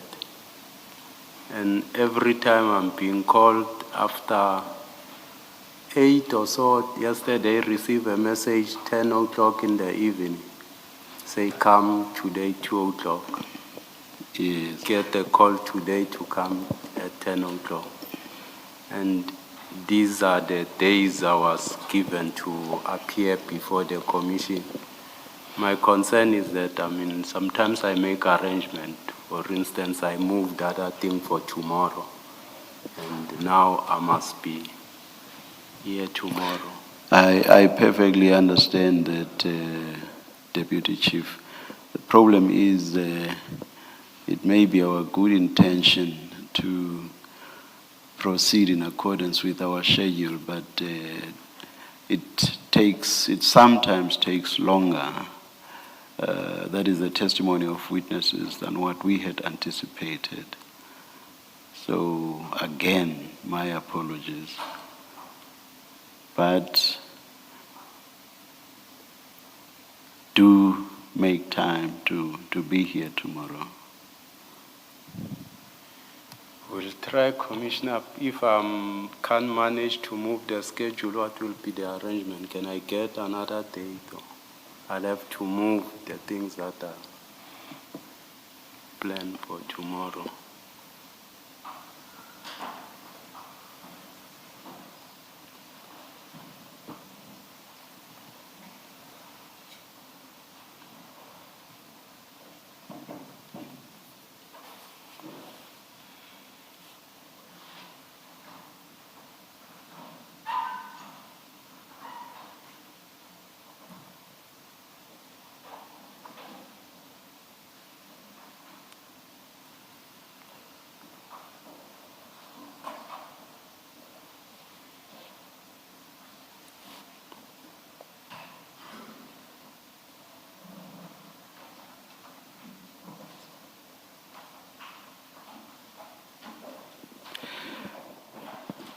Deputy Chief, I have made the direction that you should be here tomorrow. So let us see what happens tomorrow. If you are not here, there would have to be exceptional circumstances for you not to be here tomorrow. We'll try so, Commissioner. You are excused. Thank you very much. Thank you, Deputy Chief.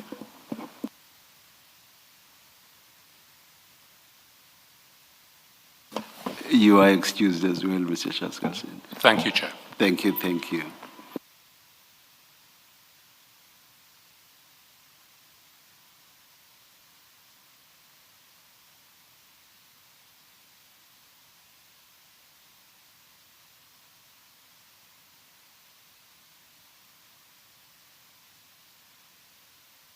Yes, Mr. Musigidi. Thank you, Chair. Can we just wait for the witness to take the stand again?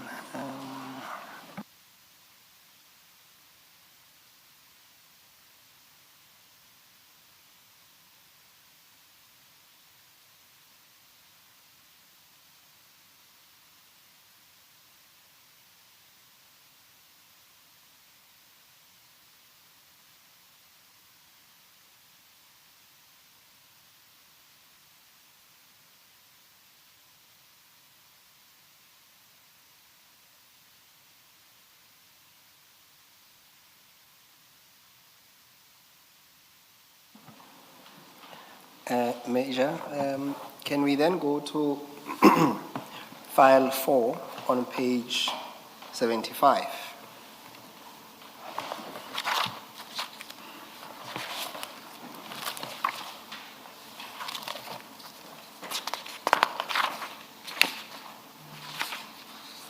Yes, I'm on file 4, page 75.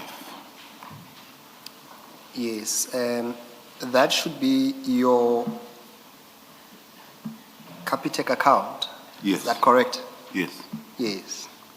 Now, you will see that on the 9th of August 2025, you receive an amount of 300,000 rand where it says money in. File 4. Yes. Yes, 300,000 rand.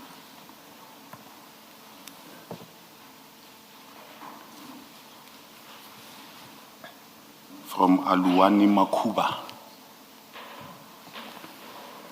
Yes.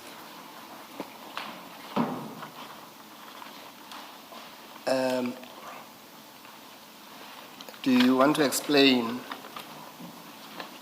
that transaction for us? Maybe before that, who is this person now that you've mentioned them by name, and what is your relationship with them? Aluwani Makuba, it's an employee. He's a businessman. Also, he's an employee of a service provider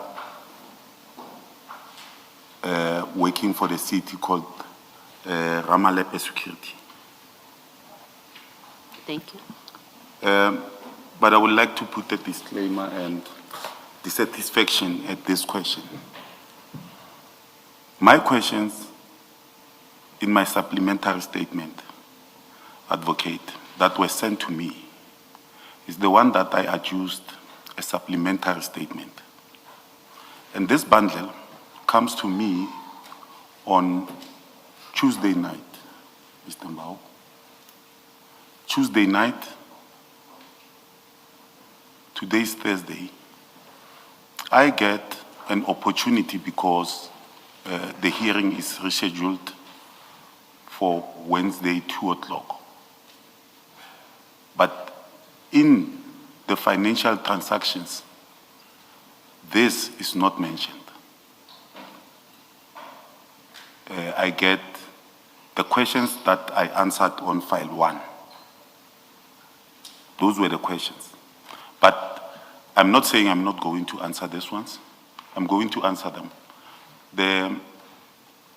And to be fair to you, I think to an extent that you might want to give a supplementary again to bolster your answers. No, in fact, And if you want to take that opportunity, that will be provided to you. advocate, it will be rather peculiar to write another supplementary statement because I have proof now.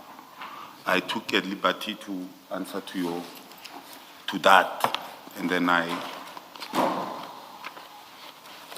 made copies. I wish I can find them and show why he is paying me this money. So I just want to be sure. You are saying despite your complaint that this document or these documents were given to you only this week, you are in a position to respond in the manner in which you would have wanted to respond even if you had received these documents much earlier. So you are comfortable to respond. Yes, if I can find them, I seem to have misplaced them. But I can give, I have the files because I borrowed this person money. He's paying me back now. So it was you that lent money to him? Yes. Is it to them? It is to them. Yes. Now they are paying back. Now they are paying back and they are struggling to pay me. And they are paying me in drips and drops. And while I paid them, I came with a file here, but I don't see it for some reason.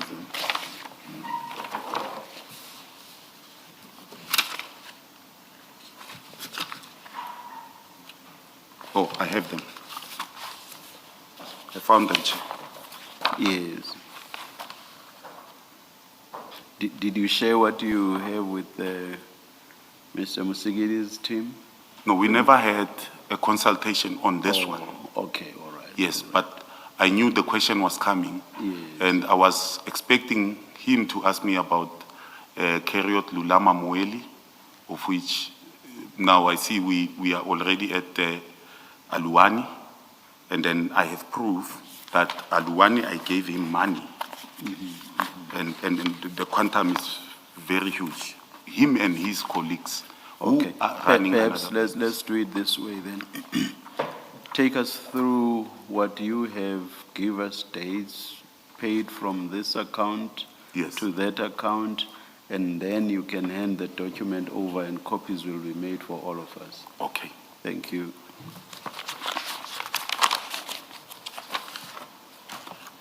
We are on page 75. Aluwani pays me on 08/08/2025.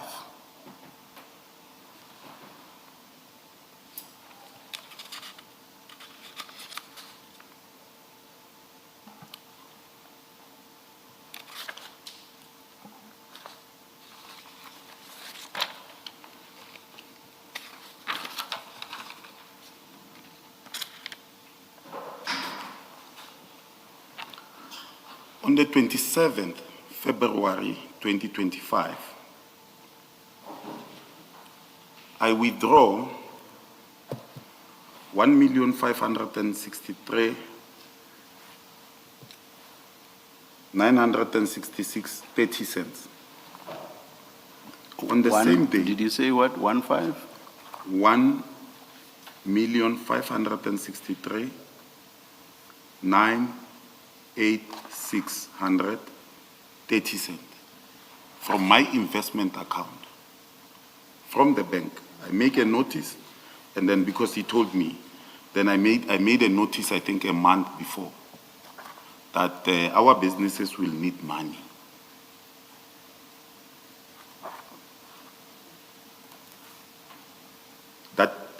But I give them the money on the 27th.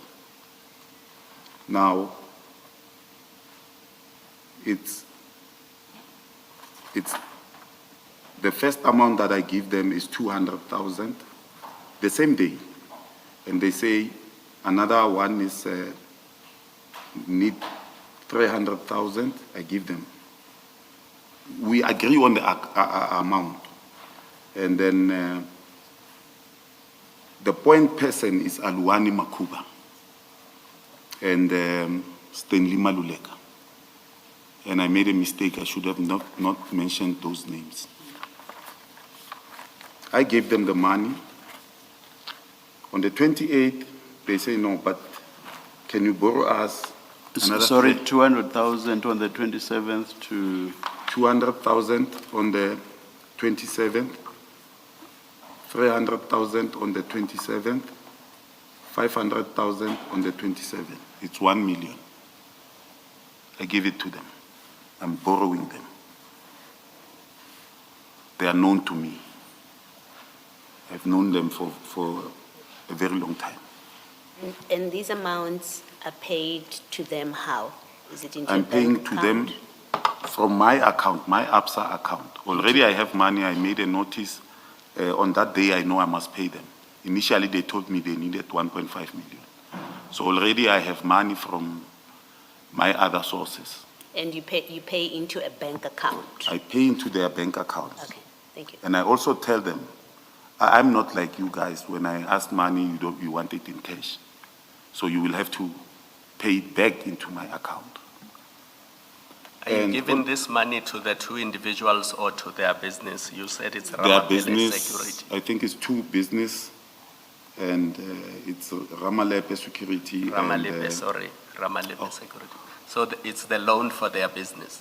not Is for the the loan? individuals. No, no, they are not paying me. I'm paying them. I'm giving them a loan. Yes, I understand. They are drowning in debts, SARS and stuff. I have the money. They are asking me. And then they know me for the past many years ago. Mr. Piri, I think you have, you are talking about different amounts. Yes. And we'll get to that million rand. No, no. I must tell you that it was not R1 million. Because on the 28th, I paid them 300,000. Yes, the amount was 1.563, isn't it? Yes. Yes, But they decide they don't need 1.5. yes. I can use it as I wish. It's my No, no. money. I understood you to say you made 3 payments to them. No, 4 payments. Okay, Yes. give us the numbers, because I have 3 payments that make up R1 million, maybe correct? 2, 3, and 5. And three. That's what I also have. It's 2, no, on the 27th is 3 payments. Of 2, 3, and 5. Yes. Which And is on the R1 million. 28th of Feb is 1 payment. They are calling me saying, no, we made a mistake. Give us 3. And then because it's in the account, I was not intending to use it. So it's 1,300,000 Yes. finally, okay. And I think Commissioner Kumalo had asked whether the money was paid in cash. or No, no, to it bank was account. paid from my account to their account. Oh, no, so he had asked a different question. Is this a loan to individuals that you have mentioned or to the company itself? It's, these individuals, they have companies. So you paid to the companies, Yes, I paid to the companies and Aluwani. okay? Yes. In fact, yes, Aluwani. I paid to Aluwani. And the businesses, Mboka, Archer, and what I'm at a bank, and the bank advises me that this is the way to do it. And because I don't have trust issues with them, I give them.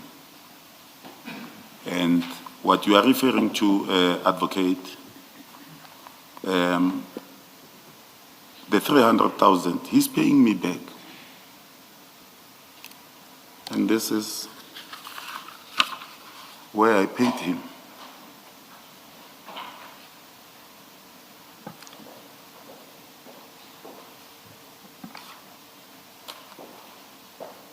Those amounts.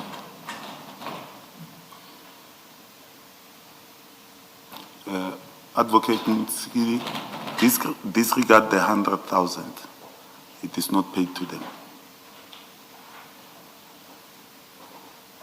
That you paid to yourself or something to that effect, or you transferred to your own account or something, or someone called Piri. Well, I was going away to Limpopo, and then Yes, I saw that 100,000 and yes. yes. No, no, So I I'm just not gonna- decided, because they don't want it, let me use it. Yes.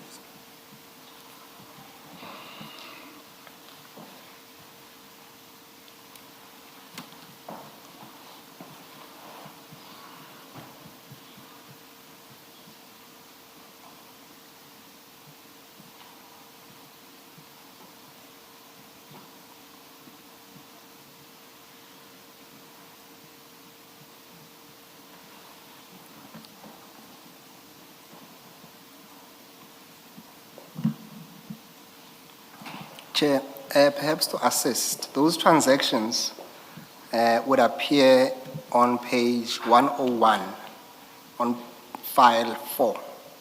Also, we already have the. We already have that. Just repeat page. So it's 101 on file 4. File 4. Yes. I'm still on 5.4. It's 101. Yes.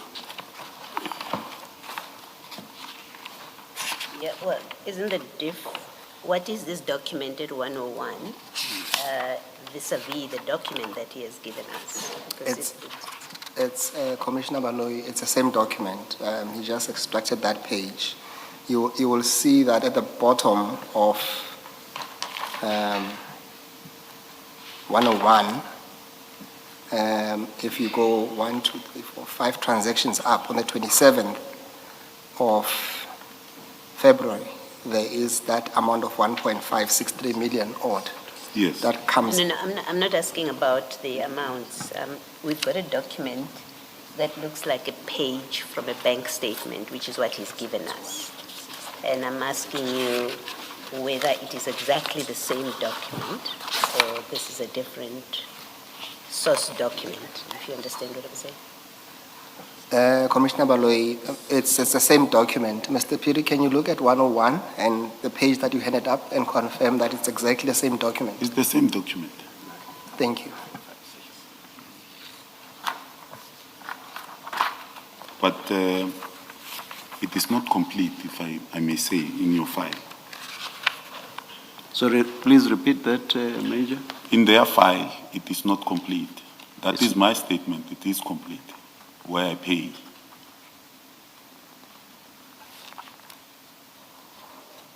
What is missing? Because if you go from 101 Yes. and then you go to 102, you will see that there is.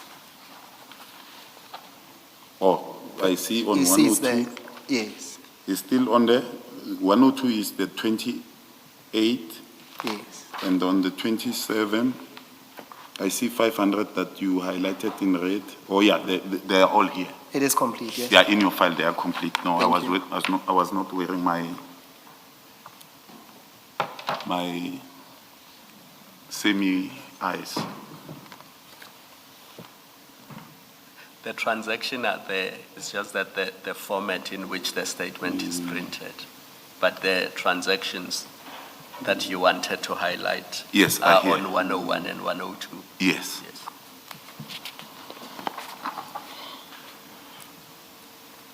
Now,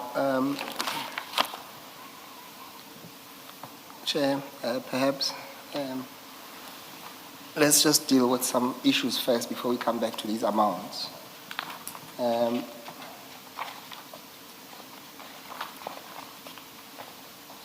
If you, Chair, on on file 4,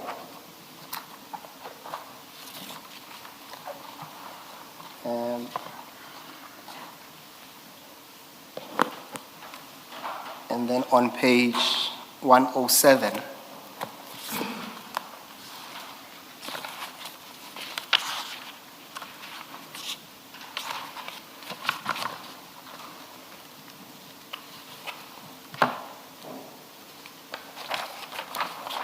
now, Chair, on 107, on the face of that document so that it makes sense when you read it, it's a profile of one Mr. Aluwali Makuva. You will see that on page 104, just so that we are not confused. On 103. So if you just go to 103, just to confirm, that is a profile of Aliwani Makuva. And what I wish to highlight to the Commission is that on 107, you will see that under the employers, he is recorded as being employed by, at least there's one that says Ramalibe. And I would later on say to the chairperson, Ramalibe is a security company. I will come to that now. But the witness also confirmed in his testimony that indeed Mr. Aluwali is an employee of Ramalibe Security Services. Yes. Is that correct? Yes. Yes, Chair. It's Now- Mr. Makuba. Makuba. Yes.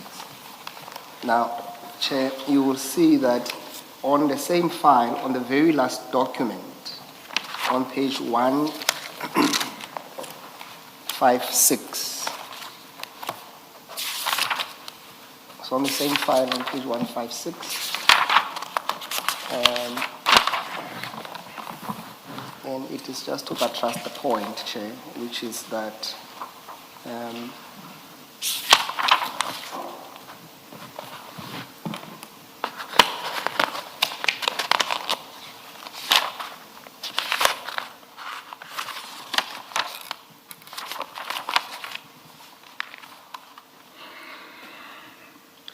So what you'll see there, Chair, it's a list of employees. Those will be the employees of, you will see that the red logo with the wardrobe on, it says Ramalepe Security Services.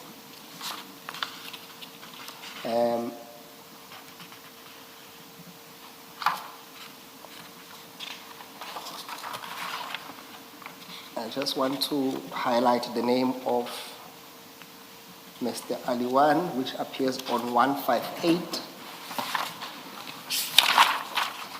Chair will see that on 158, if you go on. So on top, on line number 13, and Chair will see that there is a name, Makuva Aliwan Liena.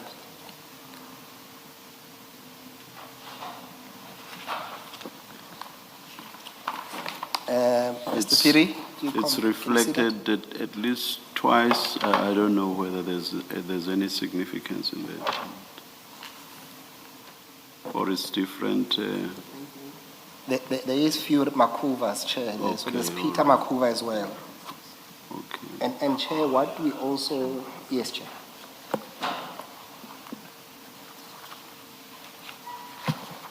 Chair, then lastly, Chair, on that file, Chair can go to page 130, 130.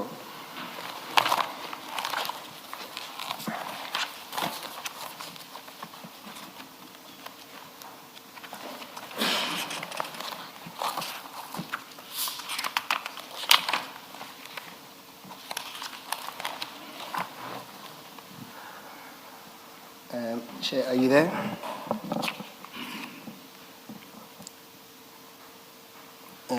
Mr. Piri? Yes, I'm there. Thank you. Now, on page 130, Chairperson, this is a letter from the City of Tshwane, dated the 1st of February 2022, addressed to Ramalepe Security and Cleaning Services. Now, of significance, at least to this stream, Chairperson, that we are discussing, would be at paragraph 1, if you go to the middle of the page, where it says, the sentence is broken, but in essence it says this: your tender has been accepted by City of Tshwane in terms of the court order in respect of the TMPD 02-2016-2017 tender. And that, Chairperson, I have to pause and say that is a tender in question. And what it means, Chair, is that if the commissioners can remember from the evidence of DC Spies, Paul Hayes, there were 22 companies that were named, and Ramalepe is one of those service providers. And correctly so, it says that as per appointment by the court order, Chairperson.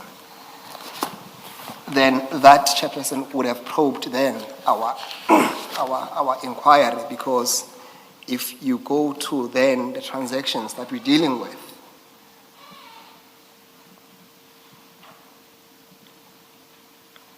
on page 101,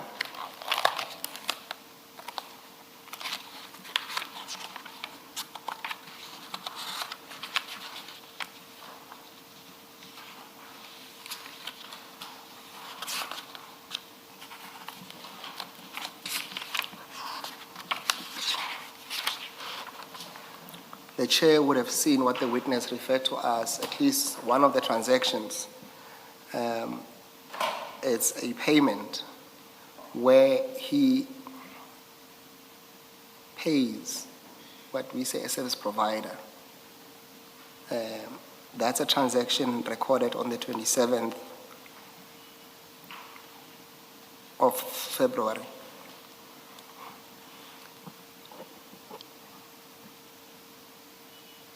Mr. Piri, the question is, who approached you for a loan? Was it Mr. Aliwali in his personal capacity, or was it Ramalepe Security Services? I want to refer to a list where you pointed the name of Alwani, where you said this page. The list, yes. That's the page employees. 158. 158. Yes.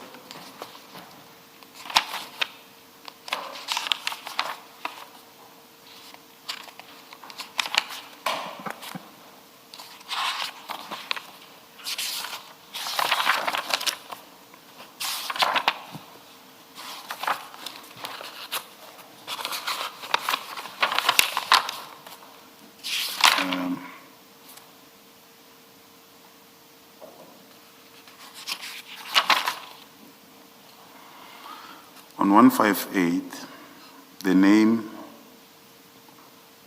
Makuba Aluwani Leonard. On top of that name, just after two names, Makuba and Makwela, there is two gentlemen there. Mpiani Setlako Janki is an employee there. Maluleka Stanley Rasmate is an employee there. These two gentlemen have been working with service providers in the city.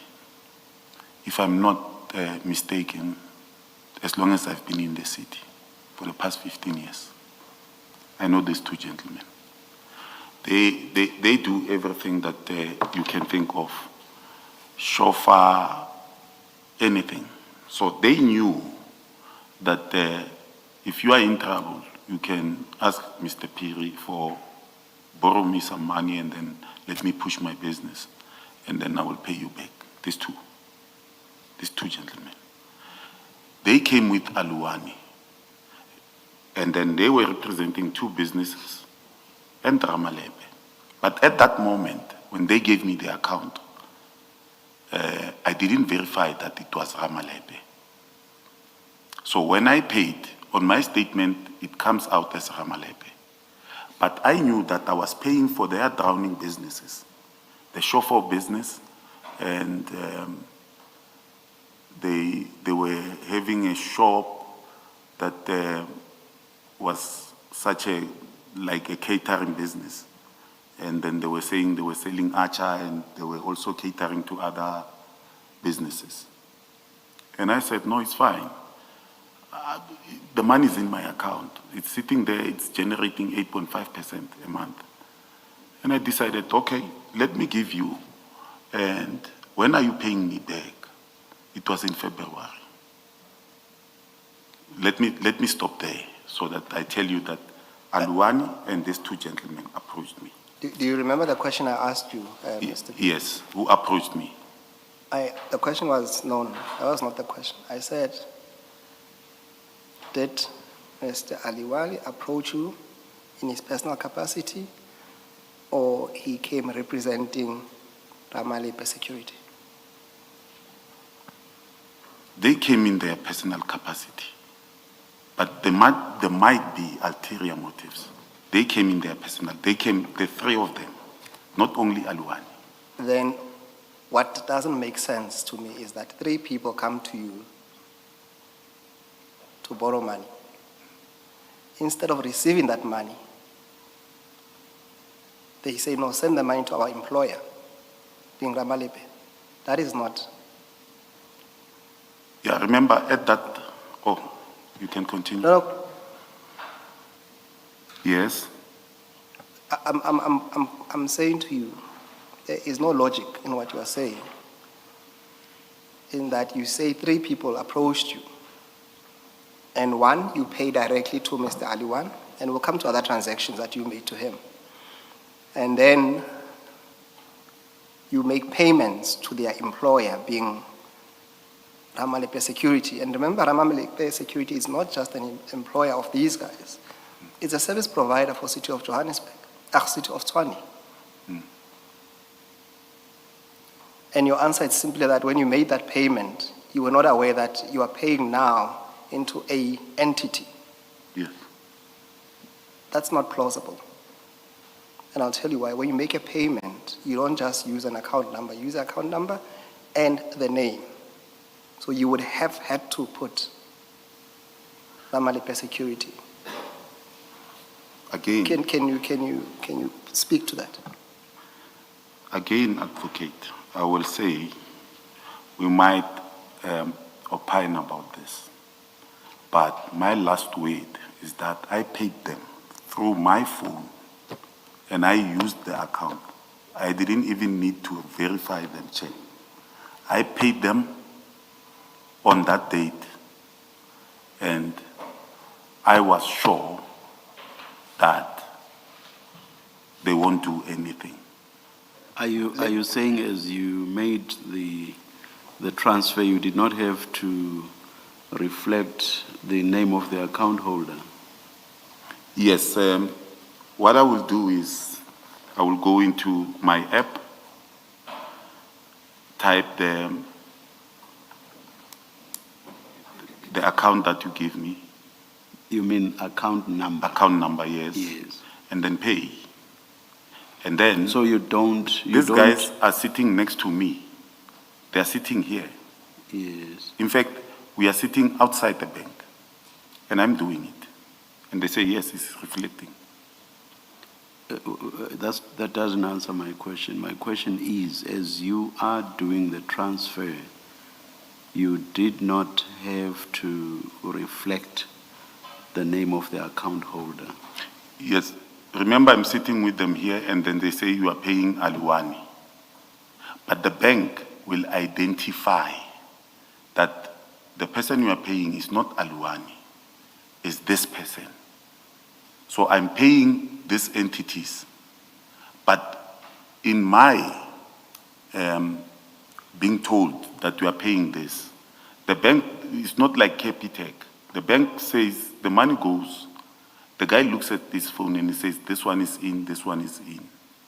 So when he says, please, So on are the you 20 saying as account holder, then you typed the name of the individual, the natural, requested the the money, natural yes. person, not the company? not the company. That reflects on my statements. In fact, after paying them, I realize, I think, when they start making payments, because now these two gentlemen tell me Aluwan will be making payments, and then the rest of the money that comes in drips and drops, whenever we have money, we will pay you maybe 15,000, 10,000. These people, I've borrowed them money before. Let's leave it there. I asked my question and you gave a response. Yes. Yes, Mr. Chair. Musigidi. I cannot take it further than that. The point is that at least on what we have here, there's no evidence that you paid any monies to Mr. Mcha and Mr. Maluleke, as you allege. The evidence points in the opposite direction, is that in fact the monies were paid to Ramalipe Security Company, at least on what we have before this commission. At least you accept that. All the amounts, unless I'm reading this incorrectly, Mr. Musigidi, and please help me. The statement at 101 shows one amount paid to Ramalipe Security. And then you have another amount which goes to Aluwan. And then I've heard the witness speak to another company, Archer, and you've got two payments to that company, and I thought he listed them as part of how you disbursed that 1.3 million. Yes. The other company. So I think if you make that statement, it has to be qualified that so much of that total amount, only so much went to Ramalipe. That is correct, because in addition to that, at least 500,000 have gone directly to Mr. Aliwali anyway. Yes. Yes, so it was really confined to the other two amounts that, or at least to the amount that is paid to Ramalipe, which is 300,000, that you had said it's either you are borrowing that amount to either Mr. Mcha or Mr. Maluleke. And what I was saying to you is that in terms of that amount, of the whole 1.5 million, that 300,000 rand, there's no evidence before this commission that you paid that amount to an account belonging to or being controlled by either Mr. Mja or Mr. Masile Maluleke. Do you accept that at least? Yes, I've never paid them. No, paid into their account. Yes, I've never paid into their account. Yes. They are the associate of Aluwani and whatever they do in their businesses. What I expect from them is for them to pay me, advocate. Yes, no, How they pay me is none of my business. No, But they must make sure that they pay me, and they pay me at the time that I tell them that they must pay me. And I accept that for a moment. All I'm saying is that at least the evidence before this commission is that despite what you are saying, what is clear in black and white is that in fact you paid Ramalepe at the very least 300,000 rand, Ramalepe Security Services. Yes. Yes. Thank you. Is it not in fact 200? And then Mbonga, somebody gets 3, Alwani gets 5, and then another payment to Mbonga, 3. So Ramalepe looks like the 2 to me. You are quite right. If you zoom in on those lines, Yes. the share that goes to Ramalepe is 200,000. Okay.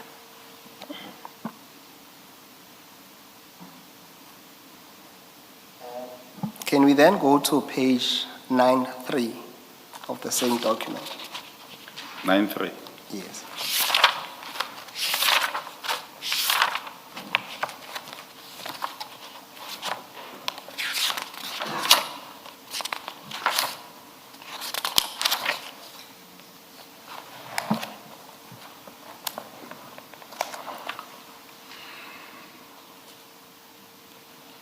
Yes.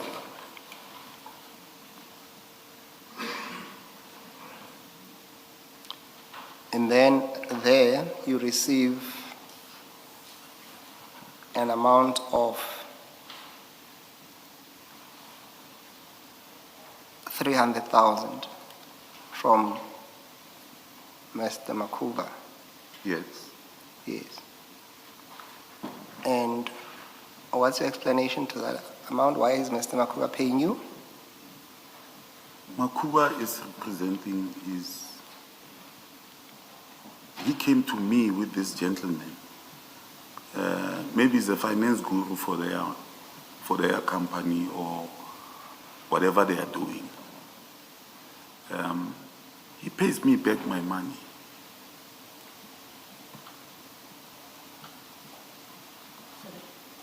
And it's late again, because we agreed that they will pay me in 3 months, and they failed.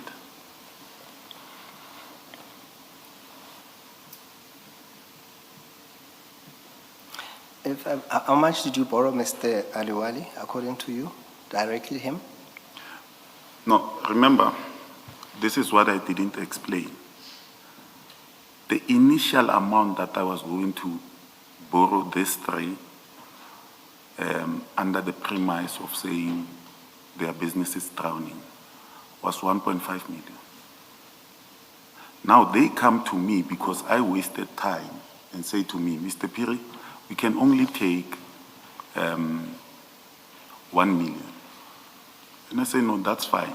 The very same day, I want to go to Mpumalanga and Limpopo at the Kruger National Park. I transfer myself 100,000 through my other site, which I will use. But then they realized that we made a mistake. They call me the next morning, say, Mr. Piri, we made a mistake. Give us 3 million. The bank app doesn't allow me to pay them at once 1,500 or 1 million at the same time. It gives me trouble. And then I say, no. They wanted exactly me to pay them in 2 folds. 1 million into Aluwani, 1 million into Archer. Then when they realize that I'm struggling, they say, no, pay this account. I think that's where the problem came. But now, he's paying me back here. And then he's representing the company, and I expect the other two gentlemen, I constantly call them. Guys, if you have something, at least between 20 and 15, just pay me every month. I will do my books, and then your amount will be cleared.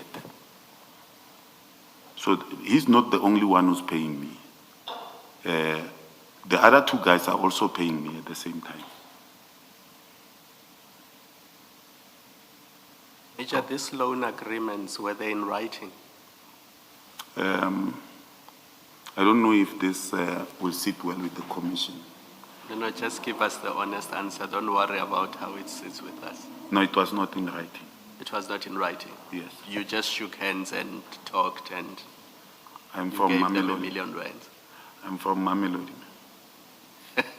So, No, don't. Yes. I know people from Mamelodi, they will be offended by what you're saying. No, I'm because from Mamelodi, You're Soshanguve. suggesting that that's how people from Mamelodi do business.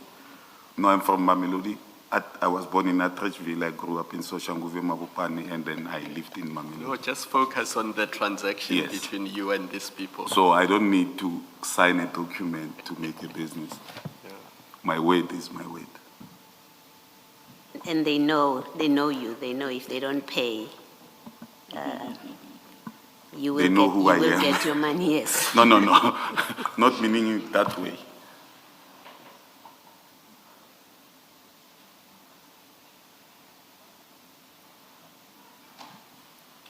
Then go to, so you see on page 87, Page 80. 87, Yes. you receive an amount of 500,000 Yes. on the 19th of September. Yes. That amount is from Makuva. Yes. And then if you go further down, Yes. you receive 100,000. Yes. The same amount is, that amount is also referenced as a Makuva. Yes. And then 2 days later, Yes. you receive another 100,000. Yes. And your explanation is that this is in relation to the loan that you have borrowed them. The amount that you Not are the loan. receiving, it's a loan repayment from It's Mr. not a loan repayment, it's the money that I borrowed them. I don't have a loan service business. I don't have any business.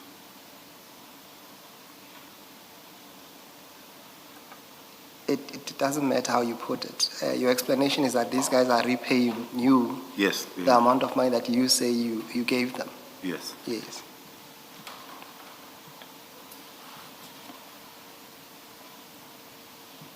Mr. Msikiri, isn't the point made with this sample? We know the answer is going to be the same.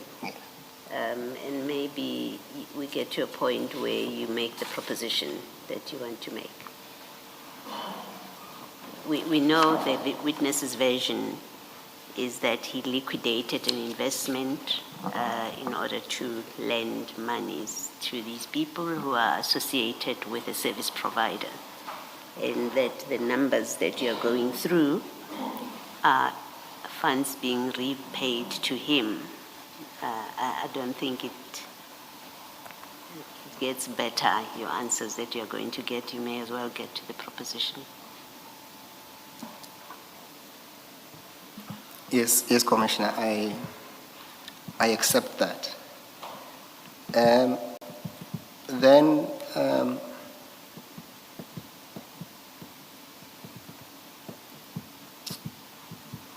there is a transaction when you go back to your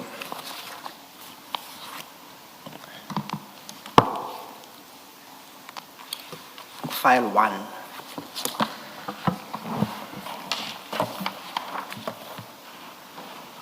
On page,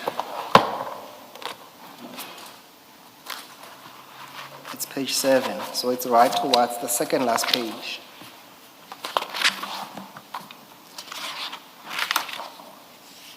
Page 7 of file 1, File 1, yes. second last page.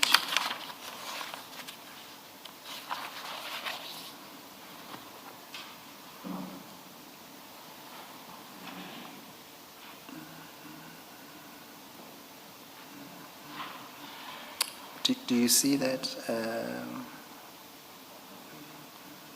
Yes, Yes, I think it's something that you discussed yes, with Commissioner Baloyi. yes, That relates to the two amounts. yes, The one is the 876 yes, and the 6,400 rand, which were paid on the same day. yes, And when you were asked, you said that's the amount you received from, I think to quote your words, you used the word stock firm. I used, if you look at the evidence that I attached and adjusted as annexure A4+5, on my statement, it will clearly indicate that on the 7th, I received the 876,000 from Monday Social. On the 7th again, I received 6,400 from Monday Social. And the person who's doing this is the chairman of the Social, is Keriot Lulama Mweli. And I'm saying Lulama Mweli is the one who goes to the bank, and the bank refuses to pay us directly from the bank. Lulama Mweli has nothing to do with City of Tshwane. He works somewhere in Watlu at BP, but he's chairing these books. And then he pays me this money. It's the money that I have invested from January to December through my own ways of finding ways of making money. I'm a side hustler. Yes, no, I hear that. What I wanted to ask you, because you were saying this is the amount you receive from that social stock firm. club? Yeah, that you call a social Monday social club. Yes. Yes. So what I wanted to ask you is that those contributions, how are they made?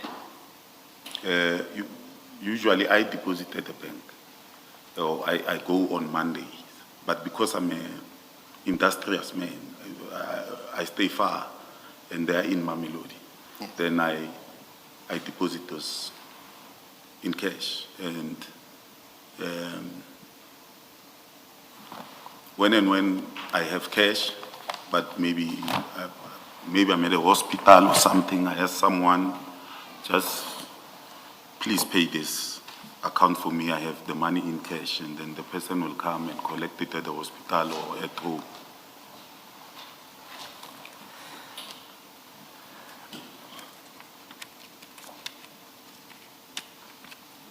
Let's ask about that payment. This is in December, so December is when you get your payouts. Yeah, when everyone gets this share that he has invested. Okay. Now, at page, and that's your Capitec account or ABSA account, I think. No, this is my ABSA account. The social uses an ABSA account, so Okay. if you use another account, it's a problem. Now, if you go to page 1 of that bundle still, and that's your Standard Bank, Page 1 yes, of A1. bundle.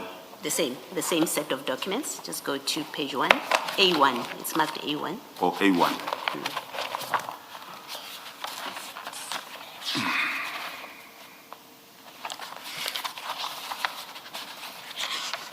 That seems to be your Standard Bank account. Yes, no, A1 is still ABSA.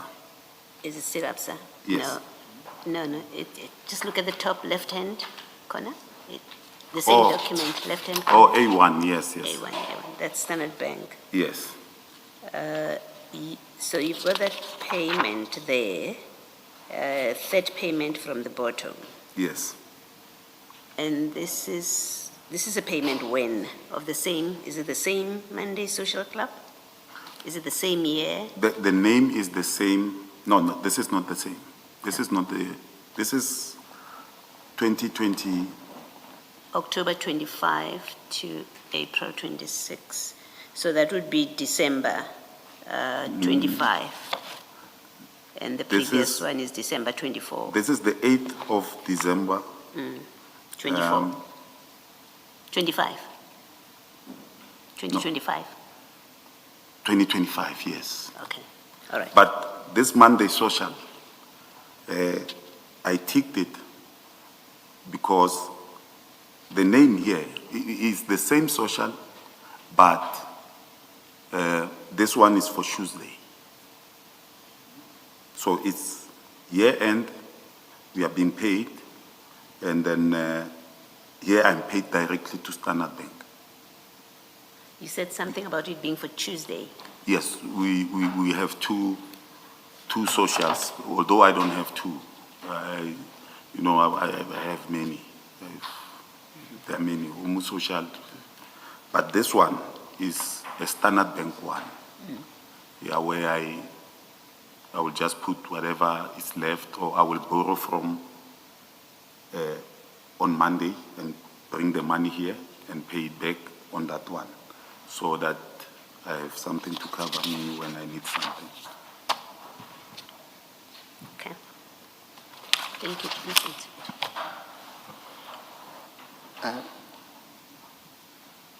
Mr. Perry, we're going to make, and I'm inviting you for your comment, submissions that what you call your business relationships, or at least the exchange of funds Yes.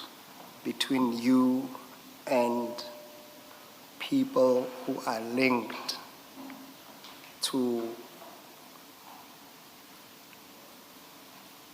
the city of Tshwane, or the companies that are linked to city of Tshwane as service providers. Yes.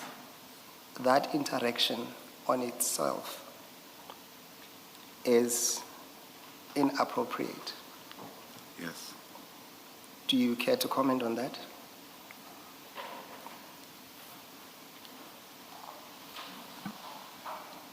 Let me take my breath so that I give you a correct answer. I'm an employee of Tshwane, but overall, I'm a member of the public. And I'm not saying being a member of the public, when people come to me and say, commissioners,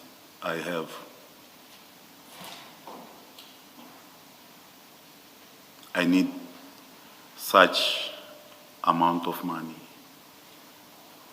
Some will come to me, they will know that if you ask me, I need a 4x4 baggie, and I have 200,000. I'll just tell you straight, give it to me. What mileage are you looking at? And then I know who to call. I have business friends. So when someone comes to me and asks for help, I help. And I know that that person will say thank you. And I don't know how much will he say thank you. He will need a car today, and I will give him the car today. I will just call dealerships that I know and say, do you have a car like this? And then they will say that to me.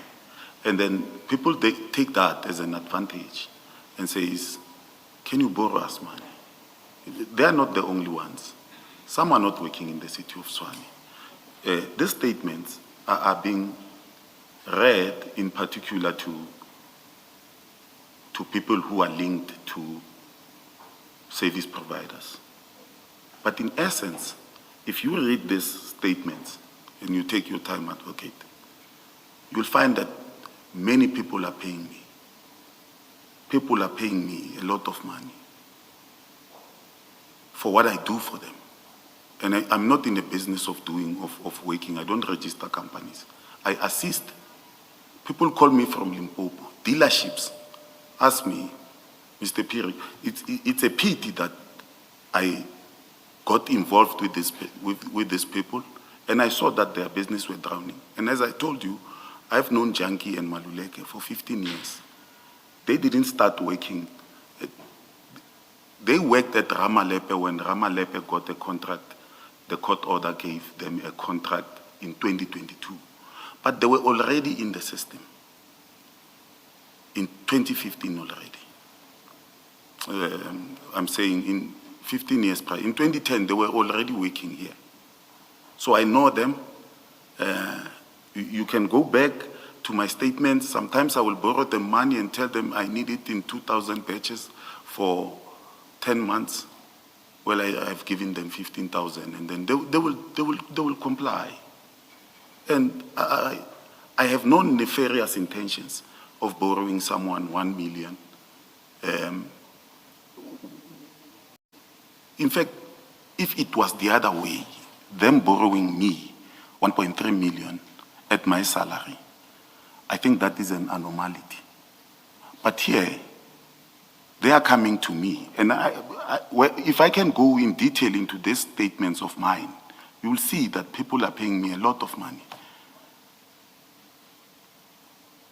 And it's got nothing to do with City of Tshwane. But these are picked because, like Lulama Mweli, when you sent me a question, I looked at it and I said, it means the bank didn't explain. They didn't tell them that the money comes from this account to Lulama Mweli and to Mr. Piri. What's your final answer to my question? I'll Mr. say Piri? no. I'll say no. I regard them as friends. And we will also make submissions that for a person in your position, as you at least testified earlier on, where you are somehow in possession, or at least in a position where you can control the distribution of work to the service providers within the City of Tshwane, that makes it even worse for you to be having any financially linked relationships with the individuals who are linked to the service providers. What's your comment to that?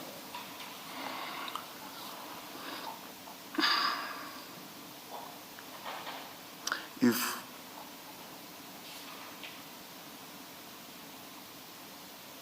my seniors came here and said, I'm a junior officer,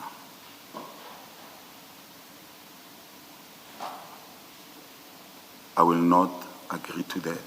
That means they have never showed me a policy as a junior. If they say I'm a junior officer, they've never given me a policy that says you cannot borrow someone that works in the city money. So I will not accede to that. We would say that it is apparent that for someone in your position who can influence the flow of work, that there is an obvious conflict of interest in you having financial transactions, as you have seen in your bank account, with people who are employed by the service providers. What is your comment?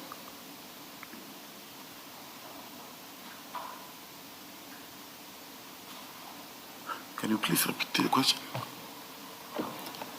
The question is simply this. It says that there is an apparent conflict of interest for someone in your position who can influence the flow or non-flow of work to these service providers, to be having any financial transactions with them or with the people who are employed by the service providers, because at least we know that directly some of them are employed. and we're saying that poses an apparent conflict of interest. What is your comment on that? I will say, to my knowledge, commissioners, it is incorrect, but it needs to be tested. In other words, you're saying you see nothing wrong?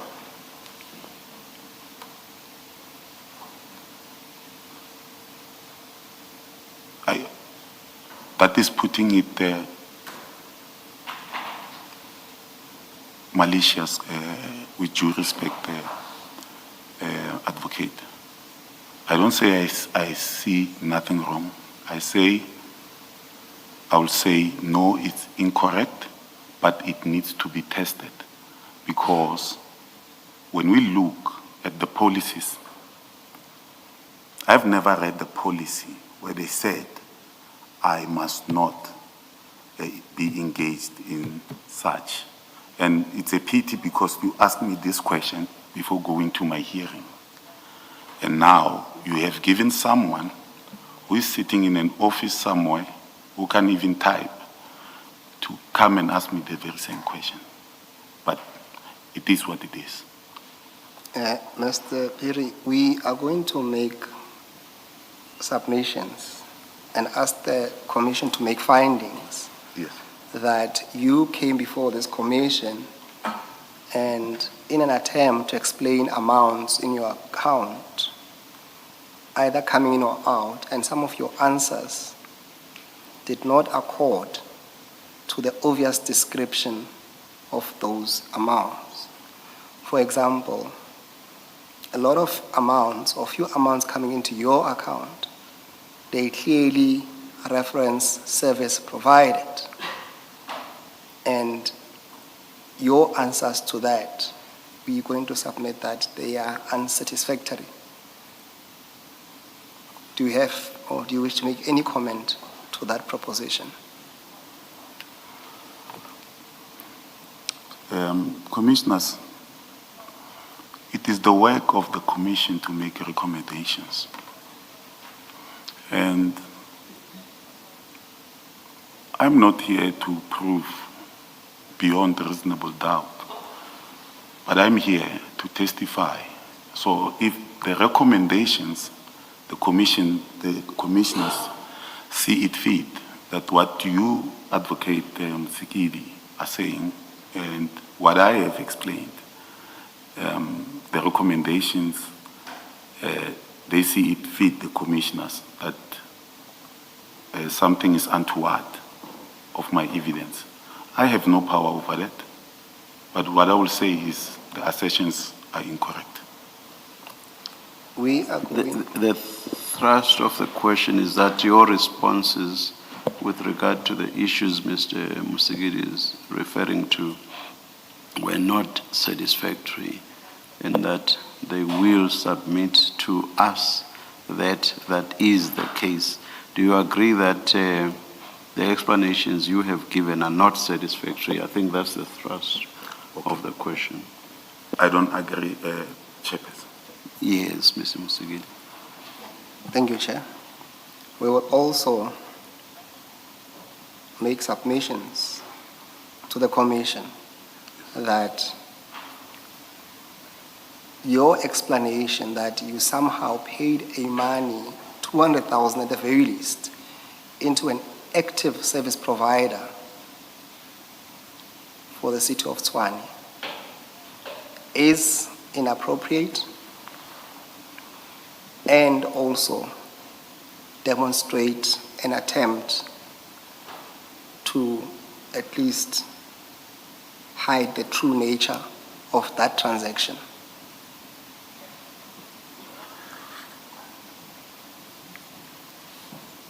I don't agree, because agree. I gave an explanation that, And I think an antecedent question, Mr. Musigiri, is what is that true nature? Because in my own mind, I've been thinking what we are to make of payments the other way, as it were, because ordinarily, one expects the service providers as a gratification to pay an employee of the organ of state consent, not something the other way around. So what true and I've been wondering in my head as to what could possibly be happening here if it is not what Major Piri is saying. And I don't have an answer to that question. So you would first have to tell us, and indeed Major Piri as well, what you consider to be the true nature of these transactions. Chair, we won't take it further than that to say, simply put, for example, an answer to him paying 200,000 rand into a service provider's account. Clearly he says, well, he had no knowledge of that. We say that kind of answer is untenable. But no. Yes. Here's the point. You are putting a suggestion to the major, or rather, implicit in what you are putting to the major is that there is some true nature that you are aware of, and which you are suggesting that the major is not explaining or telling us. So we don't know what that true nature is. You have not told the major what that true nature is. So to put that question and to be fair to the major, you would first have to tell us what you suggest is that true nature. Do you get my point? I accept that, Chair, and I would not take it higher than that, as much as I'm tempted to make propositions to him or to the Chair in respect of those transactions. What I am putting to him is that the answers that he provided are not satisfactory. That's the penultimate point you made. Yes. And then you moved on to the one about the true nature. And I think that's where you are now. You are past the one about unsatisfactory explanations. And the major has responded to that and said it doesn't agree with you. So now I'm engaging you on the last point, which is about the true nature. So it is that I say is not fair to the major when you've not told him what that true nature is. I accept that, Chair. I'll move on from that point, at least for now. Yes. Thank you, Chair. Mr. Piri, do you have any relationship with Mr. Bonzo Modise?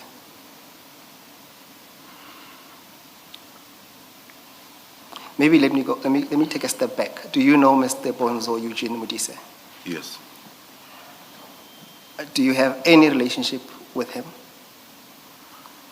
I know him as a deputy mayor, as a regional chair of the ANC. I grew up in Mabopane, Winterveld.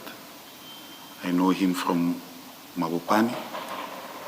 And when I came to work in Tshwane, I met him here.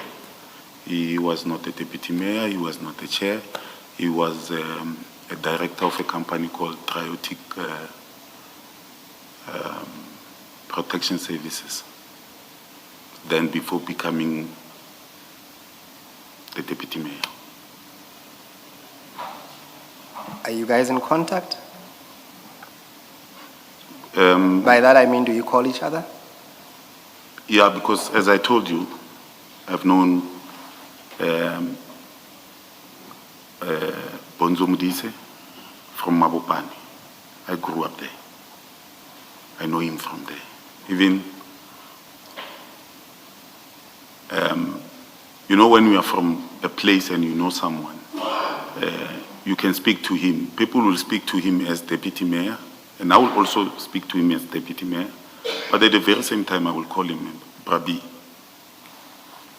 What is the nature of your interaction with him? Do you interact with him as a friend? Do you interact with him as a brother, as a neighbor, because you are all from Winterfeld? I think that's what Mr. Musikidi is trying to establish, the nature of the relationship, if any, today. Or is he a comrade, is he a chairperson of your branch? That's what he's trying to determine. I don't know how to explain this, but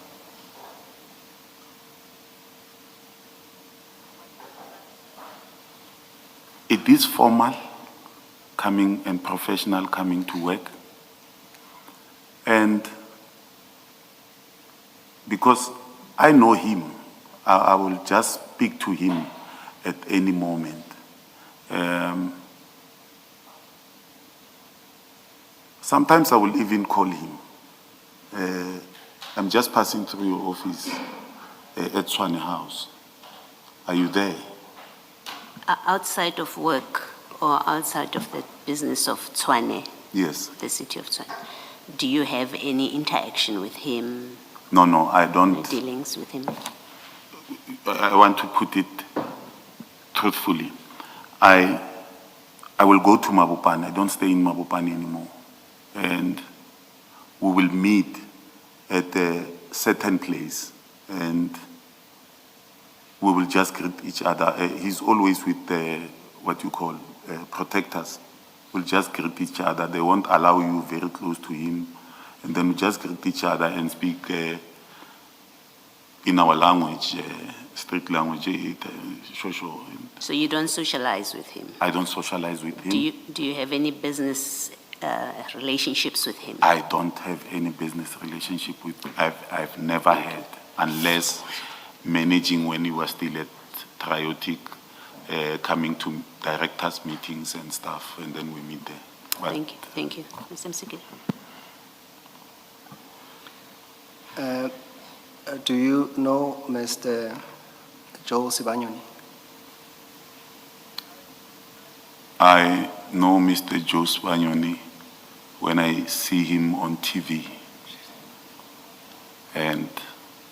But if he can come here, I cannot point him.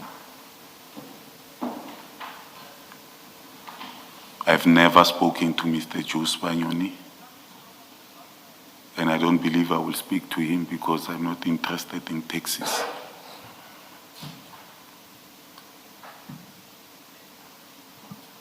Perhaps, and you don't have to answer this, we'll deal with this question, question at the opportune time. But if you want to have a comment, you may have a comment. What we have at least gleaned over from the telephone calls between yourself and Mr. Modise is that on a number of occasions, after calling you, or at least on the same day, there seems to be a pattern where he calls Mr. Sibanyoni. But I accept that that's not your telephone record to comment on. But if you want to comment, you may. Please. Are we going to have that evidence?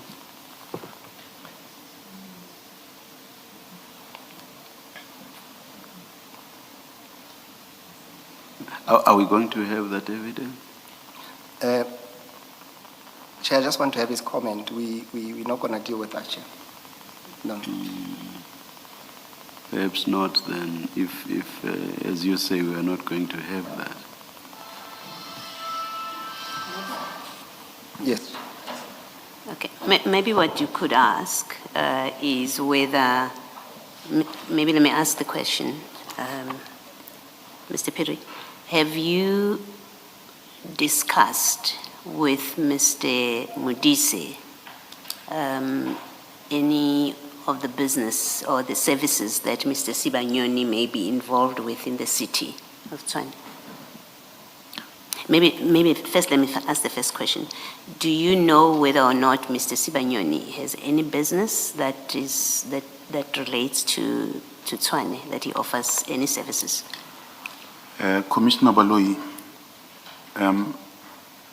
before answering that question, I will kindly ask, I did not hear very clearly what Advocate Musikidi said. Okay. And I would like him to repeat that And then I have reasons, I have my own reasons now. That's fine, that's fair. So you want him to repeat the question even though I disallowed it? Yes, Because Commissioner Wallo is now asking a different question. a different question. Yes. I want to hear that I heard him correctly when he said after Deputy Mayor Bonzo Modise calls me, he immediately calls Joe Spanioni. Because I don't see how can Joe Spanioni be linked to me. But to Commissioner Baloyi, I don't know what businesses Joe Spanioni has with the city. All I know through social media, if you type Joe Ferrari Spagnoni, it will tell you that that is a taxi boss. So I don't know his interest in the city. But I don't know him. I can't even point him.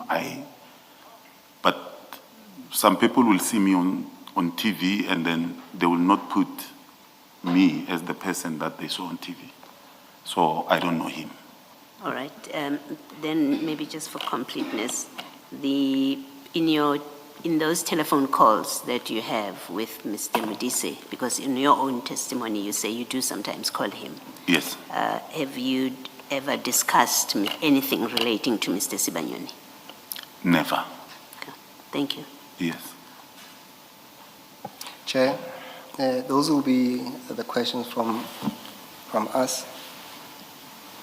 And unless there's further questions from the bench, Chair. Thank you, Mr. Masigidi.